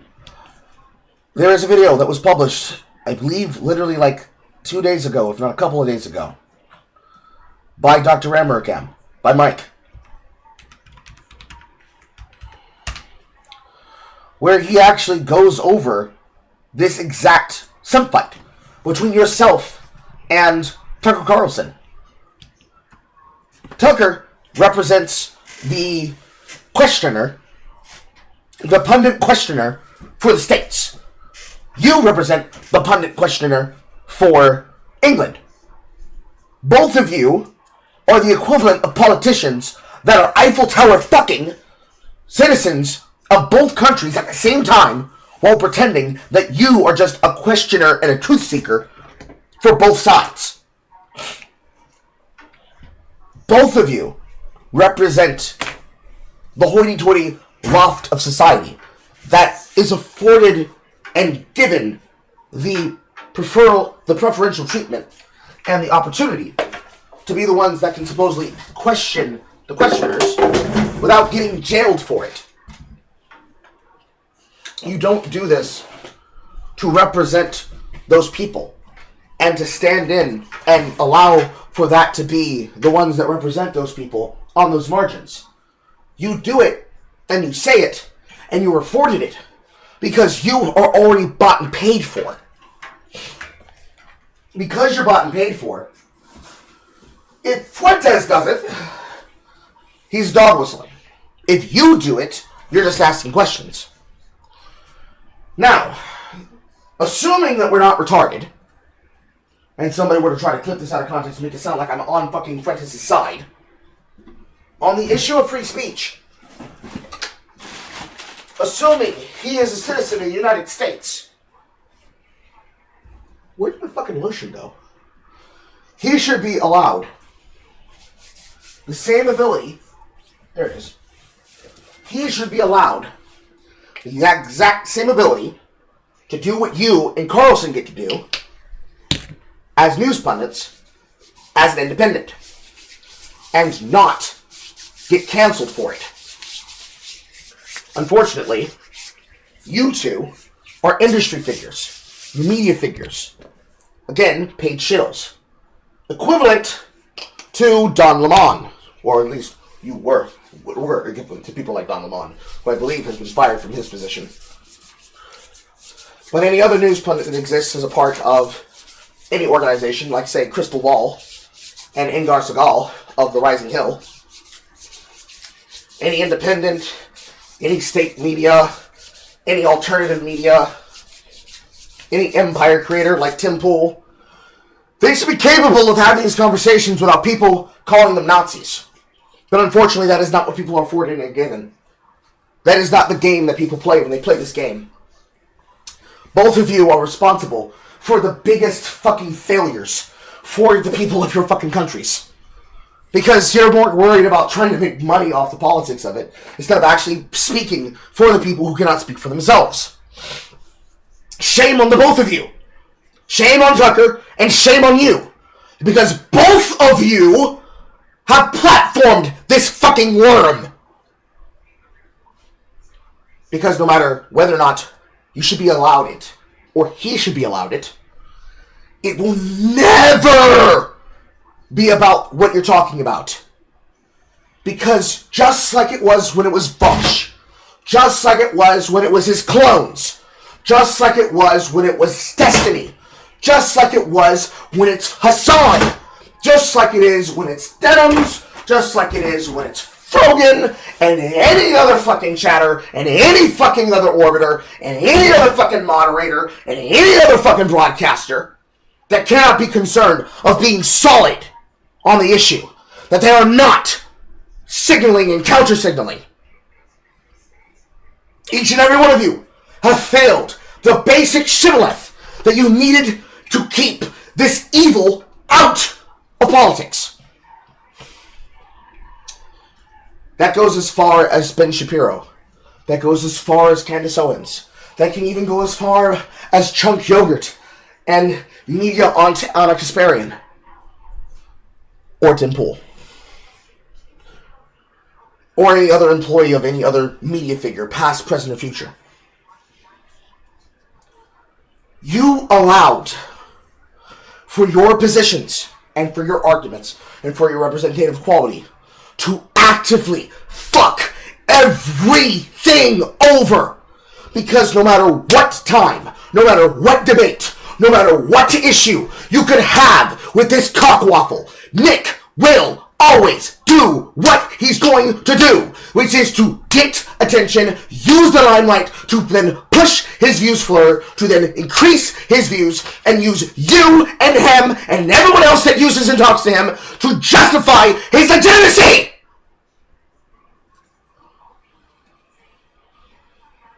Every single time, without fail. And no, that does not mean that signifier's right. The correct way to deal with Nick is not to deplatform him and to then disallow him from destroying himself by burying himself in his own grave. No. The correct way to deal with people like Nick is to expose them in a way where they get all the exposure anyone would ever need. Put them on the biggest platform you can find, and then close the doors, and then fumigate that motherfucker. Metaphorically speaking. This is not a gas chamber joke, but it could have been. Knee slapper. But no. The way that you stop people like Nick is the same way you stop people like Vosh, like Destiny, like Keffels, like Alexander/Xanderhole, like Demon Mama. The entirety of fucking BreadTube, the entirety of CornbreadTube, the entirety of Twitch Debate Bros. You provide them the biggest platforms that they can, and you give them the biggest exposure with people who are solid on the fucking topics, and you demonstrate how little they fucking know and how dumb they fucking are, to the point that their favorite talking points fall flat in front of a wide studio audience. You do, politically, what socially and entertainment-wise Colin Moriarty did to Smash JT. Or what anybody with actual fucking intelligence could do to people like any fucking game journalist that's dick worth their salt. Like, such as those, like, a media figure that's actually intelligent, like Richard Lewis, esports, versus somebody like Alyssa Mercante and their many hanger-ons and minions. When a person who is obviously in it for attention comes to use you to legitimize their talking points and their views and their reach and their virality, to say, you can't resist talking to me because you're eventually going to come to me, all you need to do is demonstrate what they actually do it for. Sunlight is the best disinfectant, but it only is a disinfectant if you stop the reproduction process. I'm going to say that again. It was so nice, I'm going to say it twice. The only way to not let the roaches scatter when the light comes to disinfect them, when you're inspecting where they're harboring, is that you need to use a roach growth hormone suppressant. That's not the thing that it's properly called. You can probably look it up on any kind of roach extermination feed that has the specific growth inhibitor on it. I believe the word I'm looking for is inhibitor. Roach growth inhibitor.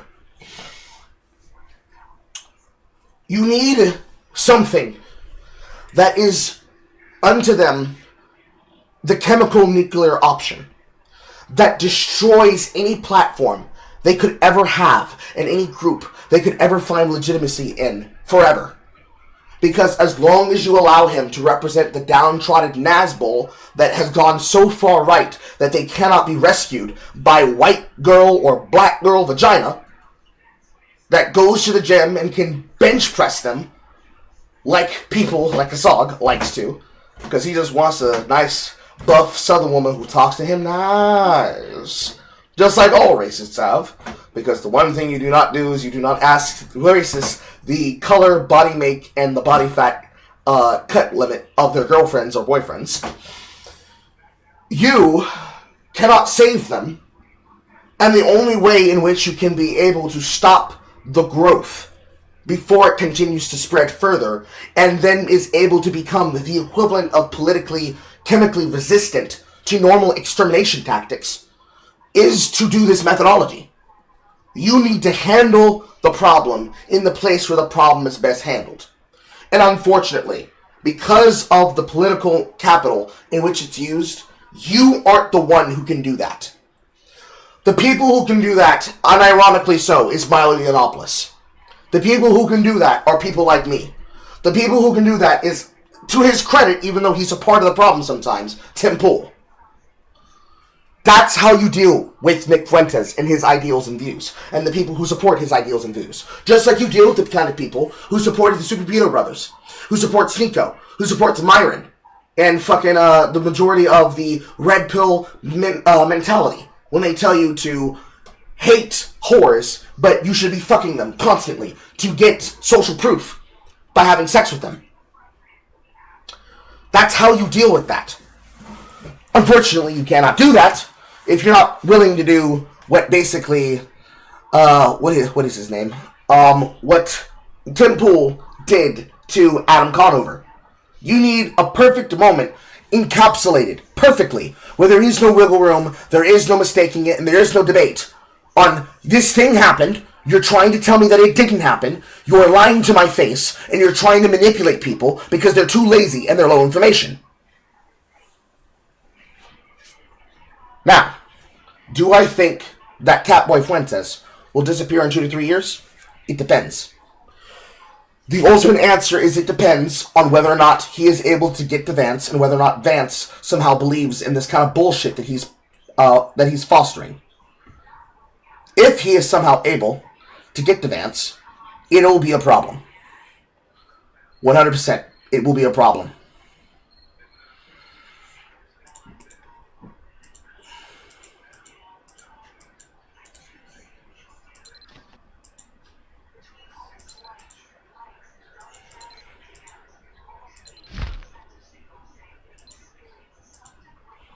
If you allow him the ability to avoid the kinds of people that will put him on the spot, then you're never going to get rid of him. If you get somebody who is so powerful, so recognizable, and thus so viral, that his shaming and his spanking is public and cannot be avoided and cannot be ignored, that might be enough. Just enough. Barely so. Because the more public the embarrassment, the more perfect the tactic. It'll be very much a fucking crapshoot at the end of the day. But the more public the shame and embarrassment, the more succinct and good it will be for preventing him.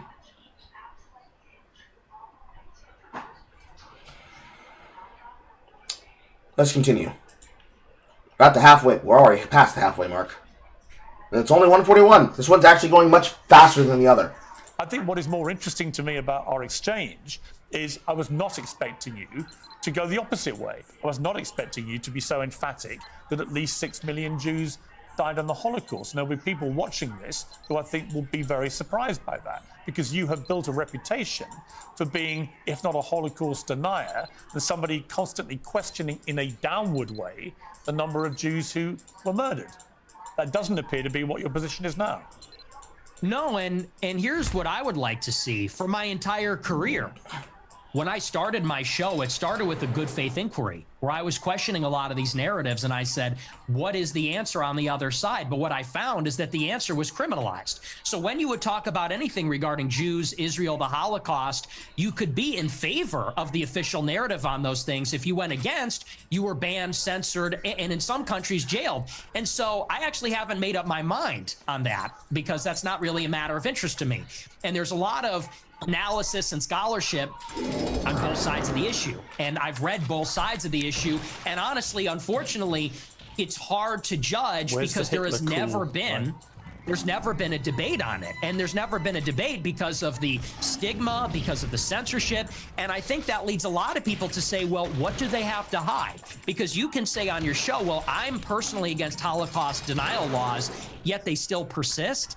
And the social consequences still persist. And I think that that is the anomaly. And people have to wonder, okay, why is it that way? And what I said in that clip is the reason the Holocaust casts a long shadow is because it confers a political benefit upon organized Jewry. That is what they always fall back on. They cannot be criticized, they cannot be named, they cannot be talked about, lest there be another Holocaust. And no other tragedy is treated that way, and no other ethnic group has a get-out-of-jail-free card. Just play that, anti-Semitism and Holocaust. Now, when you say global Jewry there, are you talking about 92nd Street or are you talking about Global Jew? Big synagogue. Which one is it? It can't be both. Come on, Piers. Pick it up. Pick it up. Here's your chance. He just exposed himself. He just said the quiet part out loud. Call him on it. Call him on it. You can do whatever you want and defend all your actions. That's the part that people are getting upset with. That's the problem. I don't know any right-minded person who believes that Jewish people weaponized the Holocaust for their own personal get-out-of-jail-free. Oh, he missed it!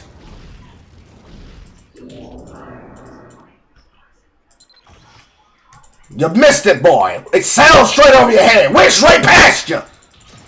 God damn! So fucking sickening.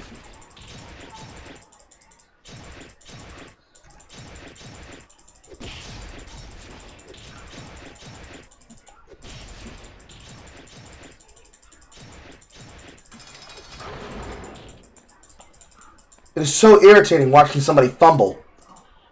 What a simple layup. What a simple layup to fumble.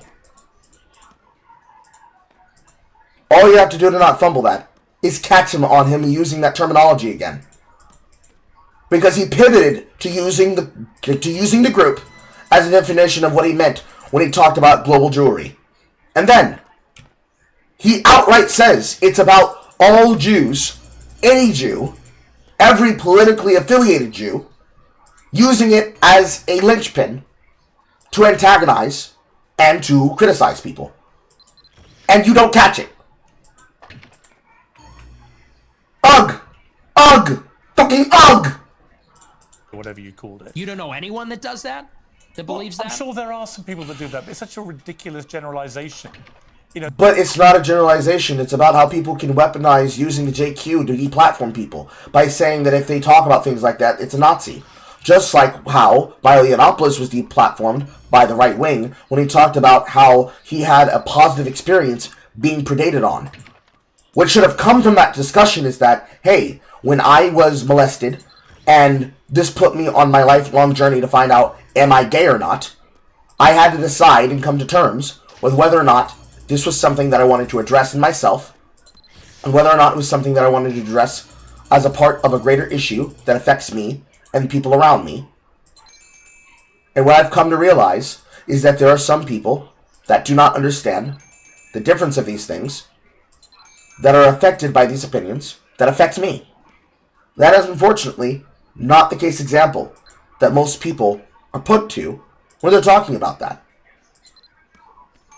Because it is the example that it's the opposite. No, there are people that 100% use this as a tactic in order to get something over and on people that are a part of a specific group that they decide doesn't deserve to have the right to speak and be spoken to, doesn't deserve to have the right to understand what it is they're doing and how it is to address the things that are important to them on the issue of the questions that they want to ask about world politics and world history. It is the case that there are people who will use this as a tactic, that they will find somebody and they will use this to shut them down. That is what Destiny did to JonTron. The only difference is that he didn't do it on Jewry. No, he didn't do it on Global Synagogue, on Global Snaz. No, he did it about how he wanted to make him sound like a irrational bigot about the issue that is still affecting your country to this day. That's what he did. He made him sound like he was a crazy fucking racist. The same way they'll make him sound like make him or other people that aren't that, when obviously he is that, sound like crazy fucking bigots. It is not hard to put together. Unless your name is Piers fucking Morgan. The truth is that most Jewish people have lost relatives in the Holocaust. In fact, I want to play you two clips. One is where you talk about Adolf Hitler. Hitler was a pedophile and kind of That's a really old clip. a pagan. It's like, well, he was also really fucking cool. So, you know, time to grow up. We're not children anymore. Am I right? Am I right? Am I right, boys? Am I right? Let's go. He was also really fucking cool. You regret saying that? Saying a fact? No, that's absolutely true. You think Hitler was very fucking cool? Yes, I do. One of them. And I'm tired of pretending he's not. Well, to be honest. Oh, we're getting fucking Joker memes, huh?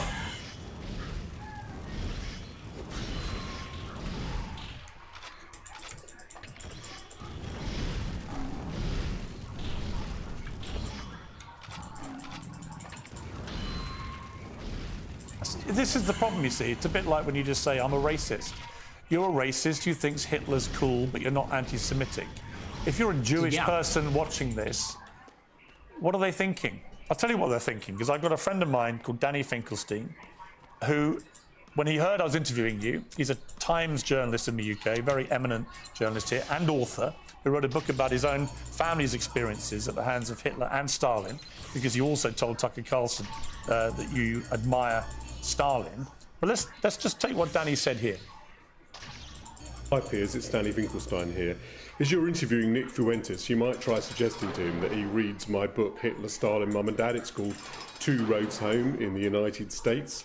Since he says he's on Team Hitler, you might like to ask him about the fact that Hitler arrested my mum, tried to starve my mum to death, did starve my grandmother to death, sent my great aunt to the gas chamber, my great uncle, my cousin. My grandmother on my father's side ended up being one out of 7 children, the only one that survived the war.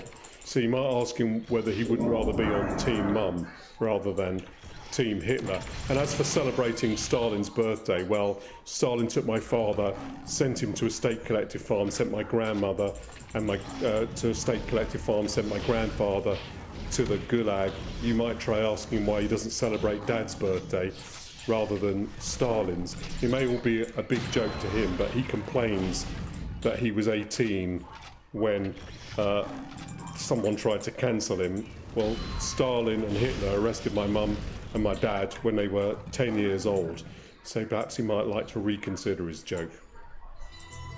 See, that's the reality of your jokes, although I haven't ascertained yet. Morgan! Morgan, you just did the thing he was talking about! Morgan! Morgan, you just literally gave him the alley-oop of exactly what he was talking about! Morgan! You retard!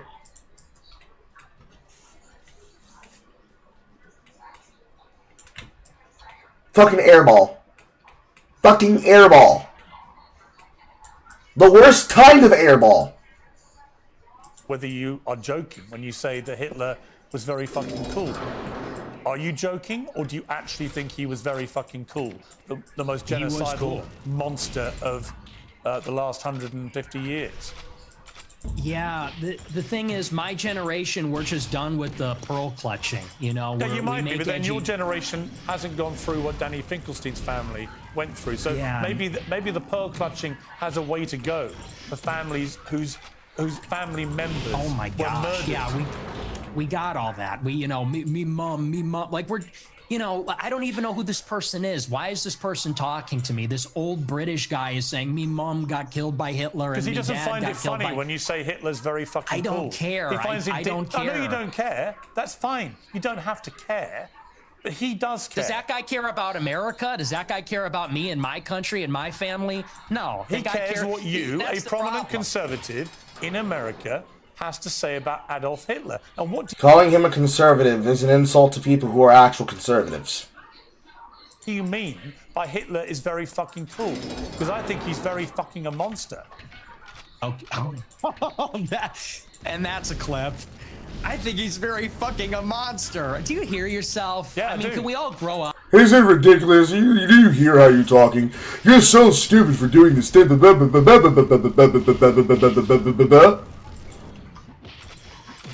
Morgan, you're not going to get him by browbeating him.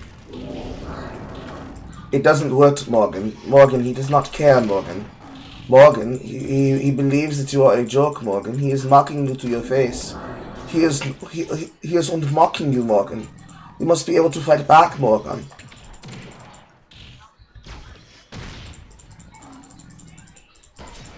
If you do not properly fight back, Morgan, he's going to continue mocking you, Morgan.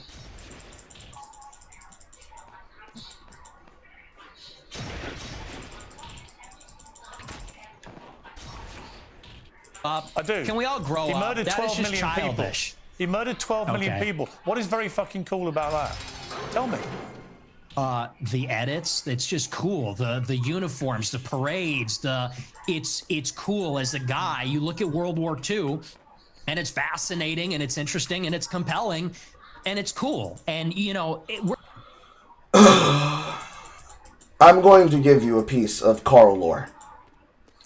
When I was in high school, I believe this is 9th, 10th grade, we were given world leaders and or world figures to do panels and reports on. Now, we were assigned these. We didn't get to pick who we got to use. We were assigned them. Guess who got Mr. Mustache? When you say something like, Hitler's cool, man. When you say it, what you're saying is, I think he's so based.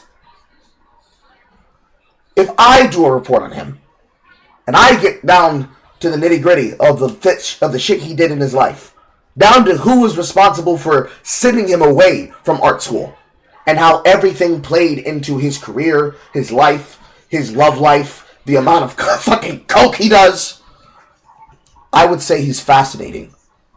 But not because I idolize him, but because the mind of a monster is interesting when you are able to piece together his life the way that a person can do archaeological grievance studies on somebody's YouTube or Twitch or X account, where you're able to put together the fingerprint of a maniac, of a madman, and how one hand can rock the cradle, his iron-fisted grip could rip together and rip apart entire family tapestries.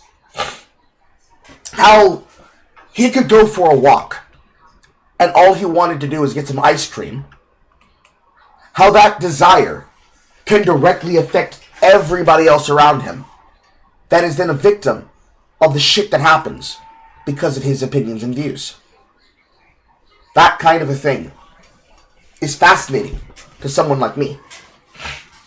Because when you get down to that level of studying history, for what it's worth, there is a balance between genius and madness that you have to respect for what it is.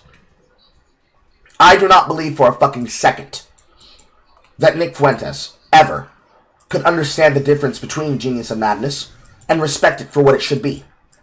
Because he does not care. It is just a way for him to get you to react like a fucking idiot to the lowest common level denomination of shit that shouldn't matter. Because, of course, he is playing you for a fucking fiddle to get you to emotionally react to, haha, you think that, you find it funny, haha, you get mad, haha, haha, haha. Because this is what he means by using the global homo. This is what he means by using public persona and public opinion about things that are revolting. You walked into his trap. You walked into his trap the way that an SJW would try to police somebody else's language. You walked right into it. The worst part is you probably didn't even care that you were walking right into it. You're just like, well, see, this is how you make people feel. He doesn't care. Morgan, he doesn't care. Why did you think he was going to care?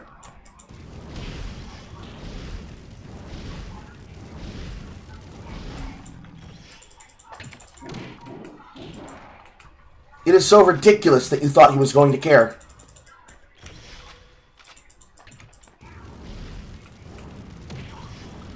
Damn it, Tiger. We're just tired of saying these kinds of things. We want to talk like real people and give our honest opinions, and then we literally get an old Jewish guy from England who's going to say, "Oh, that's not very funny, mate. Me mom," and it's like, shut up. Like, you know, no one is in favor of genocide, so let's just get that out of the way. We're not in favor. Pause. But Carl, don't you understand there's a difference that when you do it, you're just talking about something that you don't actually believe, and that when he does it, he's just, just look at his decorum. The entire point is to get you to talk about decorum, so that he can say, bro, we're the youth, we're the generation that have been waiting for our turn at the crack. Who are you old fogies to tell us how to behave and how to have jokes? Why don't you just die? The entire point is that he wants to say, why don't you just die? No one cares. The only people who react this way are you guys. Why don't you just get out of the way? Why don't you just die?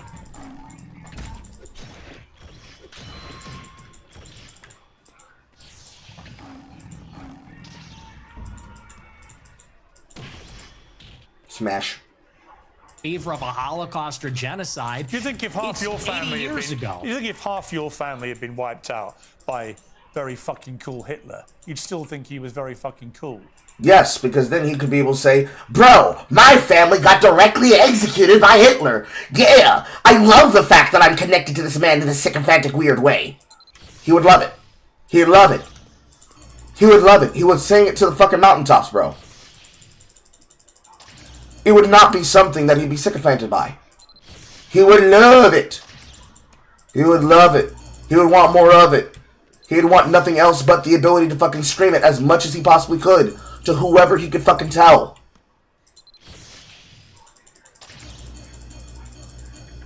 It's like a Ku Klux Klan member being proud of the fact that he's a 15th generation Klan member.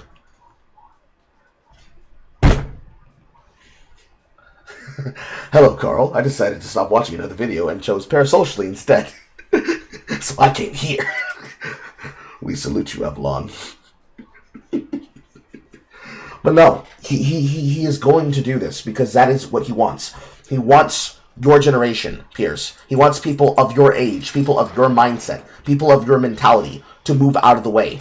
He sees you as an obstacle for the world that he wants to build with the people who think like-minded to him. You are an obstacle to his goals. He wants you out of the way. As long as you are not willing to see that as the thing that he wants, he's gonna continue to act in this way because you are too simple to simply catch him on the shit that is actually important. And unfortunately, you are not capable of doing what needs to be done to make that a thing that no longer is a problem. Because unfortunately, you've ceded that ground by the way that you choose to address it being basically, well, look at you, being rude, being unrepentant, being disrespectful. Just look at you. They don't care. They don't care. They don't care. They do not care. It's like, is it Stephen Curry? Stephen H. Smith, or whatever his middle name is. It's like Stephen Smith saying in his meme, we do not care. We do not care. Because as far as they're concerned, this is a level of ball game you don't know how to hoop in. You don't know how to engage him on the level that can actually matter. And so, since you don't know how to engage him on this, you can't. You have to cede the ground. You don't have the power. You're not agile enough. Or would you think that actually he was a despicable monster who murdered 12 million people, who targeted people because they would... Hey! Look at the big brain on Piers! Look at the big brain on Piers! And more importantly, that validates what I said earlier. Get fucked, people who don't think I know what the fuck I'm talking about. Look at the big brain on Brad. God damn! Disabled, or Jewish, or Romany Gypsy, or whatever it may be, and that he systematically destroyed people, incinerated them in gas chambers, do you think that you would find it very fucking cool if your family had been through that? Or do you think you would find it very fucking disgusting? And perhaps moderate the number of times you laugh about it, or want to joke about it, or want to abuse someone like Danny Finkelstein, who's written incredibly powerful books about what happened to his extended family at the hands of the Nazis and your other hero, Stalin. See, my point to you, Nick Fuentes, is that in parts of this interview, you try to come across as moderate, but every now and again, the mask slips. And it slipped again here with what you... Bro, there is no fucking mask. There is no fucking mask, bro. The man is openly using you, bro. They do not care. They do not fucking care.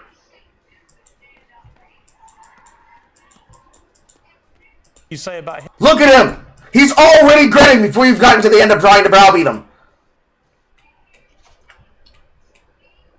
And this happens, Piers, because you let him on your programming. This is all he wanted. This is all he ever wanted. All he wanted was the opportunity. All he ever wanted is the platform to be an ass.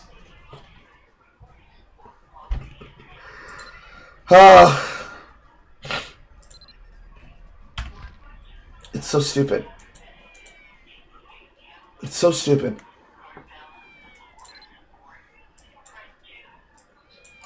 So stupid. Hitler. There's nothing very fucking cool about Hitler. We know that from history now. We know what he did. You've already conceded that he murdered at least 6 million Jews. So when you say he's very fucking cool, Jewish people watch this and go, this guy's disgusting. Why would he say this about someone who perpetrated such an evil? And what's the real answer? Why do you? Is it just for clicks? Is it for money? Yes, Piers. Yes, it is for clicks. You gave him the clips. You gave him the clips. Is it just for fun? For shits and giggles? What is it? What motivates you to say something like Hitler was very fucking cool? It's for this. It's for all of this. And the lack of self-awareness is amazing. You're a boomer. You're a 60-year-old boomer, and we've spent maybe 3 minutes on you saying he's a really fucking monster. He incinerated people. And I'm sitting here saying it's not that serious. It's not that deep. And not that what serious. I'm getting at. Not that serious. Do you want to say more about he's a monster? You're not a kid yourself anymore. You're not a teenager. I know. Right? You're nearly 30, to be clear. Yeah, okay? You're a fully formed adult who has a brain, right? And at some stage, that brain is taking you off these rabbit horns. Is this an horns. interview or is this a lecture? Can I respond to what you're saying? I want you to explain why you think it's fine. Well, he would if you shut the fuck up, but at the same time, you can't win if you're going to go the route of browbeating him, because again, he wants the smoke. He wants the opportunity. The longer you let him on your platform, 2/3 of the way done, the longer you let him on your platform, the more he's gonna yuck your fucking yum. Stop letting him yuck your fucking yum. To say how fucking cool Hitler is and to dismiss the very powerful 90 seconds from a British journalist who lost a lot of family members to the Nazis in such a callous, dismissive manner. I don't think he is literally the youth that says, I don't give a fuck what you say, old man. What do you expect to happen? I'm going to keep saying it because it's going to continue being relevant. It's like the Scorpion and the old fogey librarian, played by Donald Pleasant. What did you think that the maudlin, irreverent jackass was going to say and do in reaction to being browbeaten? Did you think he was going to say, oh, my bad, I didn't realize I was really making you that upset? No. I can't remember if I picked all the herbs or not. Yes, I did. What did you think was going to fucking happen? think it's powerful. I think we've been hearing that our entire lives, okay? The Schindler's List. Let's just be honest. The propaganda is over the top. We have been brought in America. What about and the Schindler's everywhere. List? Hey, Tell me about the Schindler's List. Well, tell me about the Schindler's List. I'll tell you about it. We have been browbeaten as a people, as Americans, as Westerners, for our entire lives. And do you know what this has done? It has taken away any sense of pride, any sense of love for our own civilization. We have been made the villain in our own story. We have been made because, well, let's just be clear. It doesn't begin and end with Hitler is a monster. This has been the political narrative, which is why we have thrown open the borders. This is a political narrative, which is why we can't be a conservative society as a whole anymore, why we can't be proud of Europeans, why we can't be proud of being Christian, because they've told us if you're too white and too proud and too Christian, it's going to lead to a Holocaust. And so my generation, our entire lives, Nick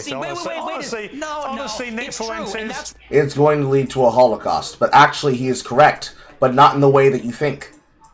If you do not have the right kind of pride, and if you do not have the correct way of behaving, the right way of thinking, the right way of believing, which you represent as a proxy of the party that would create the parity spiral, you create the opportunity for people like him to be able to demonstrate that, yeah, I'm sick and fucking tired of people like you holding me back, holding them back, holding society back, telling me that I have to care about things that I don't care about because these are not things that are not real inside of my political reality.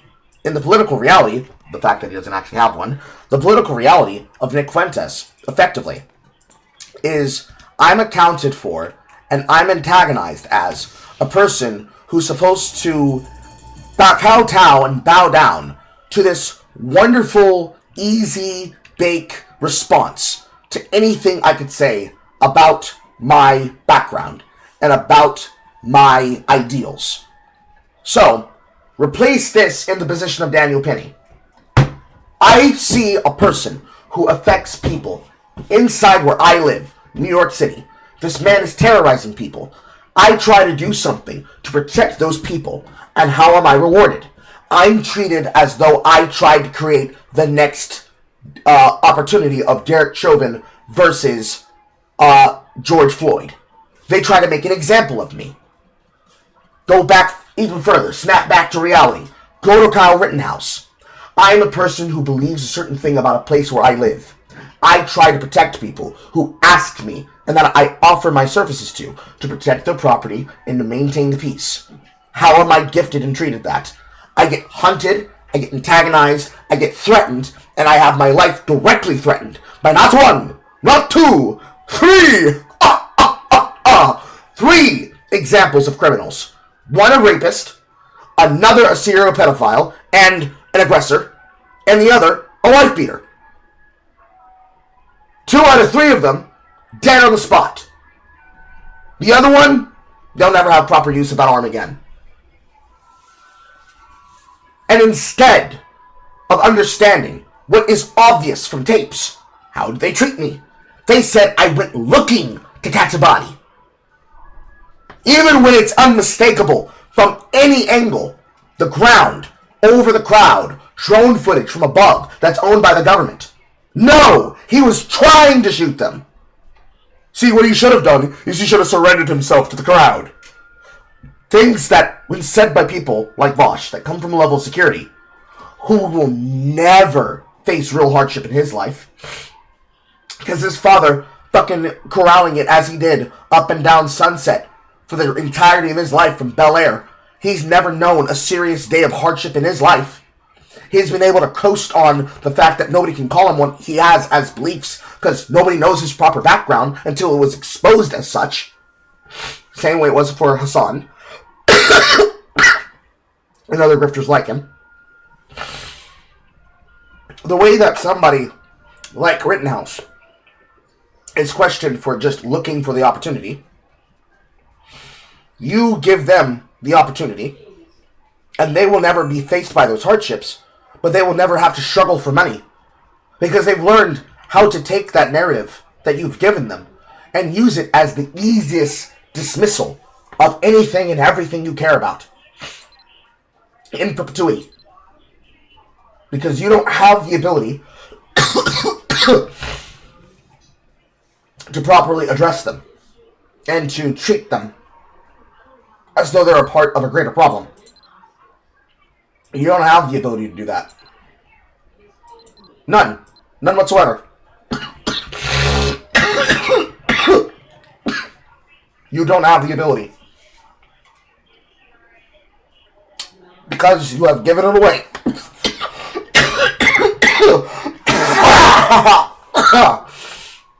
You gave it away. It's a position and an argument that you gave away because as long as you were able to call people Nazi, you never had to actually address deeper concerns.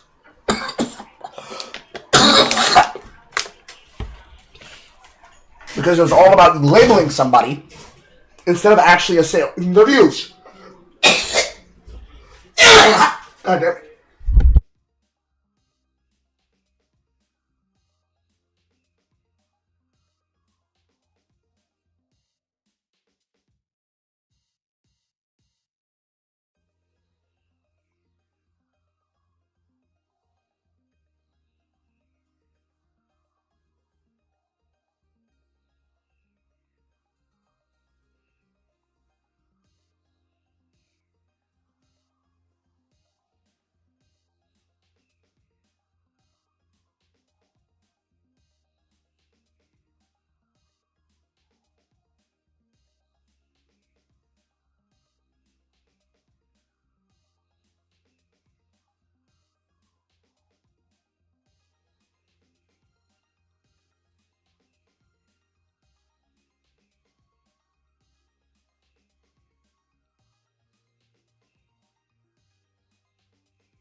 Just starts choking out of nowhere.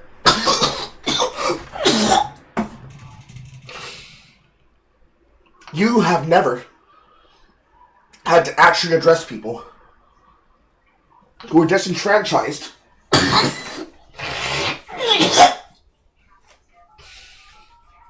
because of the things that they believe, compared to an internet lolcow asshole who will just walk you in circles.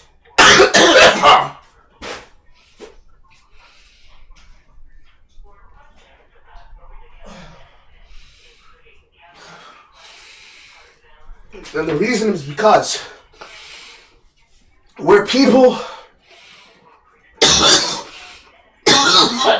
like that who would aspire for knowledge and would say, look, I don't believe that this guy's cool, but I think you need to stop trying to guard information and opinions to prevent conversations from moving forward.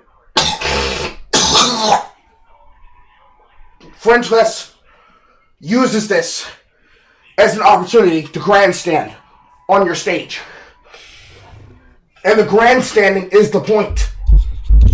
Truly, you failed the basic lesson of dealing with internet lolcows. Don't feed the trolls.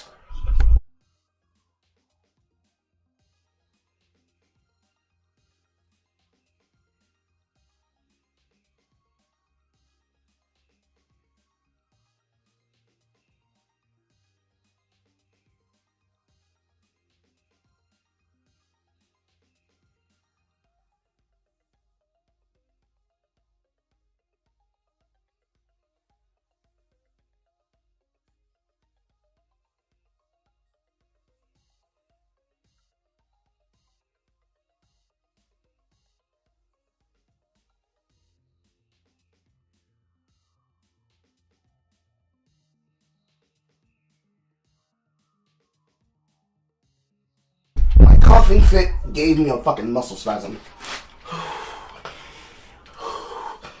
Ah, fuck.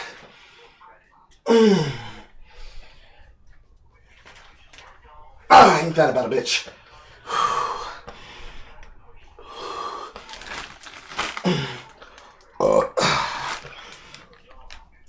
Give me a second, chat.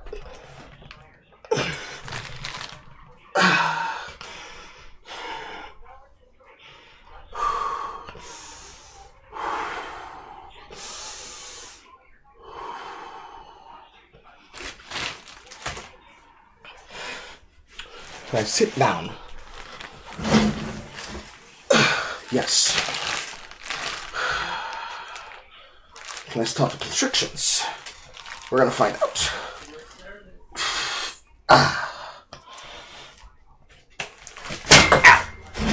I dropped it on my foot.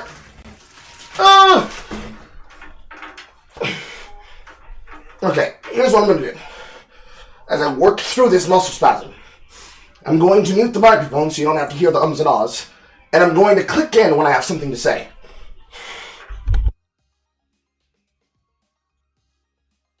That's why people like me. That's why I'm popular, because this is bullshit. Shit. Honestly. Yeah, it's a crock. We don't want to hear anymore about me mom and me dad. That's a crock of shit. No, listen. What you just said is a crock of shit.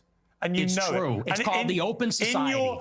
In your gut, you know it is. You weaponize this stuff. You weaponize this stuff for money, but you know when you say something like what you just said. I'm banned from banking. I'm banned from banking and credit cards. You know who you're talking to? I do it for money. And by the way, how much money you make? Your company's worth $100 million.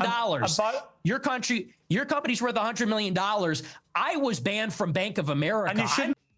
Just because you're banned from one bank and was debanked does not mean that you're still debanked.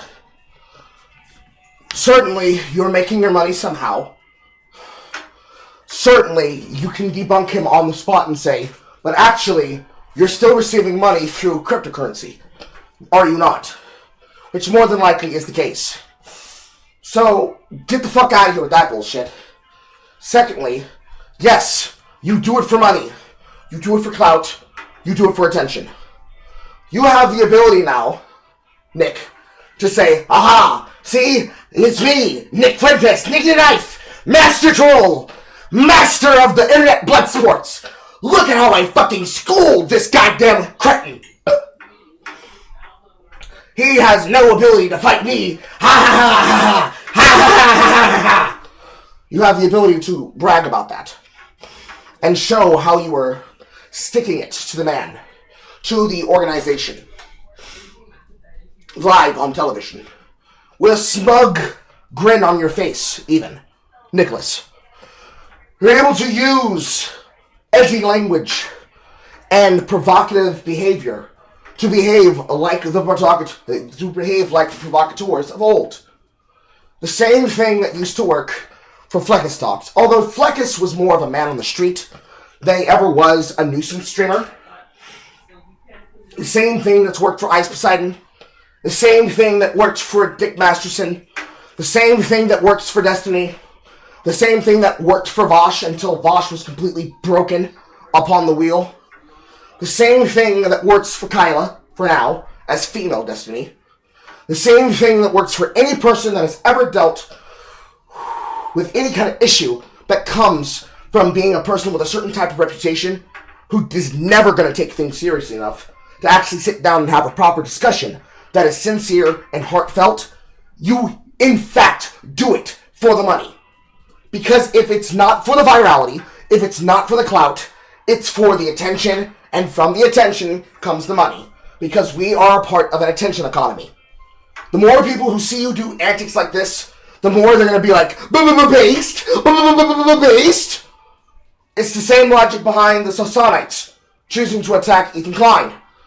And the same logic for why Ethan Klein sued them into the ground.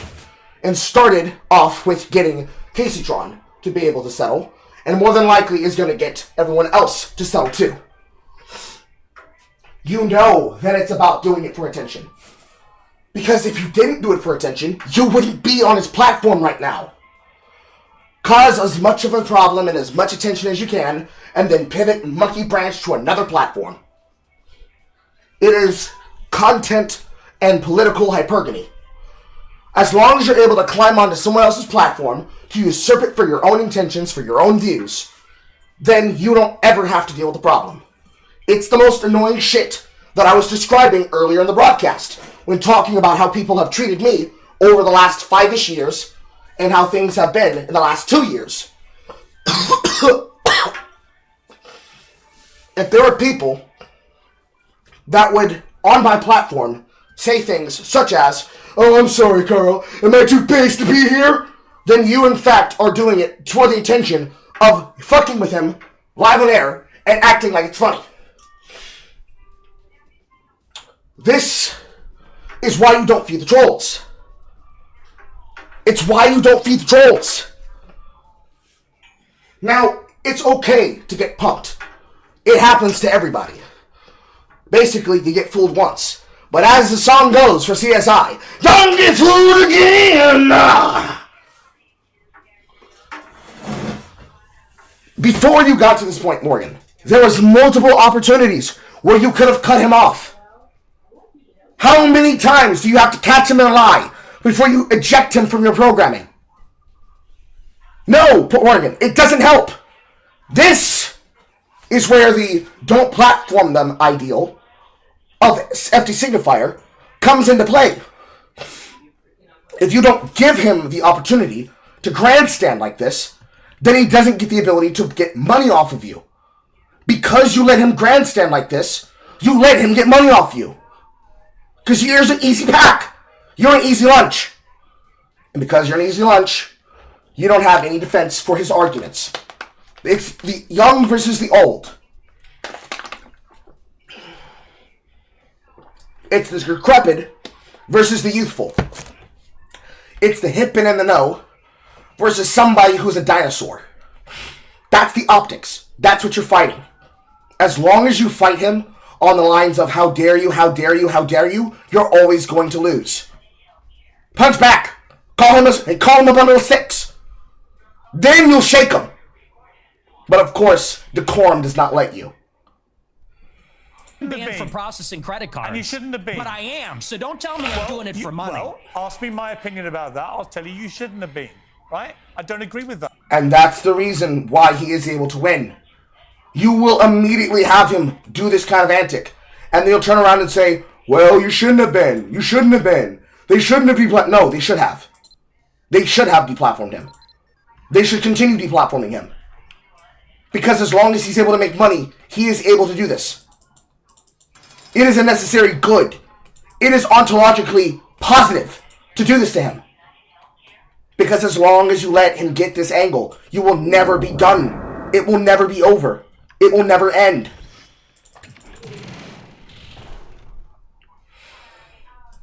What happened to Then you? don't say I'm doing it for money, because you know that full well, and you say it's a grift. How much money are you? It is, yes, it is a grift. It is a grift because there's more than one way to make money with your bank. You can open up a fucking GoFundMe. You can open up a Patreon. Even though technically they would ban you on Patreon.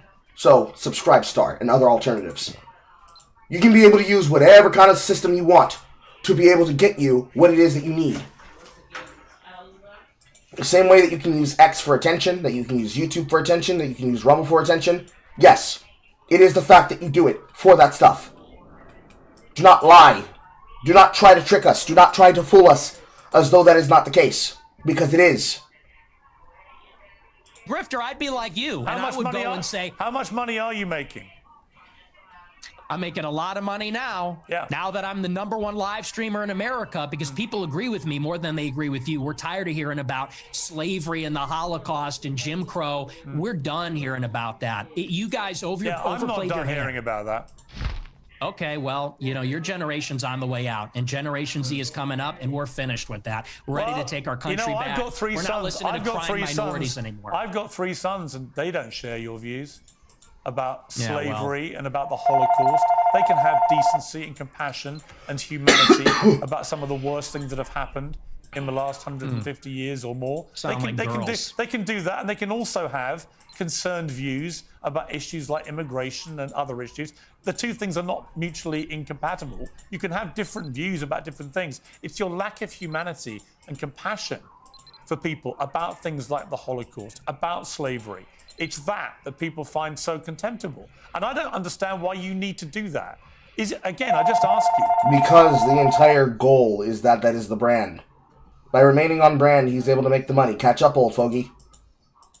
The entire brand is fuck your generation.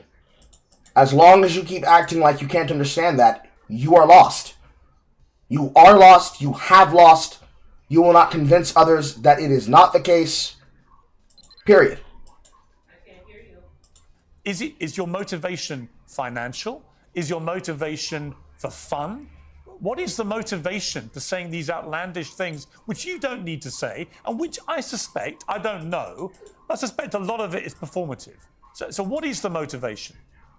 I'm an iconoclast. The Holocaust is not my religion, and it is treated like a religion. It is treated like a religion with dogma, with blasphemy laws, and that secular religion says, and you say that's a crock of shit. It's intentional. It's called The Open Society by Karl Popper. It's by these architects of the liberal order after World War II. They got together and they said, how can we make sure that Hitler never happens? How can we make sure that totalitarianism never happens again? And they came up with the consensus, which is that we need to take down nations, religions, fathers, the authoritarian personality. We need to be empathetic and altruistic. We need to be diverse and pluralistic. And that experiment isn't working. And I'll tell you the truth. Right now, and you can laugh at this, you can scoff at this, our people are being genocided in our country. 50% of the lot. It is true. There are white people, and there are people of American status that are being killed by the migrants coming in. Every time that there is another angel victim of migrant crime or of a illegals crime, it is the case that they are a victim that is added to that statistic, but the way he's about to use the statistic is wrong. Live births in the United Kingdom and in the United States are non-white. In 100 years, my ancestors, your kids who are so empathetic and compassionate, they're going to be a minority. They're going to be a minority in maybe a Muslim country, an Indian country, an Hispanic country, and these Jewish people that are 100 years old talking about my grandparents and the Holocaust, they don't care about that. Actually, they like to see it. At the SPLC, they're literally counting down the days until whites are a minority in America. So forgive me if I don't believe them when they talk about compassion. There's a genocide going on right now. It's not against the Jews. How many Christians are there? In Gaza, it's against whites. How many Christians are there in the world? Like some billion. Yeah, 2 billion. How many Jews are there? 15 million. Okay. So with a straight face, you're going to tell me the world is being overrun by the Jewry, by 15 million people. No, Morgan, what he said is that the world is being overrun by Muslim migrants.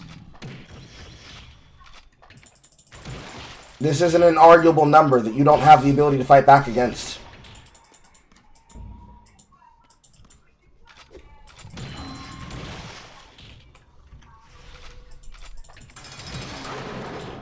And there are over 1 billion Christians. There is a genocide of Christians like poor old Nick Fuentes going on at the hands of these 15 million Jews. Really? And that comment right there just made him more money.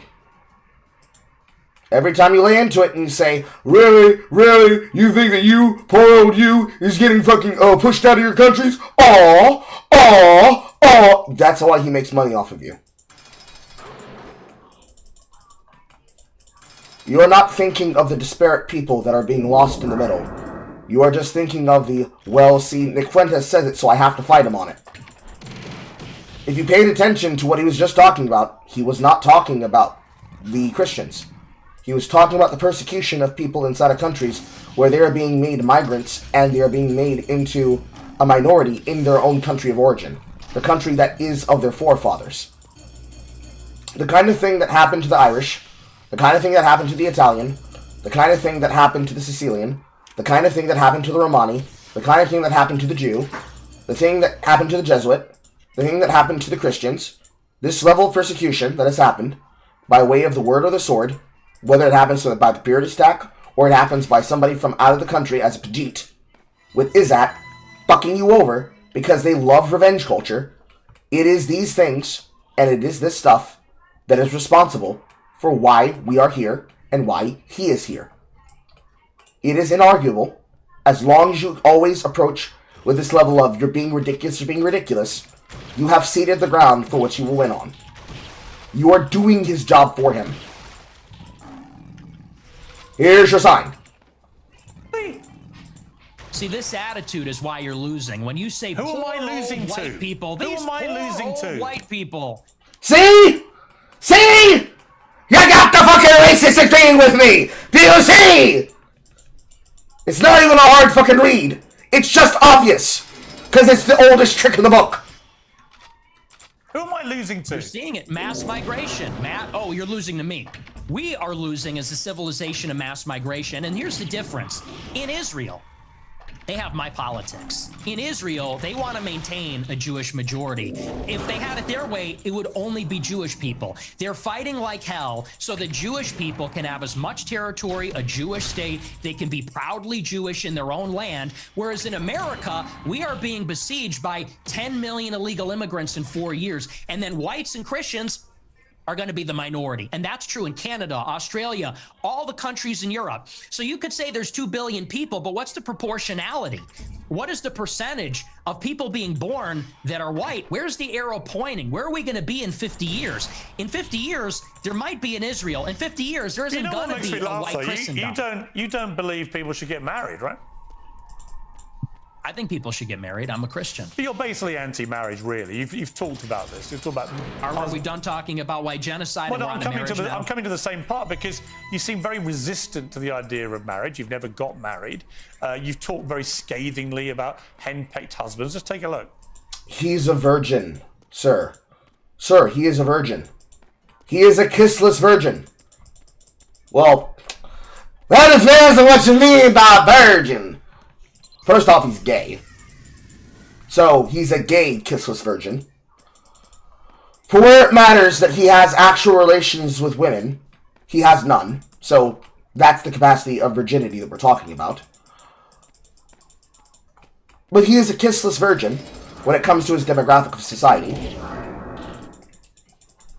You're not going to get him to not cope to this.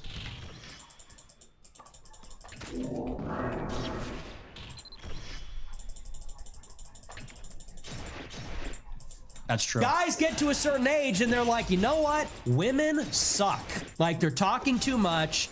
They're not hot anymore. Like, you're fat, you're chubby, you're not as hot as you think you are. You fucking talk too much, you're a bitch. So we'll obviously get to the brazen misogyny part of that a little later, but I'm just curious. On the one hand, there's this terrible genocide going on of white people. On the other hand, you want people effectively to stop going near women because they all turn out to be so ghastly, so they shouldn't presumably procreate. So how does that work? I mean, aren't you, with your rhetoric, actively encouraging men not to associate with these ghastly women, therefore not have any more children? Therefore, you are contributing, Nick Fuentes, to the diminishing white population. I'm confused. I tell my followers to get married all the time. I tell them that it's best for everybody to get married. And I think that's the only way that you can have sex. I think that's the only licit way as a Catholic, as you know, to have sex is within marriage. Why don't you get married? I'll get married later. It's been difficult for me because people are shooting at me at my house. I don't know that I don't want to have kids and a wife. You know, my wife would be screaming about that. Me, you know, I have to be able to take risks and be able to say these things. It's difficult to bring a family into a life that's like that. But for my followers, I tell them to get married. But what's happening with women... You literally just told your followers, hang on, in that clip, you literally told followers, women, they get old, they get fat, they get ugly, they get very annoying. So where's the incentive to get married to women? There isn't one. You're actively telling them the opposite. You're extrapolating a lot. We can complain. Just quoting you back yourself again. No, but you're extrapolating and saying, well, you say women are annoying, so therefore, what's the incentive? We have to do it in spite of the fact that they are annoying. We have to do it in spite of the fact that they talk too much. We can get them to lose weight. We can put them on peptides. We can get them to the promised land. But it's going to be a little... It obviously goes without saying that I disavow the shit that he's talking about. First off, I'm a student of the architect. I love a fupa. But more importantly, without needing to say it for attention and saying it for clout, you cannot approach the issue as Fuentes does and act as though that one does not follow the other. Because obviously, when it comes to the issue of women, yes, there are some women that are annoying, but you realize that we can pick our spouses. We can pick who we marry. It is our responsibility as adults to literally not couple with women who do not respect us and our authority. But at the same time that we say, wives, submit to your husband, we must say, husbands, provide for your wives. These two things go together. You do not get to say, actually, your job is to birth my children and shut the fuck up, now make me a sandwich, you bitch. That's not how it works. That's never been how it works. We have to be evenly and equally yoked. Even keel, equally yoked. If my partner asks me to do something, it is supposed to be my job to help provide that thing she asked for. If she asked me to help clean the house, I can help clean the house. If she asks me, please, one thing, I need you to do this one thing so that I can have peace of mind, so that I can be able to relax. One thing, baby. I just want you to give me this one thing. That should be the thing that I can do. Why? Because even keel, equally yoked. It doesn't even have to be a fetish thing. It can just be as simple as, yes, I do what she asked for because I want to make her life simpler. The same way that a woman can do it, the same way that a man can do it. I should want for not the ability to make her life simpler. So that we have the views that reflect the mindset that we, the man, modern men, actual men, who like being around the fairer sex, would like to have. If you allow for this argument to fall to the hand of people like Fuentes, you allow and cede him the ground that allows him to be the chauvinistic monster that most men are supposedly told by women that they are. It creates the problem that necessitates the issue. As long as that is the case, you're not able to actually experience the problem that comes from the core of the being. You create the background that makes everything harder, not easier, harder to understand each other, to get to know each other, to protect each other, to have affinity with those that we wish to break bread with. You make it all impossible. All because you believe that the world needs to revolve around a certain expectation and a certain obligation for those that make the problem. The people who make the problem are the enemy that besieges and besets us on all sides. Period. You want there to be a war. You, Morgan, represent that war that the industry in the UK, represented by Carlson and pundits like him, would want in America, that pundits like Jon Stewart and Colbert would want socially and interactively for content for the milquetoast midwit that represents the shitlib position, and so on and so on and so on, each person who represents each position. You want there to be a war between the hierarchies of men and women and between the even-keeled nature in conversations between men and women, because it enriches you, for one, to foster this never-ending story. For two, it gives you the ability to say, see, so that feminism effectively is able to use this never-ending violence against the genders, against each other, to stop those that are capable of being leaders to address the problem for what it is and call a spade, and ultimately, the most important part at the end of the day, what creates the conversational flood that creates the backbone upon which all of these issues are founded. You want there to be a never-ending war between man and woman because it benefits the company if men and women cannot see eye to eye. Any man worth his salt knows that you cannot be able to always fight every enemy forever without somebody watching your back. Eventually, you're going to get tired. That would be when the enemy will take you. When you least expect it. When you don't have the ability to watch your back. That is the job of the woman. The job of the woman is to help the man watch his back and protect what he is responsible for, which is the family unit. without that protective solace between man and woman, we are lost as a society. Because number one, there is no society without men and women. Women are the ones that give birth to the children. And men are the ones that then teach those children how to tell the difference between people like you, people like me, people like Nick Fuentes, and the people like my audience. Who is good, who is bad, who is evil, and who is trying to take you as an all-time sucker. Because if a sucker is born every minute, it is my job to make sure, again, you don't get fooled again! To do that, you have to know who is trustworthy and who is not. If you can't do the calculation yourself, you need those that will help you do the calculation. Because then, from there, it's literally just down to obvious truths. For that, it's harder than most. Because the truth has to come from something outside of the unit. The family unit, the societal unit, what have you. As long as people like Fuentes exist, they will be the nihilism that poisons my brother. But it is my job to remind them on the straight and narrow and remind them that there is gold in them that can dar them thighs. Preferably, we would like to do it with the same generation of women that we are reared with.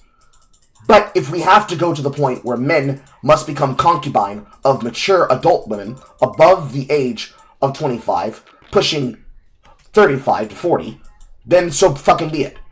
If that's what it takes to get to the replacement rates, that you have women that have reached the point where they are not about the bullshit and they're not going to play the games that the younger women will do, then that's what has to happen, period, as a societal issue.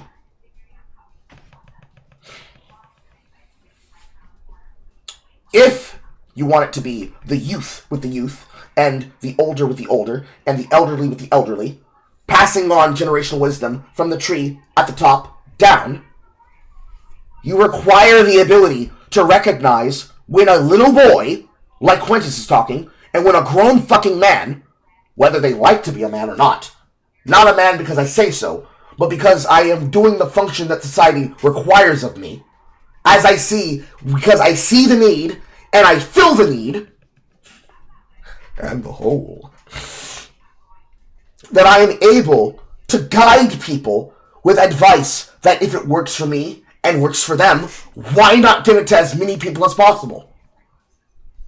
That, for every single unit, for every single religion, for every single culture, for every single reflective culture, adopted over time or adopted by choice, is the reflectant upon which creates the backbone of what we call polite society. Hierarchy from the top down. As was written, as it has been before, as it is repeating again. If that's what it takes, then that is the case. If you abandon the issue to fucking weasels like Fuentes, then society rots. Because unfortunately, the quote isn't that women make the hard time. It is that weak men led astray by opportunists make the hard time. So, when Avalon, for example, says, like no shit that Fuentes rose out of the ether as a voice of disenfranchised white men. Like no shit to be grifters everywhere. It's profitable to be that voice. That's what allowed for people before him, which, let's use the Super Peter Brothers. That's what allowed people like Cinco. That's what allowed people like Destiny. That's what allowed people like Vosh. That's what allowed people like Demon Mama. That's what allowed people like the majority of BreadTube and Cornbread Tube. That's what allowed people like Tristan and Andrew Tate to come from the ether and offer that opportunity to people who are disenfranchised, looking for a viewpoint that might exist within the narratives and the talking points of the Red Pill. But it is the wisdom of older women that would be able to tell you how to properly communicate as a woman to a man, how you need what you need done and where you need it done, and not going tit for tat doing things for an extension of a gender war or a culture war or a religious war or a religious zealot holy war that it's a proxy for. Because that's all it is. It is a proxy culture war. The people who are fighting the culture are not the people who are in the culture by proxy.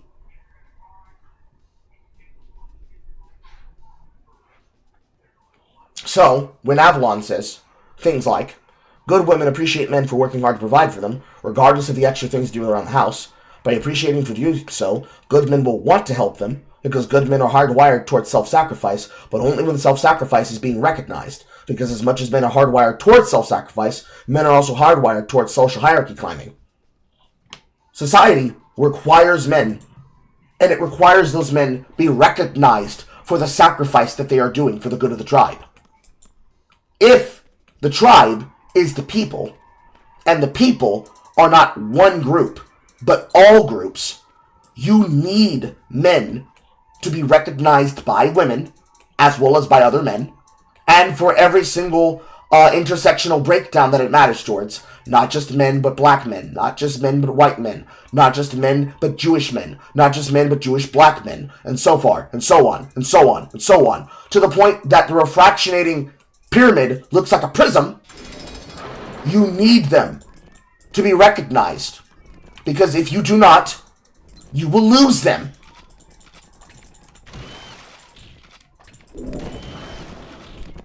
It is the case that we have lost multiple things. Because it is the case that that is not what we have done. And because that is the case, we do not have the ability to fight back and to reclaim the issue. Because you have salted the field and you have raised the ground upon which the argument stood. Because when you needed to care and you needed to get those young men on your side, in the name of the Holy War, that was the war upon boys, you said, we side with the likes of people like Anita Sarkeesian. And so, men said, I can't believe you would destroy me like this. Fuck you guys, I'm going to the other side. At least I'll belong. What you needed to do is you needed them to be recognized for the deference that they're doing for you on your behalf. You needed to recognize them. And you needed to say, listen, listen, listen. I know we treat you roughly, but we recognize that you are an important member of this group. You didn't do that. You instead said, you are a defective woman. And until you behave the way that we tell you to, the misers of this society, the spinsters, the eggless bunch of society, until you let us browbeat and henpeck you, we will never let you breathe. Like this is fucking FNAF or some shit. You created the conditions upon which these men listen to people like Fuentes because they can't hear the message of people like me.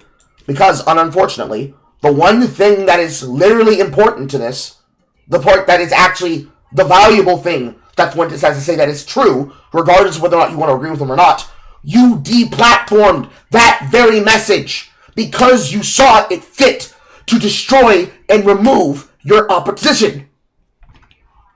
You don't have the ability to find more people like myself that would oppose people like Fuentes, that would serve the role of being a proper man, because you saw it as politically expedient and financially lucrative to silence us.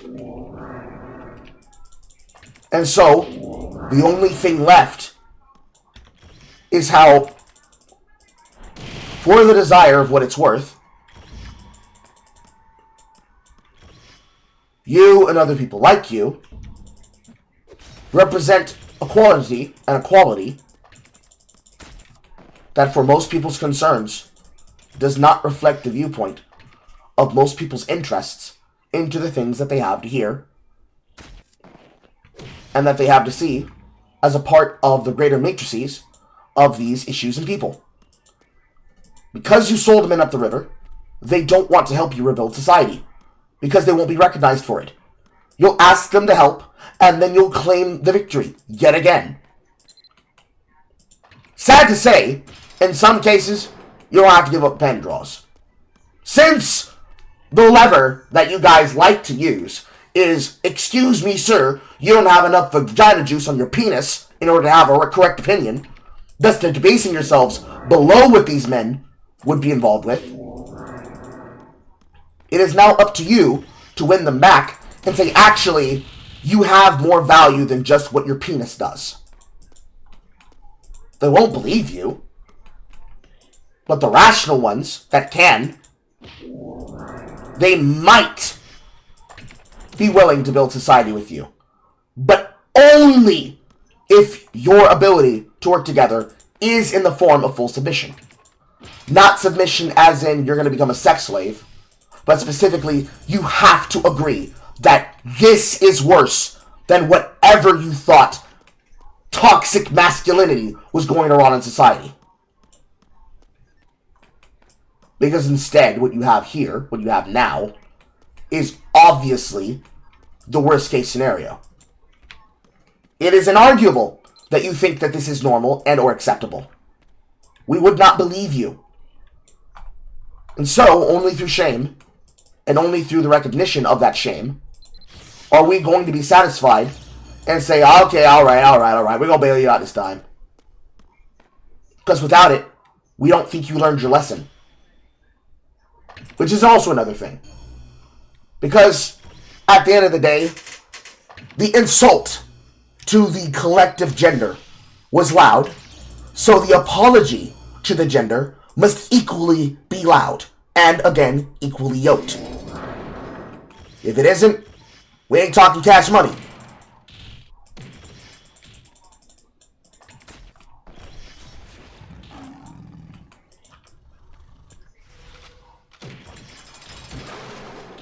Few of women may be why none of them want to go near you. Oh, you should see my DMs. It is quite the opposite. They're called the Groy Bets, and I'm actually batting them away. Granted, not all of them are attractive. Some of them are attractive. Are you actually? Just to clear up one of the many theories about you, I've no idea what the answer is, and you haven't got to answer. But are you actually attracted to women? I am attracted to women. You're not gay? No. But I will say that women are very difficult to be around.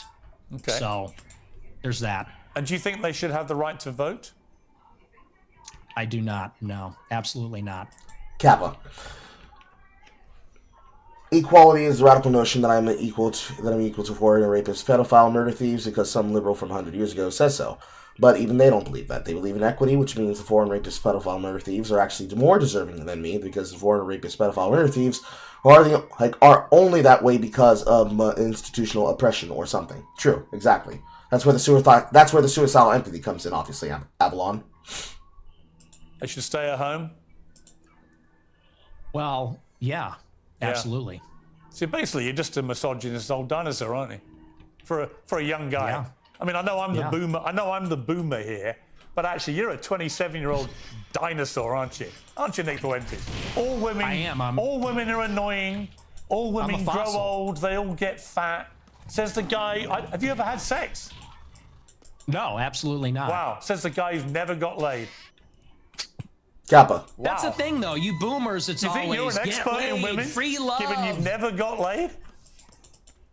Yeah, we are going back to the Stone Age. You're absolutely right. This, you're talking about empathy, and your kids are empathetic, and they would never laugh at a joke about the Holocaust, and you're a misogynist. You're a simp yourself. You're totally henpecked. That's the problem. So Nothing about what he said has anything to do with henpecked. Fuentes, I understand that you believe you're on the high rise, but you see, here's where you went wrong, alright? In the case for advocacy for the devil, what he could have done differently. When he insults you by saying, look, you're an incel. You don't have enough vagina on your cock in order to have opinions. It's supposed to be your right to then say, look, that's where you're wrong, man.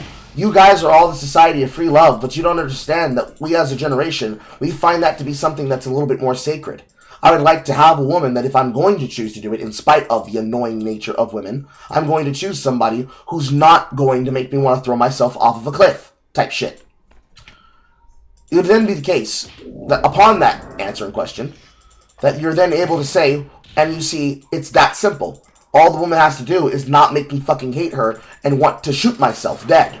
Then I'm more than happy to have sex with those women, because then I will find them attractive, because they will be able to do what the fuck I tell them to, type shit. Without coming to that from that angle, you don't have the ability to then say anything about him being a boomer or a fossil or a dinosaur. Because you're just living in the skin of the misogyny that people knew you for. This is what brought you to that position where you said, your body, my choice forever. Just like you then did then, it is the case here now, where the entire point is that you want to piss people off with that kind of rhetoric. And sure, piss them off with that rhetoric.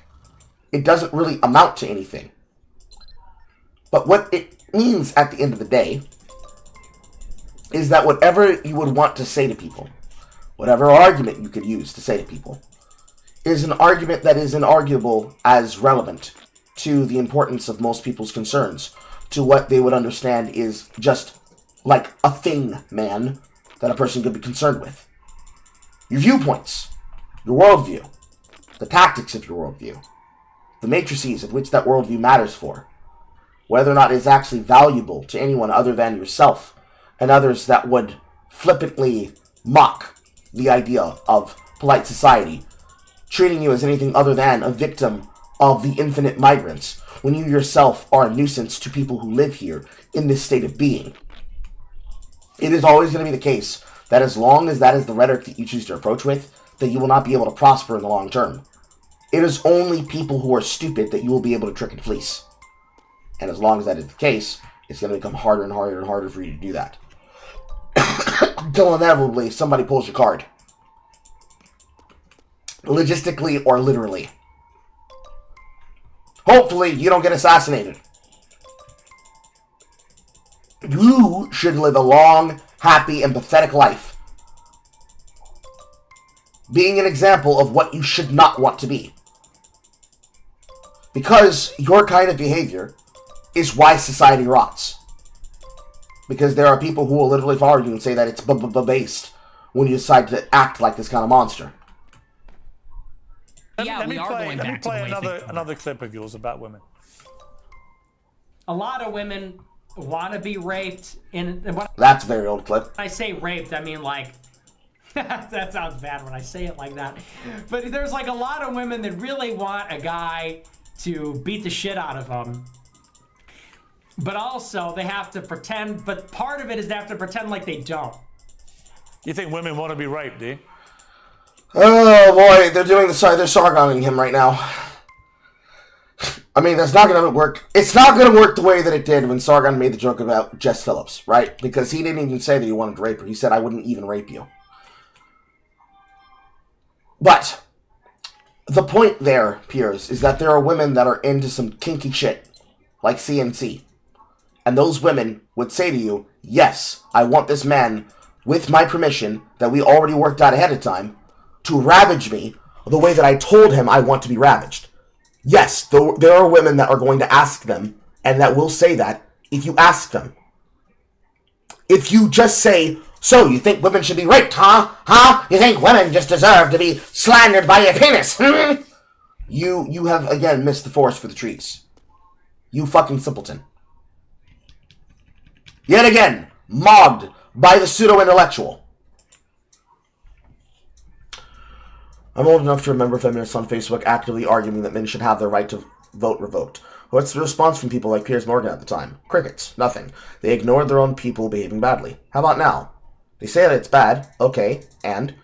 Feminists still use their positions to discriminate against men, regardless of him saying that it's bad, and then they just vote for the same people in the end. It doesn't matter what his opinion is. Yes, exactly.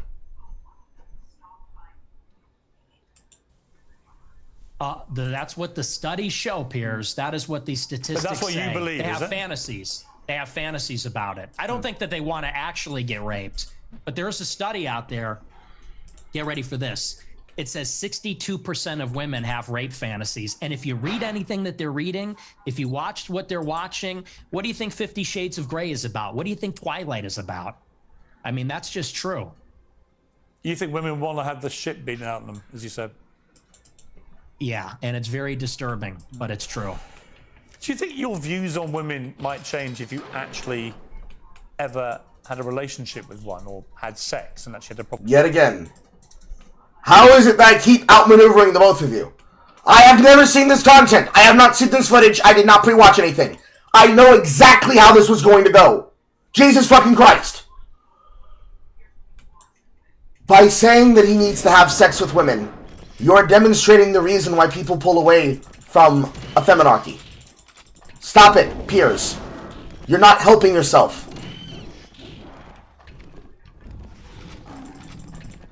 Proper relationship. I mean, people say the reason you're so angry about women is you're basically an incel. Well, I'm not angry about it. You sound very angry. You sound very, very angry about women. They get I'm passionate. It's an issue You're I'm not passionate passionate. about. You're sounding very bitter about women, as if women have done a terrible disservice to you. But when you don't have relationships, you don't have sex, when are they doing these terrible things to you that's made you so hateful towards women? I'm really curious. The entirety of society when he was first learning what it meant to be a man. And unironically, it would be a speech like Am. It literally would be a speech in the voice of Harless Ellison. It would literally be a speech in which, when I first realized that I was male and they were female, and I realized the power that women had over society, I began to hate Morgan. I hated that women could have power without having to earn it. I hated that women could be able to use that power by proxy to control us. I hated that they would be able to destroy us by just crying in a shrill voice. I hated.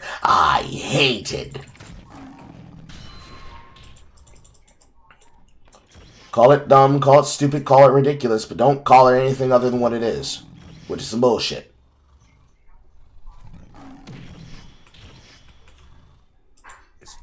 Was that? I don't think that was a hateful clip. I think I was laughing. I said they want men to beat the shit out of them, and that's just true. I mean, when you look at the state of modern women, all they do is lay in their bed, doom scroll. They're chilling out.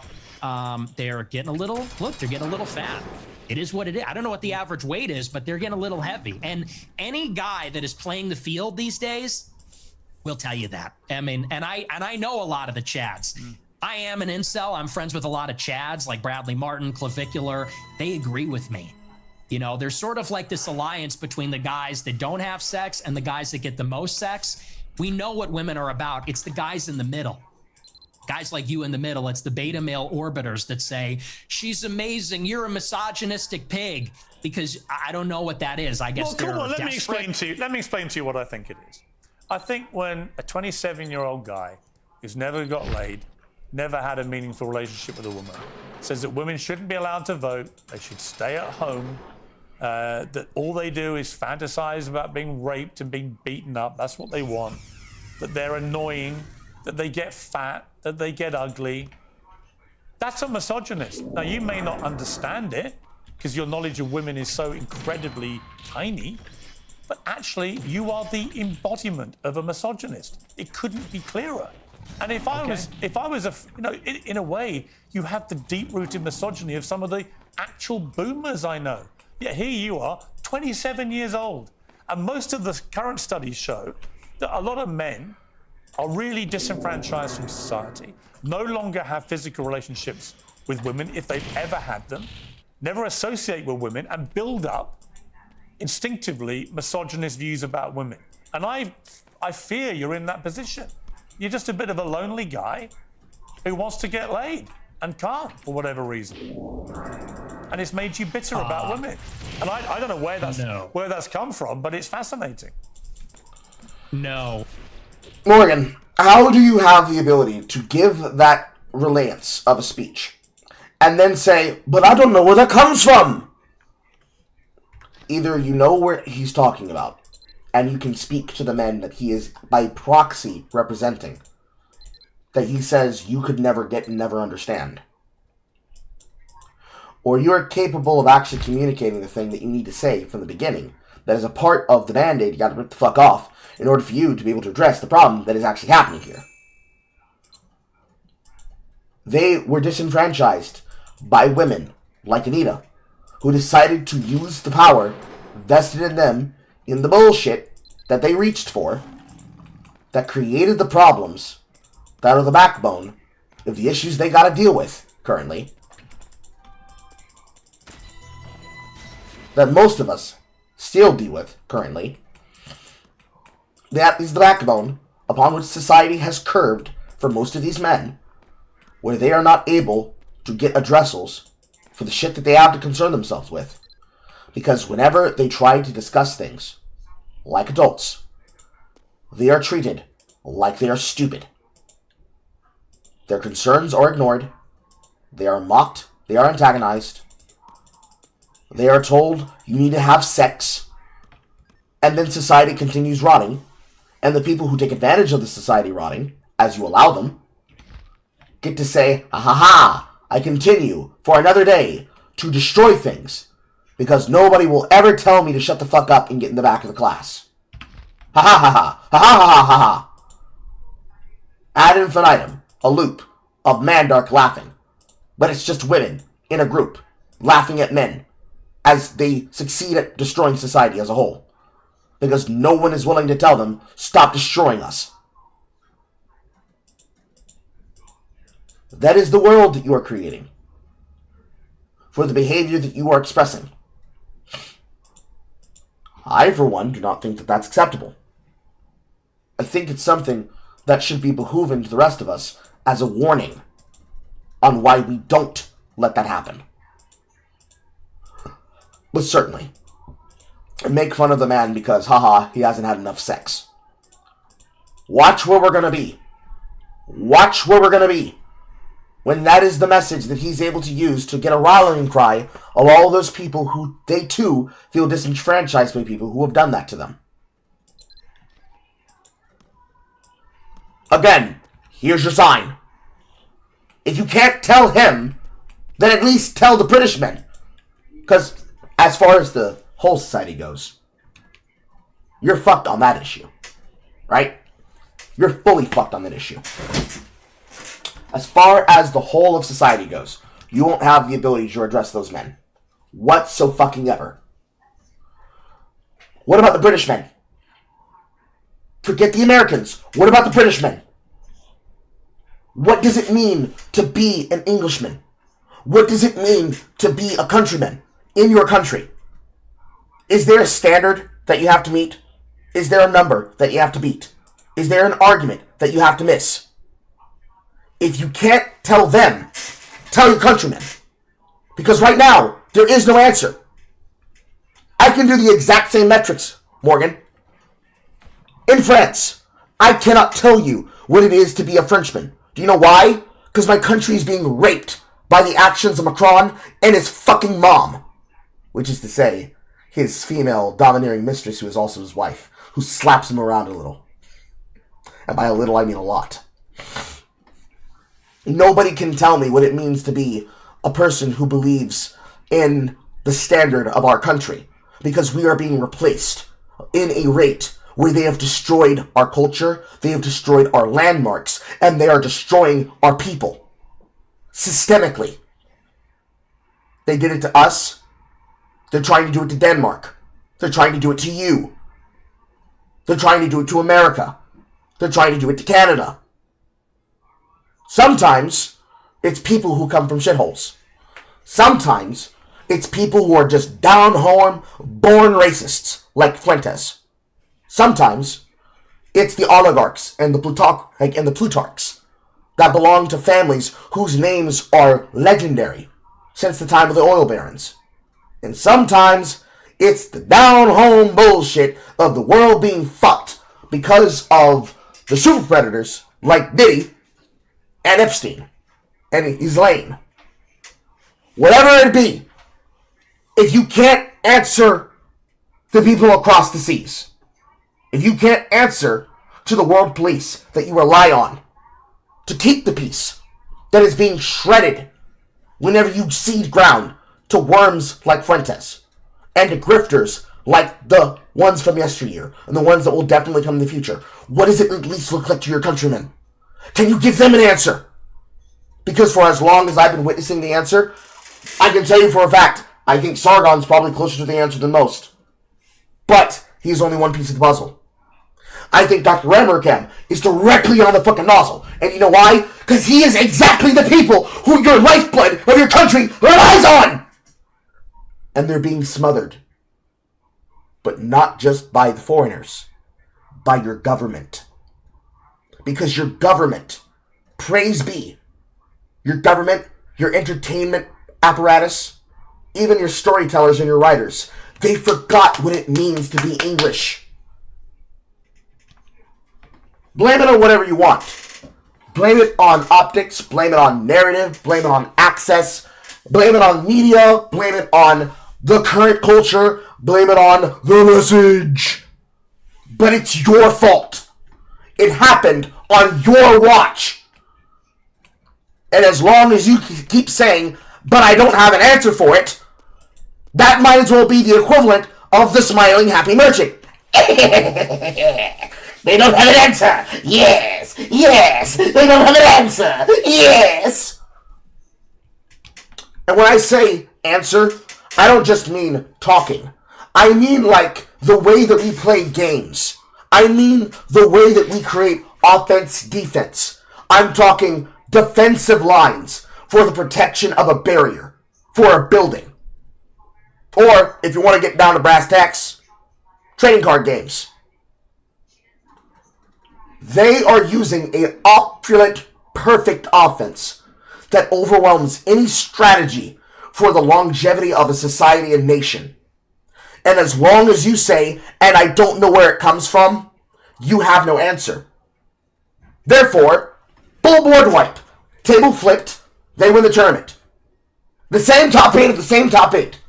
Only in this case, the top 8 are the same countries destroying the world.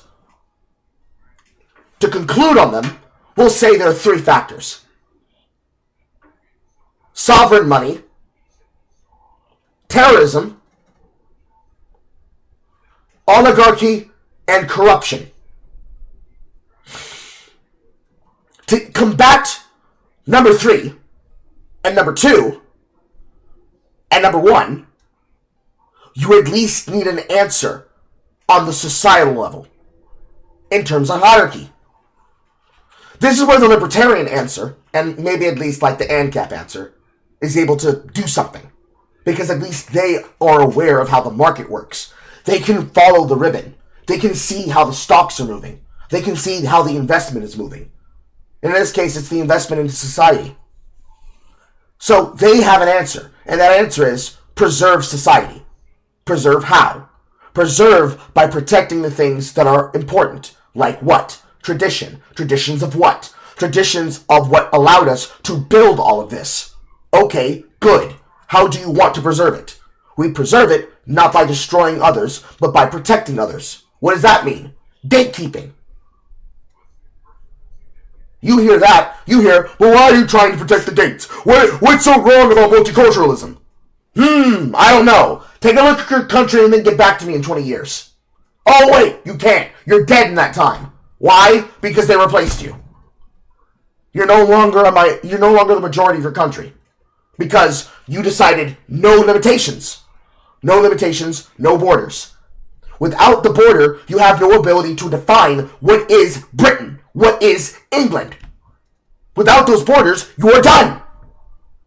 Just like if I open my house front door, there is no border anymore between the outside cold air and the temperature inside of here.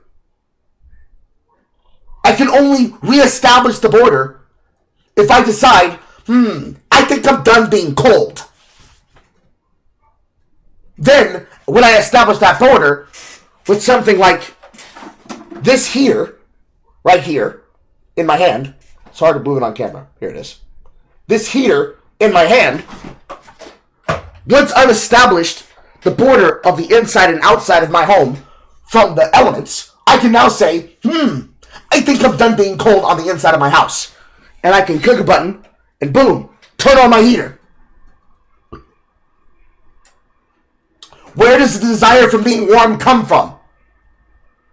It's the same question as, where does the idea of people like Fuentes come from? It comes from being underserved. For example, why am I cold? Because the temperature's outside. Why am I cold? Because of the temperature outside. Because that's the way of the world. That's the same thing as, why are the migrants coming here? Because we have the warmth. If somebody knocks on my door and says, sir, I just really just want some cold and I want some warmth. Where does that come from? Because he can clearly see we have lights, we have power, we have temperature, we might have food. Why not approach us and see if they can get some? And then that's my job to decide whether or not I want to give away the things that belong to me and mine. The same way it can be functional for anybody else. But then that comes into suicidal empathy.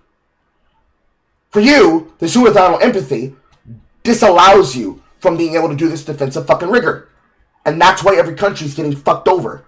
Because if there is no standard for multiculturalism to be restrained, then there is no limitation to what can happen. And as long as there's no limitation, that means there is no valve to shut it off.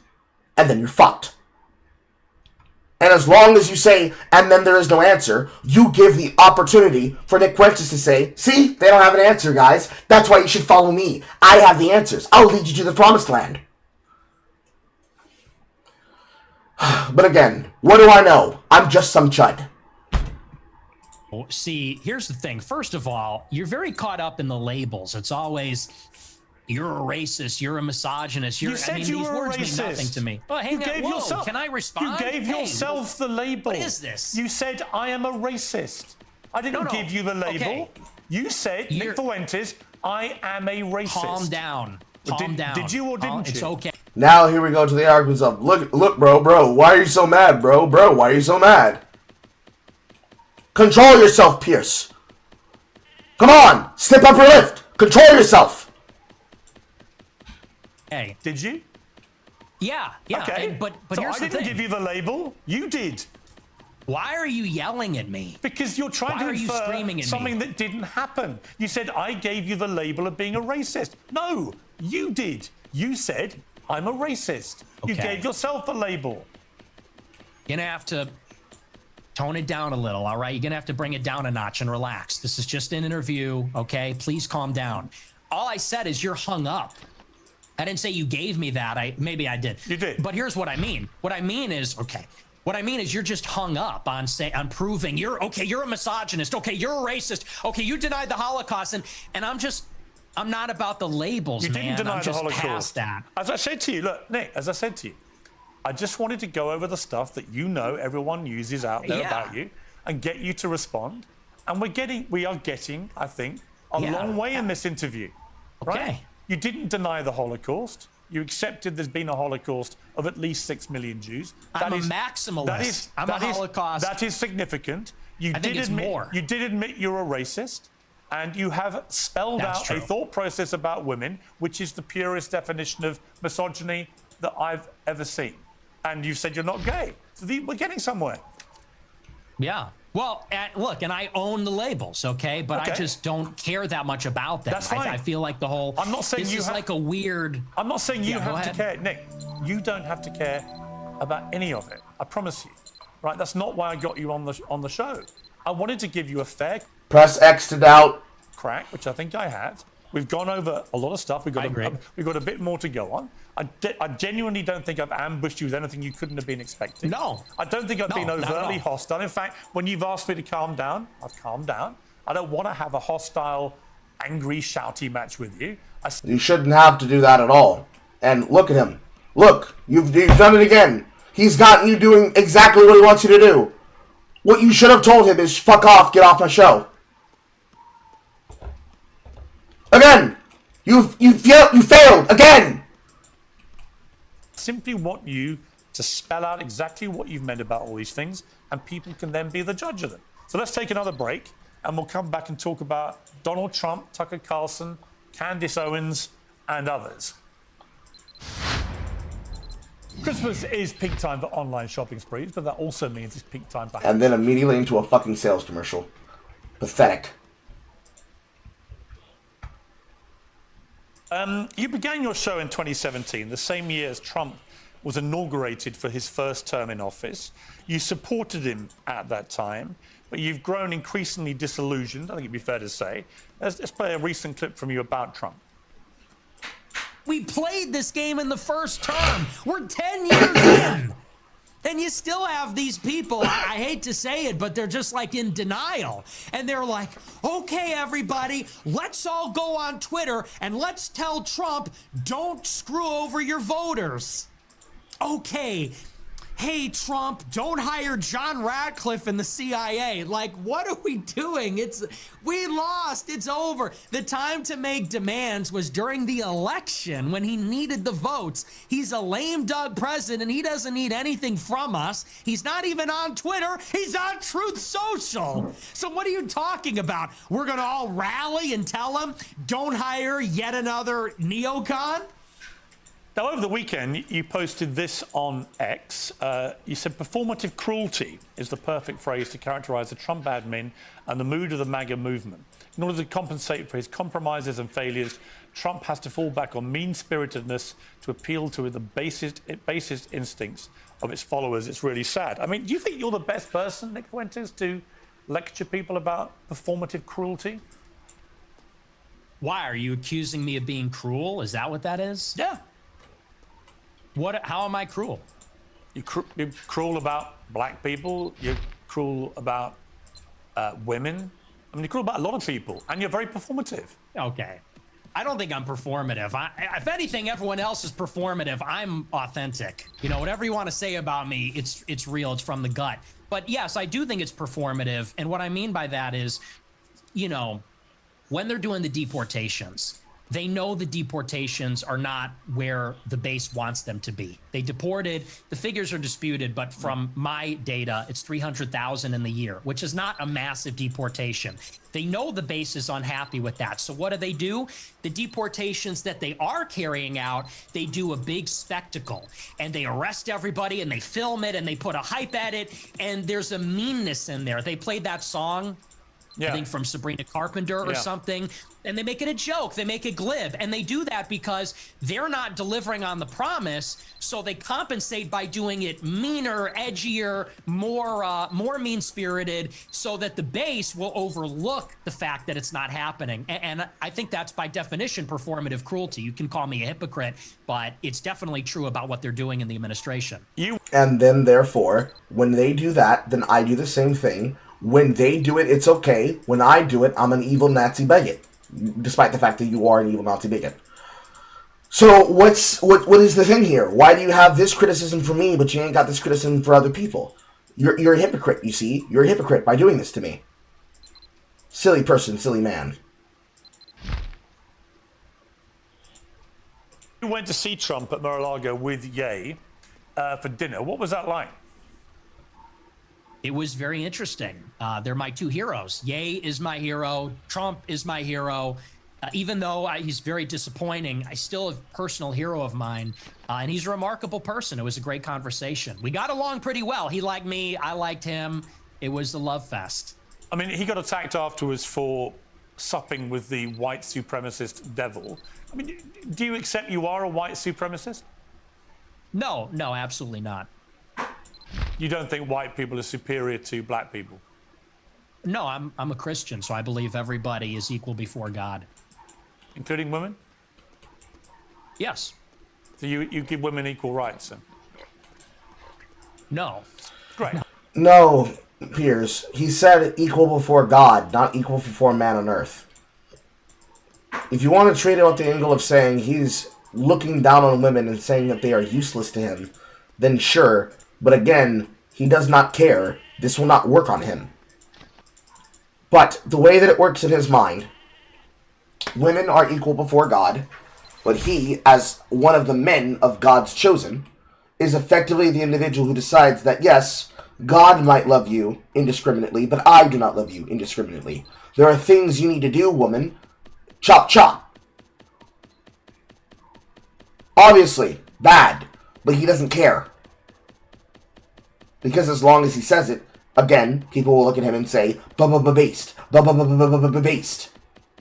And never the twain shall truly meet or understand each other. Because it is an intentional choice by design. By design, it is an intentional choice. Oh, great. Okay, so you just talked a lot of bullshit, didn't you?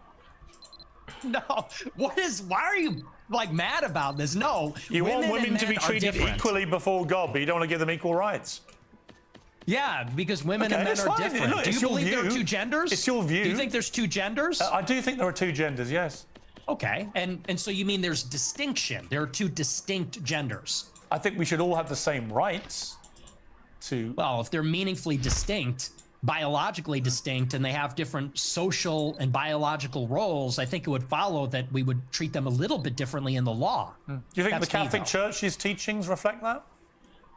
I do. Yeah, there's Really? no female priests. Have you ever seen that? Do you think that the Catholic Church thinks all women should be deprived of the vote? Yeah, I think so. No, they don't. I think they do, yeah. You think the Catholic Church position is women shouldn't be allowed to vote? I think so, yeah, No. but I'm not positive. No, it's bullshit. Oh, it should be. It should be. So if you were Pope, that's what you do. You could be Pope because you're celibate. That's true. And I'm also from Chicago, like the Pope. But look, I mean, women, it says in the Bible that women have no authority over men, and they can't teach men, and that's why there's no female priests. It says a lot of So I things in don't the think Bible. the Catholic... I mean, do you take every word of the Bible as sacrosanct? Well, yeah, it's inspired scripture. Morgan, you're walking into another wall. Here's how this wall's about to go. Do you think that the Bible is sacrosanct? Yeah, the Jews think that believe that the Talmud and that the Torah is sacrosanct, just like the Muslims believe their book is sacrosanct. Why am I not allowed to be able to follow my religion by the word in which it is written by the word of God? What are you? Are you a bigot against people's religions? What's wrong with you, Morgan? I thought you were an enlightened individual civilian. You're walking directly into this rake. He is holding it out in front of you. He is going to laugh at you when you walk into this rake. Please recognize this rake and go the other fucking way. Place your bets. How fast is he going to walk into the rake, chat? That's all of it. Is this now all of it is a sacrosanct. theological debate? Well, it is Catholic doctrine that women should not lead and teach. I mean, you're not interacting with what I'm saying. Why can't women be priests? They should be. Okay, well, you're not Catholic. That's not a Catholic I am position. a Catholic. Many things I disagree with the Catholic Church. Okay. Well, that kind of is contrary because the whole basis really? of being Catholic is accepting. It's accepting the authority of the pontiff. You can be a member of a religion and disagree with parts of that religion. Perfectly reasonable. You could be, well, yeah. I mean, you could say Unless you're an that, but it wouldn't extremist. be true. If you're an extremist, you can't. Okay. Obviously, you never deviate. That's just not rigorous. You never That's just deviate if sloppy. you're an extremist. But even the Constitution, That's just sloppy. even the Constitution's been amended. Was it 27 times? People talk about this sacrosanct document. It's Well, you see, Morgan, the difference between this is that you're talking about a religious scripture that is recognized as King of Kings, Lord of Lords, never to be interpreted other than properly, and document written by men who already inherently knew that nature of man is literally from the scripture, not without mistake, unlike man, which builds from his hands, from which you would recognize by their actions and their fruits. Obviously, the same way I used this before and explained this in the context of the hierarchies as written from the theologic argumentation given from people like that of Pearson, knowing that this fucker cannot provide you anything that is not of a tainted fruit, and you also cannot provide anything that is not of a tainted fruit. Obviously, one, God forgives you. I don't. Look at that. He already agrees with me. Haha, based. One, God forgives. We do not, because we are prideful, vengeful creatures. Period. Two, the doctrine, if you want to go by the text, that is how you tell the difference between a person who I guess you would call a fundamentalist and a moderate. Yeah, there are people who are moderate practitioners of Islam, but that does not mean that the fundamentalist book of Islam to the most militant status is not to kill people and convert them by the sword if they will not be converted by words. That is literally the doctrine. To say that it is not is to show that you are incompetent. And just simply on the basis of reality, you are short-sighted and are the example for which they will easily demonstrate how simple it is, how cool it is, how based it is to trick you into their positions. Because you will not be able to argue against their positions. You will be a person who is easily brought to their positions. Because you will not be able to argue how it is bad. You will easily give up the equivalent of the bandit draws. You'll give up the equivalent of the bandit draws. You will not be able to argue the situation. You will be like the people who were before you and will be after you, incapable of argumentation. You will be a clown unto those people with that argumentation. And quite simply, for what it's worth, you will not be able to fight back against those that will effectively put you in that position that you will find yourself because you are that fucking dumb.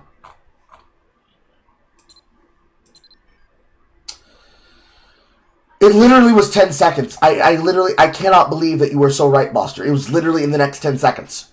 Amended 27 times. Goodness. Yeah. Oh my, this is not rigorous intellectually. This is very, this is just a statement of fact. Theology. Okay. But it's fine. Where were we? We're talking about Trump and somehow we got into Trump. You're Look, white knighting for women's rights. On Trump, well, I think women should have the same rights as you and I. You don't. That's fine. Put on the pink hat, bro. Put on the pink hat. We're waiting. What's the pink hat for? For the He doesn't remember the coochie hat. How sad. march, for the women's march. Are we going to see you at the women's march protesting for women's rights and all that? I think women should have equal rights to men. Period. You carry tampons in case your female friends get a period or something? Like, it's crazy. The white knighting is I'd have no problem diabolical. giving a female friend a tampon, would you? Have you ever? I don't suppose you've ever seen a tampon, have you? Gross. Absolutely not. You Get that away you think from me. tampons are gross? Yeah, they're filled with period blood. Yeah, it's kind of gross. Wow. Are you into that? You like that? You, have you ever got seen a lot of tampons? I don't think you've ever seen it, have you? I've seen them. Morgan, you are literally trying to tease a man that you think does not have enough vagina about wanting to touch period blood soaked female depositories. Not even women want to touch that shit. What are you doing? What are you doing? I've seen them before. You've been that close to a woman? Really? No, I've seen them. Look, I used to live with women, so I've seen them around the house. I bet you've seen videos, haven't you? Immediately towards, I bet you've watched porn of women. Yeah, incel. I bet you thwacked it. I bet you thwacked it to fucking red. Well, actually, you can't even use those sites because those sites are behind the fucking stupid government AI confirmation shit. What would be the one? No, you can't even use Spank Bang because that one is definitely not available in my country, or excuse me, in my state. X Hamster, X videos. What? What are we doing here, Piers? I'm not sure. You really hate that. I'm not sure, You're Nick. more impressed that I'm a misogynist than you are about anything. It's Not very really. revealing. I'm actually more exercised about your blatant, self-admitted racism than I'm about anything. But the misogyny runs a close second. Let me ask you about Tucker Carlson, because you had a long sit-down with Tucker Carlson, in which he was, oddly, I like Tucker, we get on well, I was with him last week in London, but he gave me a hard... Yes, and that was the very piece of content that I literally showed earlier from Dr. Ramarikam, where the both of you basically demonstrated that you understand there's a problem, but neither of you are going to serve the countries that you belong to solve that problem before it fucks everybody up. Because that's how good you are. That's what you're good for. Excuse me. ...of time than he gives you. And then afterwards, he was more critical. And then you said this about Tucker. He's a handler. He handles people. That's what he does. He's a fucking liar and a handler. He goes around telling people, I don't know anything. I don't know. Oh, I know nothing. I don't even have a phone. I am just a clueless tourist. I just travel to all these countries and, I don't trust him. And I don't care, maybe that alienates me from people in the conservative movement. I don't care. I'm not going to be a part of it. I'm not going to be a party to whatever that is. Whatever that CIA bullshit is, I'm not going to be a part of it. So, now that I've heard enough from Tucker and I've heard enough from other people and I've seen enough, this guy's not who he says he is. Not an ally. Stay the fuck away from me. You're weird, dude. You're weird. See, what would have been great is if you'd said that to him when you were sitting opposite him. Yes, Morgan. That's the point. He didn't say that because the entire goal was getting on his platform to then get onto your platform. Catch up! Catch up! Catch up! Well, when I was sitting opposite him at the dinner and in the interview, he was nothing but nice. He was very nice to me and very cordial, and he didn't call me an anti-Semite, and he didn't even press me on it at all. And I thought he would, and I almost wanted him to. He was nothing but nice, and we had a great time. We had a really great dinner, really great interview, and I felt really good about it. And the next week on my show, I said, he really surprised me. He's great. And then every interview he's done since, all he does is call me an anti-Semite. He goes, well, I hate his anti-Semitism, and, you know, I wonder why people like him. And so I just think that's two-faced. So after that experience, it kind of turned me off. I didn't like that, but he's going to do what he's going to do. He's still a nice guy, but I think he's two-faced. What about Candace Owens? You had a sit down with her. She called you out on a few of your more incendiary comments. You've been attacking her quite virulently recently. What's going on there? Well, you know, it's me and her. We're so complicated. We're it's very passionate on both sides. You know, I think there's this intense desire to be friends. Amal, Keck. But a frustration where we disagree with each other. There's a rivalry. But I thought we were going to have a friendly conversation, and then she kind of did the same thing. We're going to go on a show during the war with Iran. We're literally in the middle of a war. And she texted me the day before the United States bombed Fort O, and she said, would you like to come on my show? I said, absolutely. I said, is this going to be about Iran? She goes, I don't do setups. I said, yeah, let's do it. I come on the show, and then she's like got this weird hostile demeanor. She's doing the clip thing. Then she puts it behind a paywall. It was ridiculous. So that really was not nice. And then I think this whole Charlie Kirk thing, I think she's gone insane. I think she's absolutely lost her mind.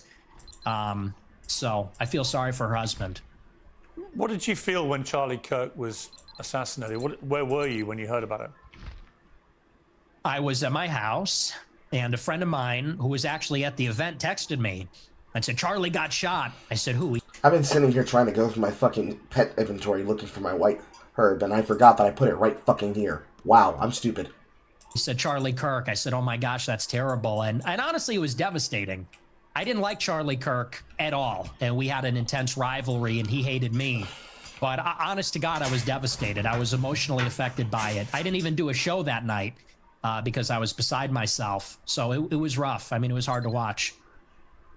When you say you were beside yourself, I mean, you hated him. I don't hate anybody. I didn't hate him, but I really didn't like him. I intensely disliked him, and I didn't agree with him. He called you vermin, didn't he? He did. Yeah, he hated me also. But you were still beside yourself when you heard what happened to him. I was. I thought it was disgusting what was done to him, and it was tragic, and it was horrifying. Do you fear an attack like that on yourself? Have you upped your own security because of this? Because your profile's got exponentially higher since what happened to Charlie Kirk.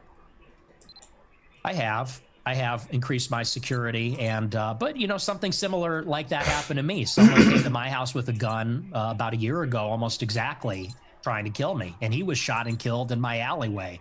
So I've had increased security for a while. It's a bad time out there, and I do believe it was a left-wing person that killed him. I think it was a left-wing person that tried to kill me. So yeah, I take it very seriously. Elon Musk said on his X platform that you're a Fed. You're a paid-up hire of the government. Is that true? No. 100. You've never worked for the government in any capacity. I've never talked. That is not what a Fed means, you stupid... Oh, my lord, Piers. You have to learn the lingo. A Fed, rather than saying an ex-Fed worker like myself, that has worked for the American government in some capacity. They are calling him a Fed by saying that he is a Fed operative. That he is somebody who is designed to be basically misdirection.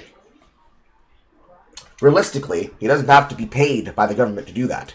All he has to do is what he's currently doing on your channel, what he's currently doing on your platform. He needs to be a distraction that gets people looking at him and giving him attention so that he doesn't actually have to do anything valuable to receive good likes and good opinions that makes him seem like he is more than what he obviously is not. As long as all he has to do is be a lazy fuck and look to see if he can get people like you to give him easy reactions and easy opinions, then it is the case that he will always be able to punk you for the highest amount of money that he can fleece you out for. And you will never be able to actually say anything in response to him, because you'll have already ceded the argument to him. Because you are doing the emotional thing that you should not be doing. For what it's worth, you're not the only person who has that problem. There are plenty of people who have that issue. But you are creating a problem for the rest of us. And you have to stop it. Unironically so. You have to stop it unironically so. Because as long as you are doing that, you are creating a problem for everybody else that has to address fucking idiots and nitwits like him. Talk to federal law enforcement. And actually, I've testified to that fact under oath when I was subpoenaed by the Congress. People leave that part out, but I got subpoenaed, I think, in January 2022, I think it was. And I was deposed by the subcommittee, the House Select Subcommittee, on January 6th. And they asked me, did you speak with any federal law enforcement? And under oath, I said, no, I've never had contact with them. I've never turned over devices. So no, absolutely not. There's been footage that's come out again this week. This is you at the January the 6th riots. Let's take a look. It appears we are taking the Capitol back.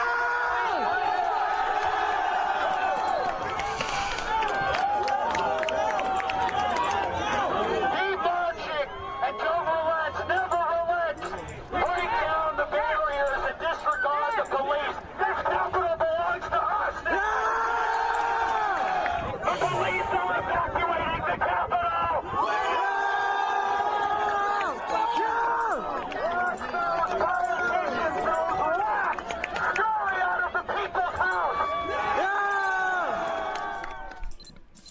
You're heard there shouting down your loud hailer, break down the barriers and disregard the police. The Capitol belongs to us now. What did you mean by that? I think it's pretty self-explanatory. The Capitol belongs to the people. Disregard the police. So you don't support law and order? No, I support law and order, but on that day, the police were brutal. The police killed somebody, Ashley Babbitt. And, you know, they were throwing people off. That was not the police. That was the people who are responsible for protecting the senators, which is effectively a subdivision of law enforcement that specifically works with Capitol enforcement, not the LEO enforcement, but maybe they're one and the same, I suppose. Regardless, what is effectively an extension of Secret Service would be responsible for what happened to Ashley Babbitt.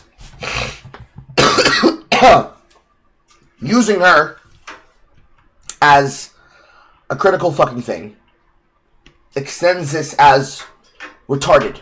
This is sophistry, as simple as it is. And yes, I would call a Fed a glowy. A person who is a glowy, who is obviously just signaling and counter-signaling their power level, is somebody who's trying to brag themselves as something bigger than they are. And that is exactly what Nick Fuentes is. He is effectively a glowy. And by being a glowy, in the sense that he is basically fucking counter-narrative, counter-signal, he is useful the same way an actual fucking agent, an asset in the field would be useful. For the rafters, they killed multiple people. So when disregarding the police is the first step to anarchy, isn't it? Well, I think the first step to anarchy is when the government rigs the election, which is what happened. That is when the government loses its legitimacy, and its enforcers, consequently, do also. Well, Because that's exactly what happened in 2020. There is no evidence the government rigged the election. You know that. You're a bright guy. Well, let's talk about it. You want to talk about the election of 2020? Yeah. I think Trump lost it fair and square. I think he fought the wrong argument about the stolen election. I've said to him, to his face, I agree. The argument he should have said is that the deliberate suppression of things like the Hunter Biden laptop scandal from the media, by social media, by big tech, was actually a deliberate attempt to subvert the result of the election. And that's a much better argument because it's undeniable. When the New York Post that had that exclusive were basically shadow banned off all social media for the 2 weeks before the election, that was an absolute disgrace. And if I was Donald Trump, I would focus on that as being my main argument that that election was slanted against him. When he goes off into saying that there was widespread rigging and voter systems were wrong, and we've litigated all this now through various court cases. Various Republican judges have ruled there was no rigging of that kind.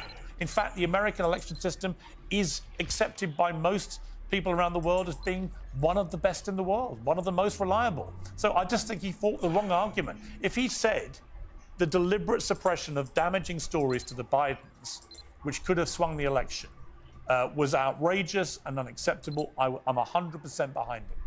But by building this spurious argument that it was all rigged through voting systems and so on, he lost me.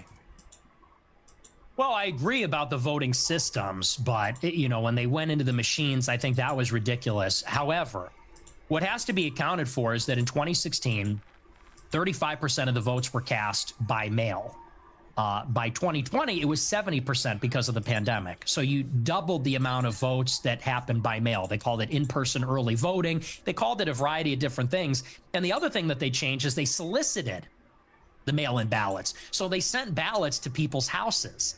And once you do that, I mean, you have absentee balloting normally, but it's a process. You got to give your social security number, your ID. They send it to you. There's regulations in place. This is an election where they doubled the amount of mail-in votes, and they sent ballots to people's houses. And when you do that, you break the chain of custody.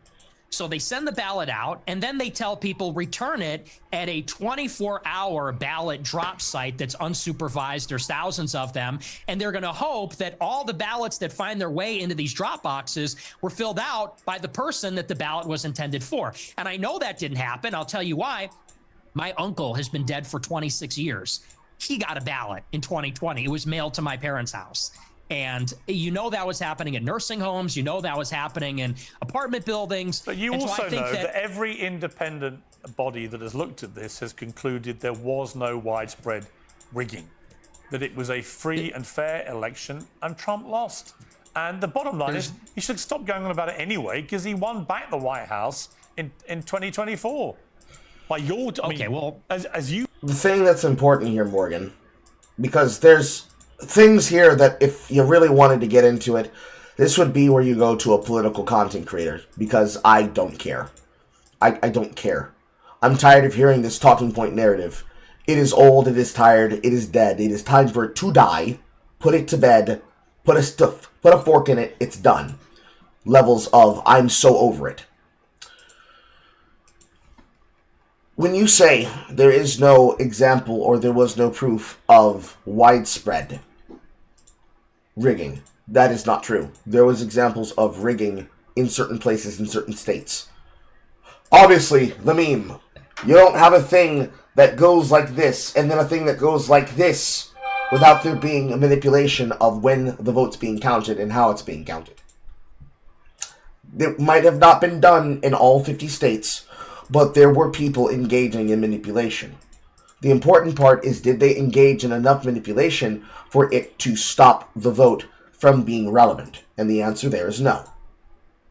That is inarguable. Nobody's really going to argue that. Nobody with serious ability is going to be able to say that in any level of accountability that reflects an actual, real conversation about that state of the election concerns.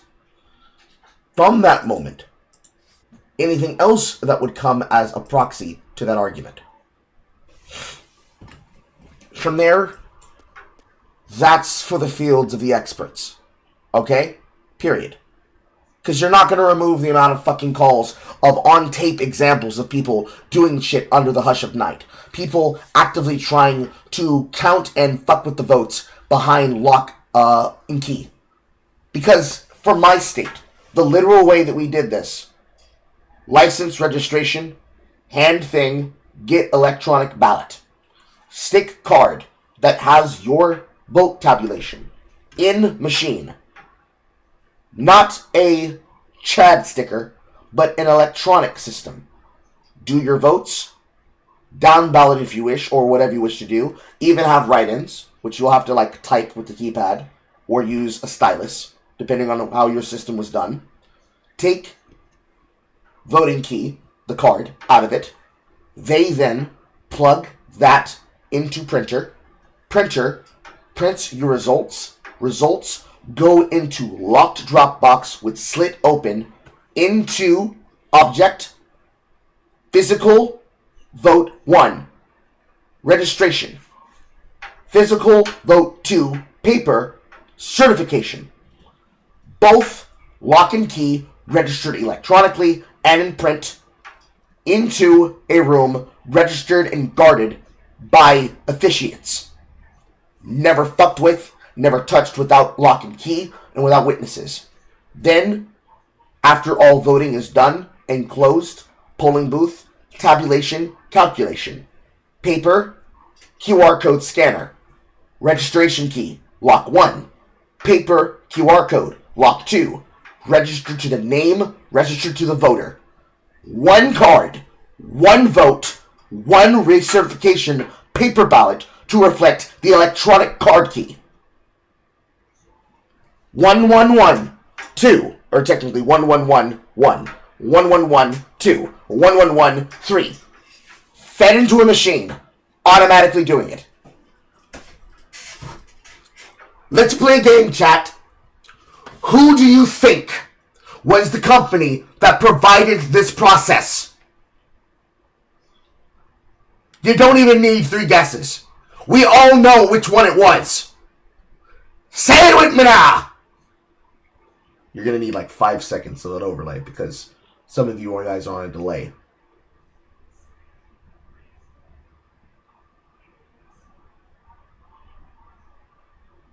Dominion! Thank you! And then occasionally like Amazon for like moving shit.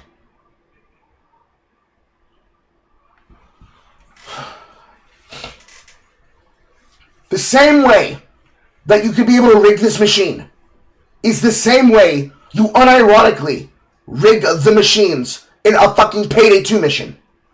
You get an RFID sticker. You get a Bubs chip. You get an RFID scrambler. You fuck with the electronics of the machine.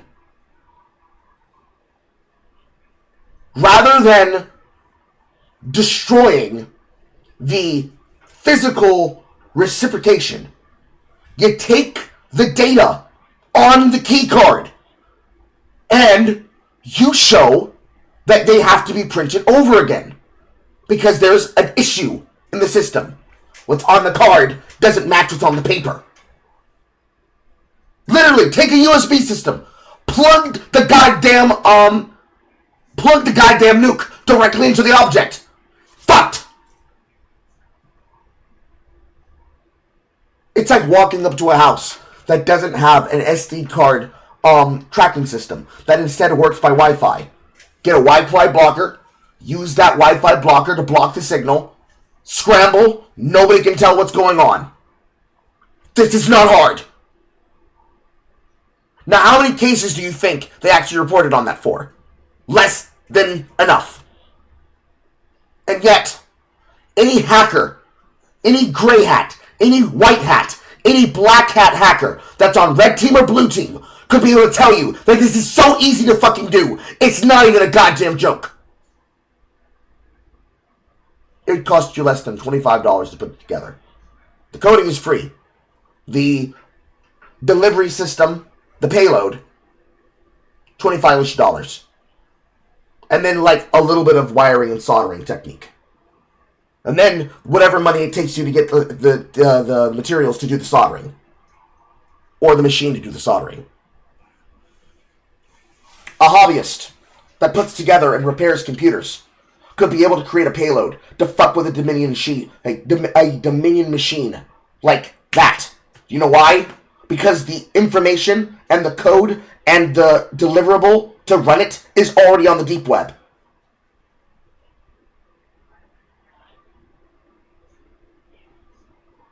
Of course, that's not the conversation that's being had. Nobody ever looked into that shit. Because it was about the certification of Dominion. And about whether or not it was rampant and widespread to it to be conspiracy. In which it would be false. But to say that it didn't happen, there was no examples, no. Context. But that doesn't matter. We're so far removed. That argument is immaterial. But, again, what do I know? I'm just some dumb chud. I don't know anything about what I'm talking about. I'm just some fat, slovenly bastard who just sits on his ass. I have no knowledge of what I'm talking about. Or so says the people who are my detractors. You have been so keen to tell me, move on, right? No one wants to look back too far. That's a separate argument. I mean, you can say that he should stop talking about it, but whether it was rigged or not is actually relevant to what happened on January 6th. Because what happened on J6 is people were outraged about it. People were furious that, by the way, there's never been an independent ballot audit in all the states where there was alleged to be rigging. That has not happened. And certainly it did not happen. That is true. It didn't happen. Up until January 6th. And people said, this is ridiculous. They're stealing it. You know, there was if that people, red honestly, mirage. if either you or Donald Trump or anybody else wants to show me, I said this to him when I interviewed him last, you know, if you show me the actual hardcore, incontrovertible evidence, then great. I've never seen it. Joe Rogan asked him. He didn't produce it with Joe Rogan. It's just never been produced. But look, I don't want to labour the point on that. So I suppose the more interesting question now, as your influence rises in the conservative movement in America, and there's a lot of splits going on amongst MAGA over a number of issues, and about you, and you know this, is your split with Trump irrevocable? Do you feel now, as we head towards the year of the midterms, that it's time to now look to who his successor will be, and who do you think that person should be? Well, it's not irrevocable, but I am very pessimistic about this administration. And succession is something that I've been interested in for as long as I've been doing this show. And I think it's very clear that they are grooming J.D. Vance to be that successor. And by they, I mean Elon Musk, Tucker Carlson, Peter Thiel. He does not and is not owned by them. They are simply doing the same thing they did with Trump as he did with Doge, which is for them to get next to who they already can obviously tell who is going to be the one that leads the party forward when MAGA ends up being absorbed into the greater movement of the moderates, who are tired of this constant back and forth wishy-washy game played by people like you and played by the fucking feminists that have constantly made people back down and not have a spine to defend the things that they consider to be important. Now, whether or not that is the case, that it's, hey, there's a bad picture of his Indian wife being made to look like she's watching her husband fuck the dog shit out of Erica, and actually she's expected with his kid because a man hugged a woman in tight black pants, therefore he must be fucking that. That is just ridiculous cope from people who are to be ignored. And it doesn't take a fucking genius to tell that J.D. Vance is going to be the person who runs for president. First off, we already know that Trump is out. This is his second term. Secondly, J.D. Vance literally has everything that the Republican Party requires in order to actually be capable of finally shirking the slow and steady wins the race opinions about the viewpoints about the people who are there. You don't have to be a political fucking expedient, knowledgeable person to fucking see that with goddamn acumen. It's just not the case. It's just not the fucking case. And we know that's not the fucking case.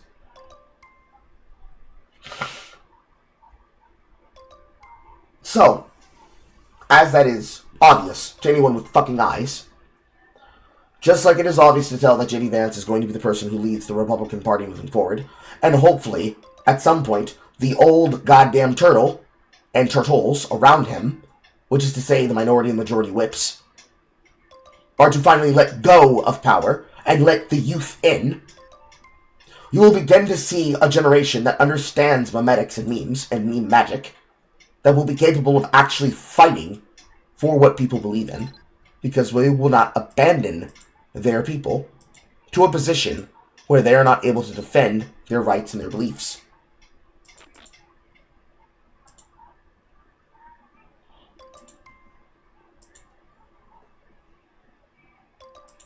It will be the case that people like J.D. Vance will actually fight for the downtrodden individual that is currently in the transformative stage of going from people like myself to people like Nick Fuentes, which is to say, to go from just a normal person who didn't care about politics to becoming an active person who cares about politics, but now is following the wrong fucking horse, because unfortunately, charisma does not look to people who are watching as the same as intelligence, because it's obviously not.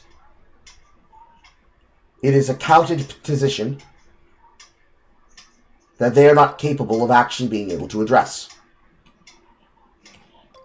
And as it is not a counted position to which they are capable of addressing, it is an unknowledgeable and ignoble position for which they are to be insulted and shamed by, as they are not able to actually compete in the marketplace of ideals, since they have ceded the ground to the enemy that then allowed them to rape them over the coals by making them constantly apologize for having standards. There seems to be an organization that was put in place roughly around 2022 when Peter Thiel was very active in the midterm elections. He spent, I think, over $30 million, $15 million for Vance, $15 million for Masters.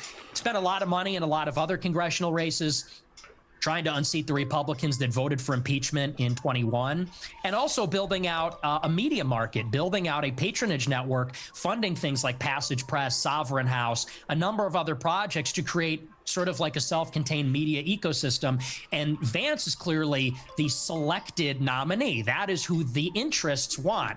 And they've been pushing for him very strongly. So I think he's the heir apparent right now. There's a forceful push.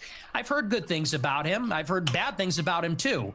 And where I think it needs to go is I think we need to return to the message from 2016, what Trump said in the first election, which is we need to drain the swamp. We need to get the money out of politics, the super PACs, the special interests, put America first in foreign policy and the wars, close the border and deport the illegals, and reindustrialize America, bring back manufacturing, bring back jobs. We're in this Cold War with China. We need America to have productive capacity again. We need America to have wealth. So find the period, Fuentes, because I'm about to fucking respond to everything you just said.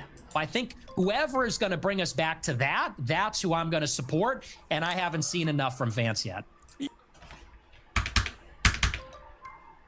Too.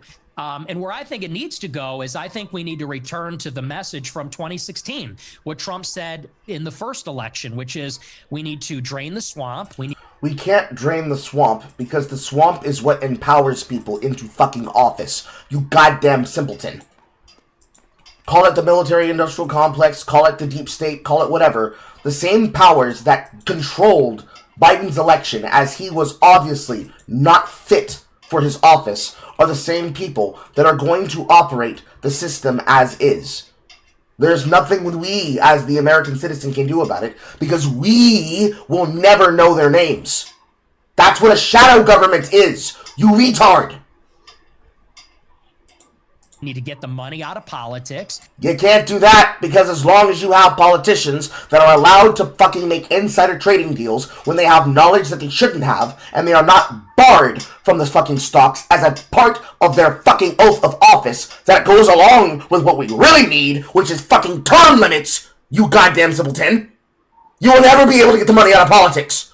Politics is money. It is money, it is leverage, it is optics, it is knowledge, it is spying. It is intelligence surveillance.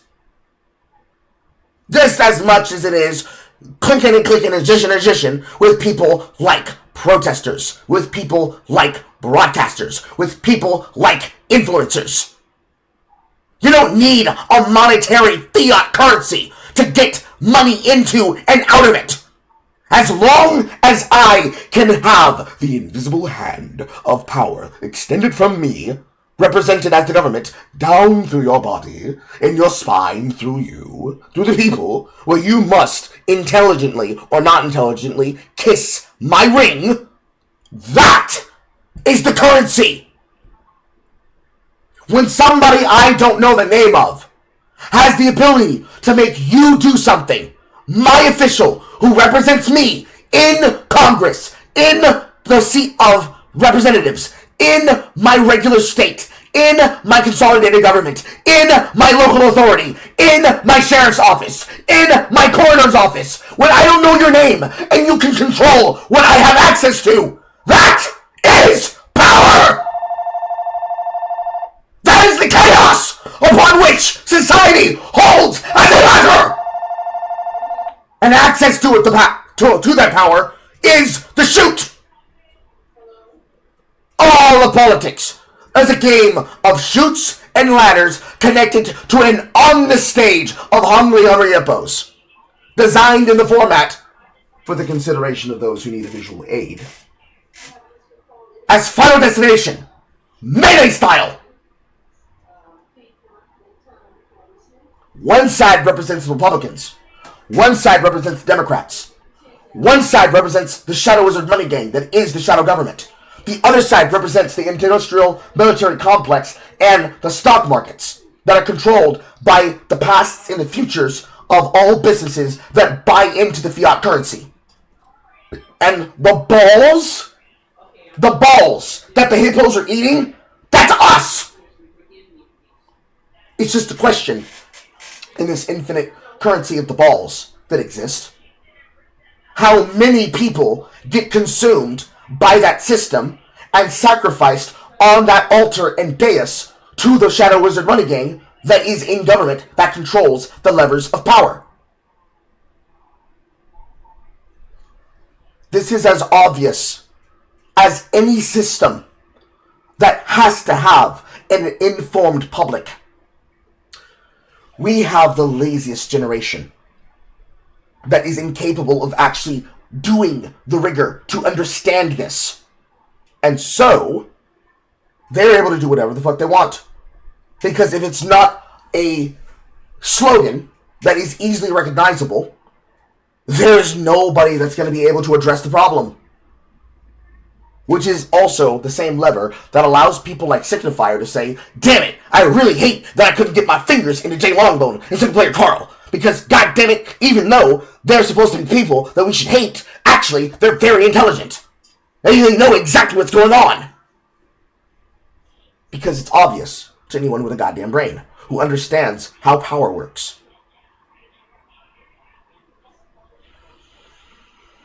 It's like an anime villain who has a secret agenda. To put this in case, it's like those that first learned in Naruto and Shippuden that Madara Uchiha, the original Madara Uchiha, was not actually Madara Uchiha, but was instead it was Obito impersonating him.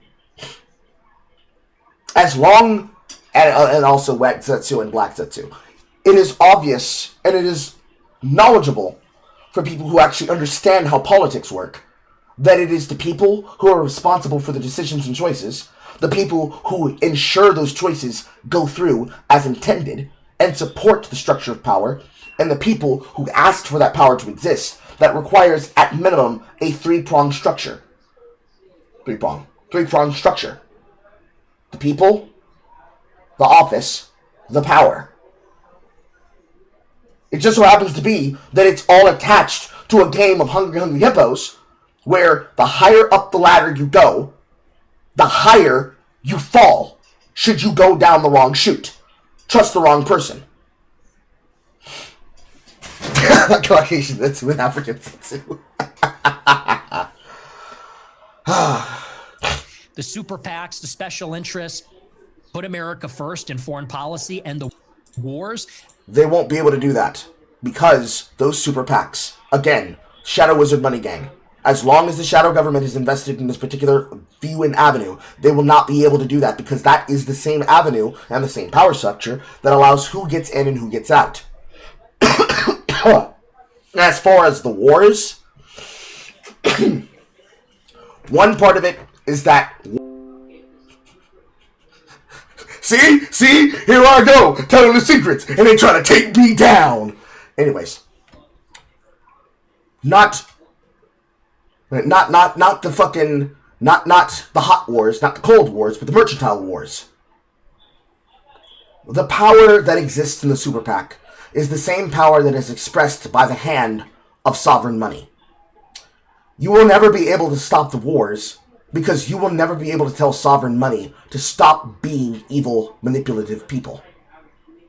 Now, the people of China are not comparative to the Chinese government. First off and foremost, that's the first problem you need to understand.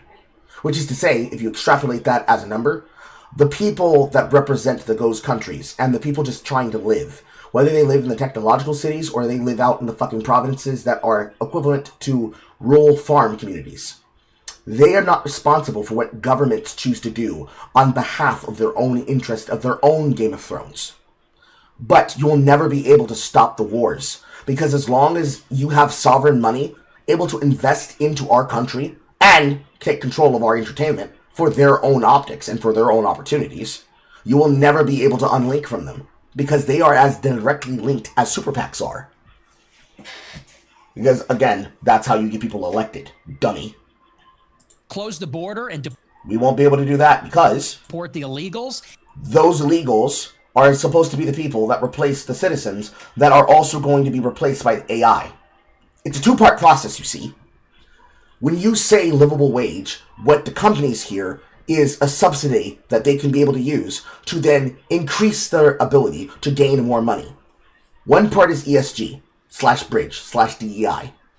The other part of that bridge is AI generation and generative AI solutions, as well as staffing solutions and robotics. But then the third part of it is crushing the wage rate by bringing in people who will work for circus peanuts. So, DEI/bridge/ESG,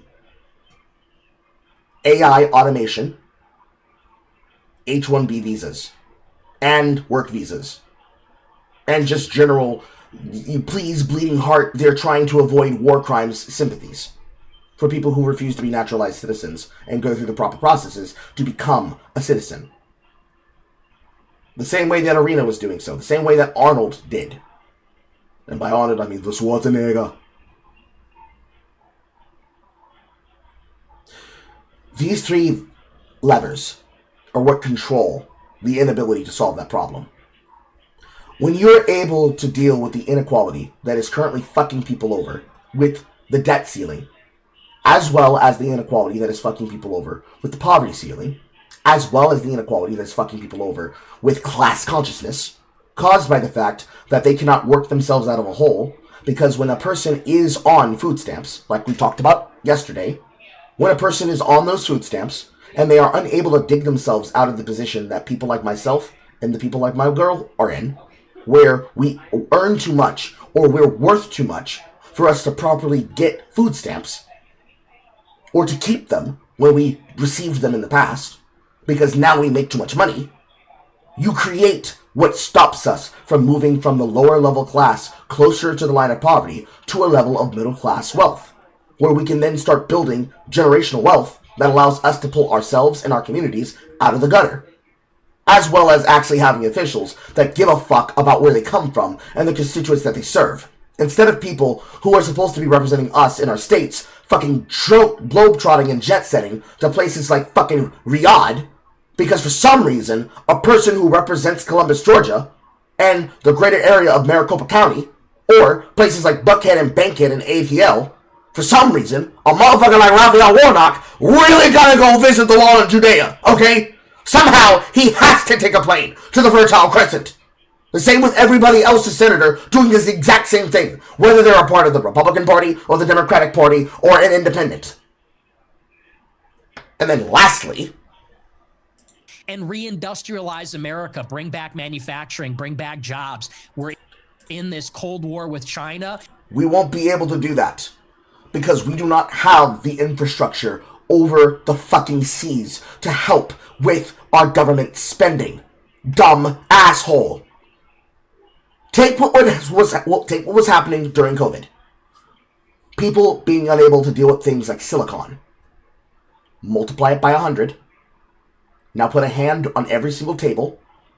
Align it like it's a game of Civ. Personally, choose your Civ game / 4X game. Endless space, civilization, what have you. Line it up like it's a game of 4X Risk. That's the problem. To put simply, let's use Hong Kong. Let's use Hong Kong as an example. You've got the CCP, and you have the interest of American soil. The dividend lines, where we have things that we need to own and process, and the constant looming threat of protecting that resource, expanded 100 times over for every single country, not just America, every single country. Alongside the problem of the fiat currency, and the futures and the pasts and the presents of the markets that are controlled by those prices and by those businesses that are paying into those futures, and not just the military-industrial complex, all of industry and business. That includes fast food, that includes farming, that includes ranching, that includes slaughterhouse ranching and free-farm meat ranching, that includes entertainment, that includes Hollywood and foreign film and domestic film markets, and what have you, all of it. You're not going to be able to solve those problems because we won't have the ability to protect our interests, both foreign and domestic, because we won't even be able to protect ourselves in that foreign land, let alone that resource. It just so happens to be that most of us are in a state where we have mutually assured destruction preventing us from doing World War III. Now, there are some people, Putin, that would love to see who's going to be ballsy enough to pull that trigger. But where we had a lame duck, and lame duck number 2, where Biden just simply was a weak man, and Trump is at least enough of a wild card that you don't know who's in his ear at any particular time of day to see who's about to fuck around and find out, with various examples provided of what he's been doing to terrorists and also to coyote traffickers for both human and drugs. You cannot know whether or not it's going to get crack-a-lackin' like fucking wildfire one day of the week or another. That it at least keeps things in check. But motherfuckers feeling froggy who instead of doing Cold War and Hot War, do Mercantile War and Business and Economy War, which is to say Knowledge Town, Dubai, the Emiratis / Emirates, whatever way you want to fucking say it, when they can just simply buy entertainment and bring the American and or global talent and global fields to their country as a playground to convince people who are stupid that just because they're Muslim does not mean that we can't have fun with our brothers and sisters globally. But don't you dare bring a gay, or we'll give you a free lesson in gravity. As long as you are able to grease the palms with money, you will never monetarily be able to defeat this beast, because they do not give a fuck. They do not give a fuck. They do not give a fuck. They've always not given a fuck. Just like before, earlier in the broadcast, when we were talking about League of Legends and the H-1B visas for fucking Silicon tech companies in the fucking Silicon Valley, they, too, still don't give a fuck. But unlike companies like GGG that are only owned at 40% acquisition, and they are allowed to do their job in business because all they want to do is do business with the company to bring their game into the quantitative sector because they have a game that is addictive like crack, we salute you. In the same sector, they'll buy at acquisition 100% the control of Riot Games because they have the delivery system for something that becomes more valuable than the military-industrial complex, which is opportunity and access to opportunity and monies provided from the free, willingly given entertainment sloop of influencers. Buying and selling, but not people, but people. Which is to say, Not buying and selling skin, but buying and selling influence and mouths and business and marketing. The same marketing that you do for yourself, they do with them. But instead of you, Fuentes, it's basically the entirety of the clique that just ran the streamer awards. And then occasionally people like me. And then occasionally people like Kirsch. And so on, and so on, and so on, and so on. If they have merch that can be sold internationally, they are a part of the gambit. We need America to have productive capacity again. We need America to have wealth. We won't be able to have that as long as we have people fucking around with the H-1B visas, dummy. So I think whoever is going to bring us back to that, that's who I'm going to support, and I haven't seen enough from Vance yet. Vance has done more than enough to demonstrate that he's the fucking candidate for it, but we're never going to go back to that state. That is a genie that we cannot put back in the fucking bottle. I think you know that. I think you're playing stupid. I think you know that you can't put that genie back in the bottle. But let's give you the benefit of the doubt. I'm going to assume that both you and Morgan don't realize that's the case. Watch what happens when we approach 2028. Watch what happens. We already know that the Democratic Party cannot speak to the vote of the youth, specifically the black and white male. If the Democrats cannot be able to win over the youth, the people who are the backbone that have been getting browbeaten by the state of politics as they are right now, you're going to see a change that is going to foster that. Because you're going to have to bring those men out of their houses. Because most of them, unlike me who does it as a part of my job, are more than happy to let society be where it is by playing video games. Because the entertainment industry is much more fulfilling than the political side. That's why the politicians came to the gamers. We have access to a market that they can't reach. That's why Trump did his streams with Aiden Loss. That's why AOC did her streams with the who's who of the WL and Poggers community. That's where it's always been flowing to. It's the same reason why even the US Army would have a fucking Twitch page. Why not? It's more effective. You called J.D. Vance's wife a Jeet. What does that mean? It's a slur for Indians. Why would you use that? Because she's a Jeet. Well, you want the honest answer? Because you're a racist?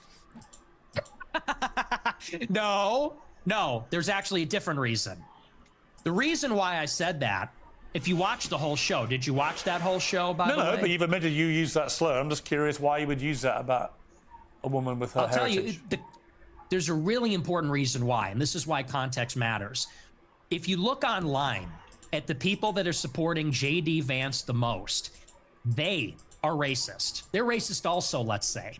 And they look at someone like myself. I don't support J.D. Vance. And they say, you're brown. You're a third worldist. They are gleefully participating in the cruelty. You could say the performative cruelty of the Trump administration. They say, you're going back. You have 100 days until you're being deported. You're going in a crystal. And then they tell us to vote for J.D. Vance. And so all I did on the show is I said, you have basically racist chuds that post memes about Indians all day on Twitter, memes about third worldists and Palestinians even. But then they want to turn around and support a guy who has said on Twitter, how dare you say I'm racist? I have non-white kids and I'm in an interracial marriage. And all I said is I just said that's a little ironic. I said that's hypocritical. And Vance is going to have to explain to all of his supporters who have gassed him up as the real mass deportation candidate. He's going to have to explain to them what's going on with that. What is with the contradiction? Because and you don't feel any accountability for the millions of young people that will hear you use that slur and think it's fine to use it? No, because he thinks it's funny and based. How many times are you going to keep falling on that rake, Morgan? He doesn't care about your fucking moral browbeating. The more you morally browbeat him, the more they think that he is the guy. No, I think that's ridiculous. Okay. Let's take a final break and come back with a little kind of summary of how you think this interview has gone for you. How do you need another fucking break, bro? Goddamn. Just end the shit, please. Okay. If you're a fan of epic fantasy, Arthurian legend, or just epic storytelling, I have some good news for you. How did this also turn into a 7-hour broadcast? Fuck! Dragon Cycle, Rise of the Merlin is the Daily Wire's new 7-part cinematic series, and it's so good, it will shock you. It's a top-quality reimagining of the King Arthur legend, which follows a young Merlin in a Britain torn apart by warring factions and standing on the brink of a new era with the rise of Christianity. Daily Wire Plus All Access members get the first 2 full episodes on Christmas Day. Not a teaser, not a sneak peek. Episodes 1 and 2 a full month before anybody else. So if you want to go ahead with the story, now's the time to join. And with the sale happening right now, you can get 50% off memberships, including the All Access plan. Bye, Buster. The Pendragon Cycle, Rise of the Merlin, premieres on January the 22nd. All Access members can start watching on Christmas morning. We'll see you on the Head VOD. to dailywireplus.com so you don't miss out. Okay, Nick Fuentes, we've been talking for nearly 2 hours. What is your view of how the interview has gone? Wonderful. Great. I think it was Based. Perfect. You've given him everything he wanted. You gave him clout. You gave him virality. You gave him clips. You gave him moments. You gave him memes. You gave him facial reactions that he can instantly use to farm you. And more importantly, you gave him access to shit that he shouldn't have had. Fucking retard. Honestly, I think it was a tough interview. You're a tough interviewer. But I don't think there were surprises. I will not say it was an ambush because it wasn't.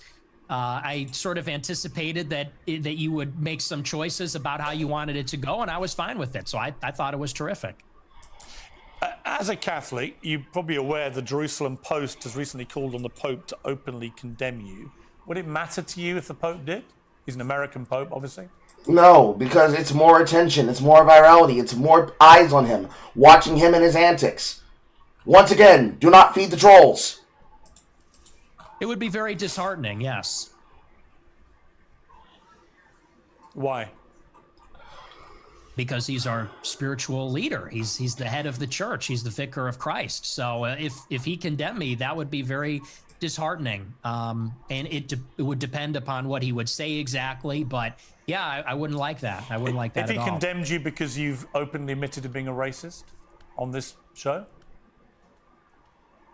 Oh, you know, this racist, I would be disappointed if he said that, because I think that word racist, it means something different to everybody. And so I think that's just silly. I think that's just semantic. Have you ever been in love in your life? No. No, like romantically, no. Yeah, never. No. Do you think that's part of the problem? What's the problem? Why you are the way you are. Oh, and what's the way I am? What are you trying to say? I've given people 2 hours of the way you are. You're unashamed about a lot of it. I don't think I have a problem. I think I'm cheerful, boisterous. Look, unlike you, I'm willing to be a little provocative. Well, I guess you're willing to be provocative, but I'm willing to be very provocative, and I'm a free thinker. And I don't like to be tone policed. I don't like to be told about, you know, people are going to tone police and play moral cop about you can't make this joke or you can't make this statement. And I think that's just about being intellectually open. I'm a believer in openness, and I like ideas. I completely agree. I think you should be perfectly free to express yourself exactly how you see fit. My problem is how you see fit with some of the things that you say. And we've been through a lot of them, and I think people who don't know you very well will have been shocked in parts and surprised in other parts, but in totality, they can see you for what you are. I think we've got a lot nearer to what the real Nick Fuentes is in the last 2 hours than we probably have seen from your other recent interviews. Would you agree? Wrong. No, I mean, the clip thing, we've done the clip thing. We've all seen the clip show. Everyone's seen the clips. You think you're the first one to do the ADL rap sheet. So here you said this, and then here you said that. I've been playing that game for 10 years. So this is honestly more of the same, to tell you the truth. Nick Fuentes, I appreciate you coming on Uncensored. Thank you very much. Thank you for having me. Well, my thanks to Nick Fuentes, and my thanks to the hundreds of thousands of you watching this special live episode of Piers Morgan Uncensored. It's like you tried to go out of your way, or you're supposed to go out of your way, to demonstrate him as something that is embarrassing. And then you end it with like, well, thanks to the person that I just tried to expose as an evil racist, and thanks for everybody for watching. Nigga, what are you? Do your job.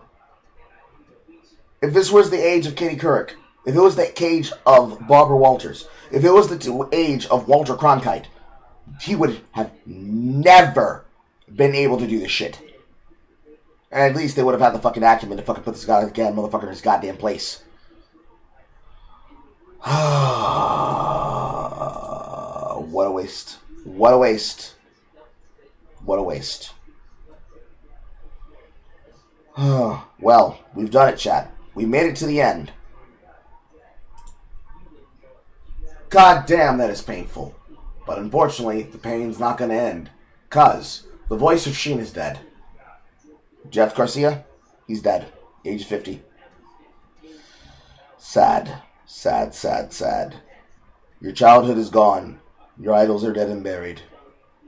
It is shit. Boy, it do be what it do be, bro. It do be what it do be. I swear to God, I swear to God, I swear to God, I swear to God. Man. Shit's just fucked, bro. Nobody with political acumen is paying attention to how these people move in these circles. And so they are completely incapable of defending themselves from the lolcowdom and the farming of people like Fuentes.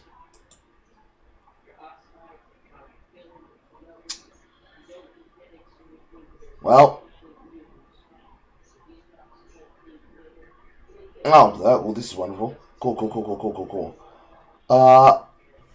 It appears that YouTube has unlisted all of the YouTube rewinds from 2010 to whatever the last one was for the last year. What, 2018, 2019? Well, when it fucking rains, it pours, don't it, guys? When it rains, it fucking pours.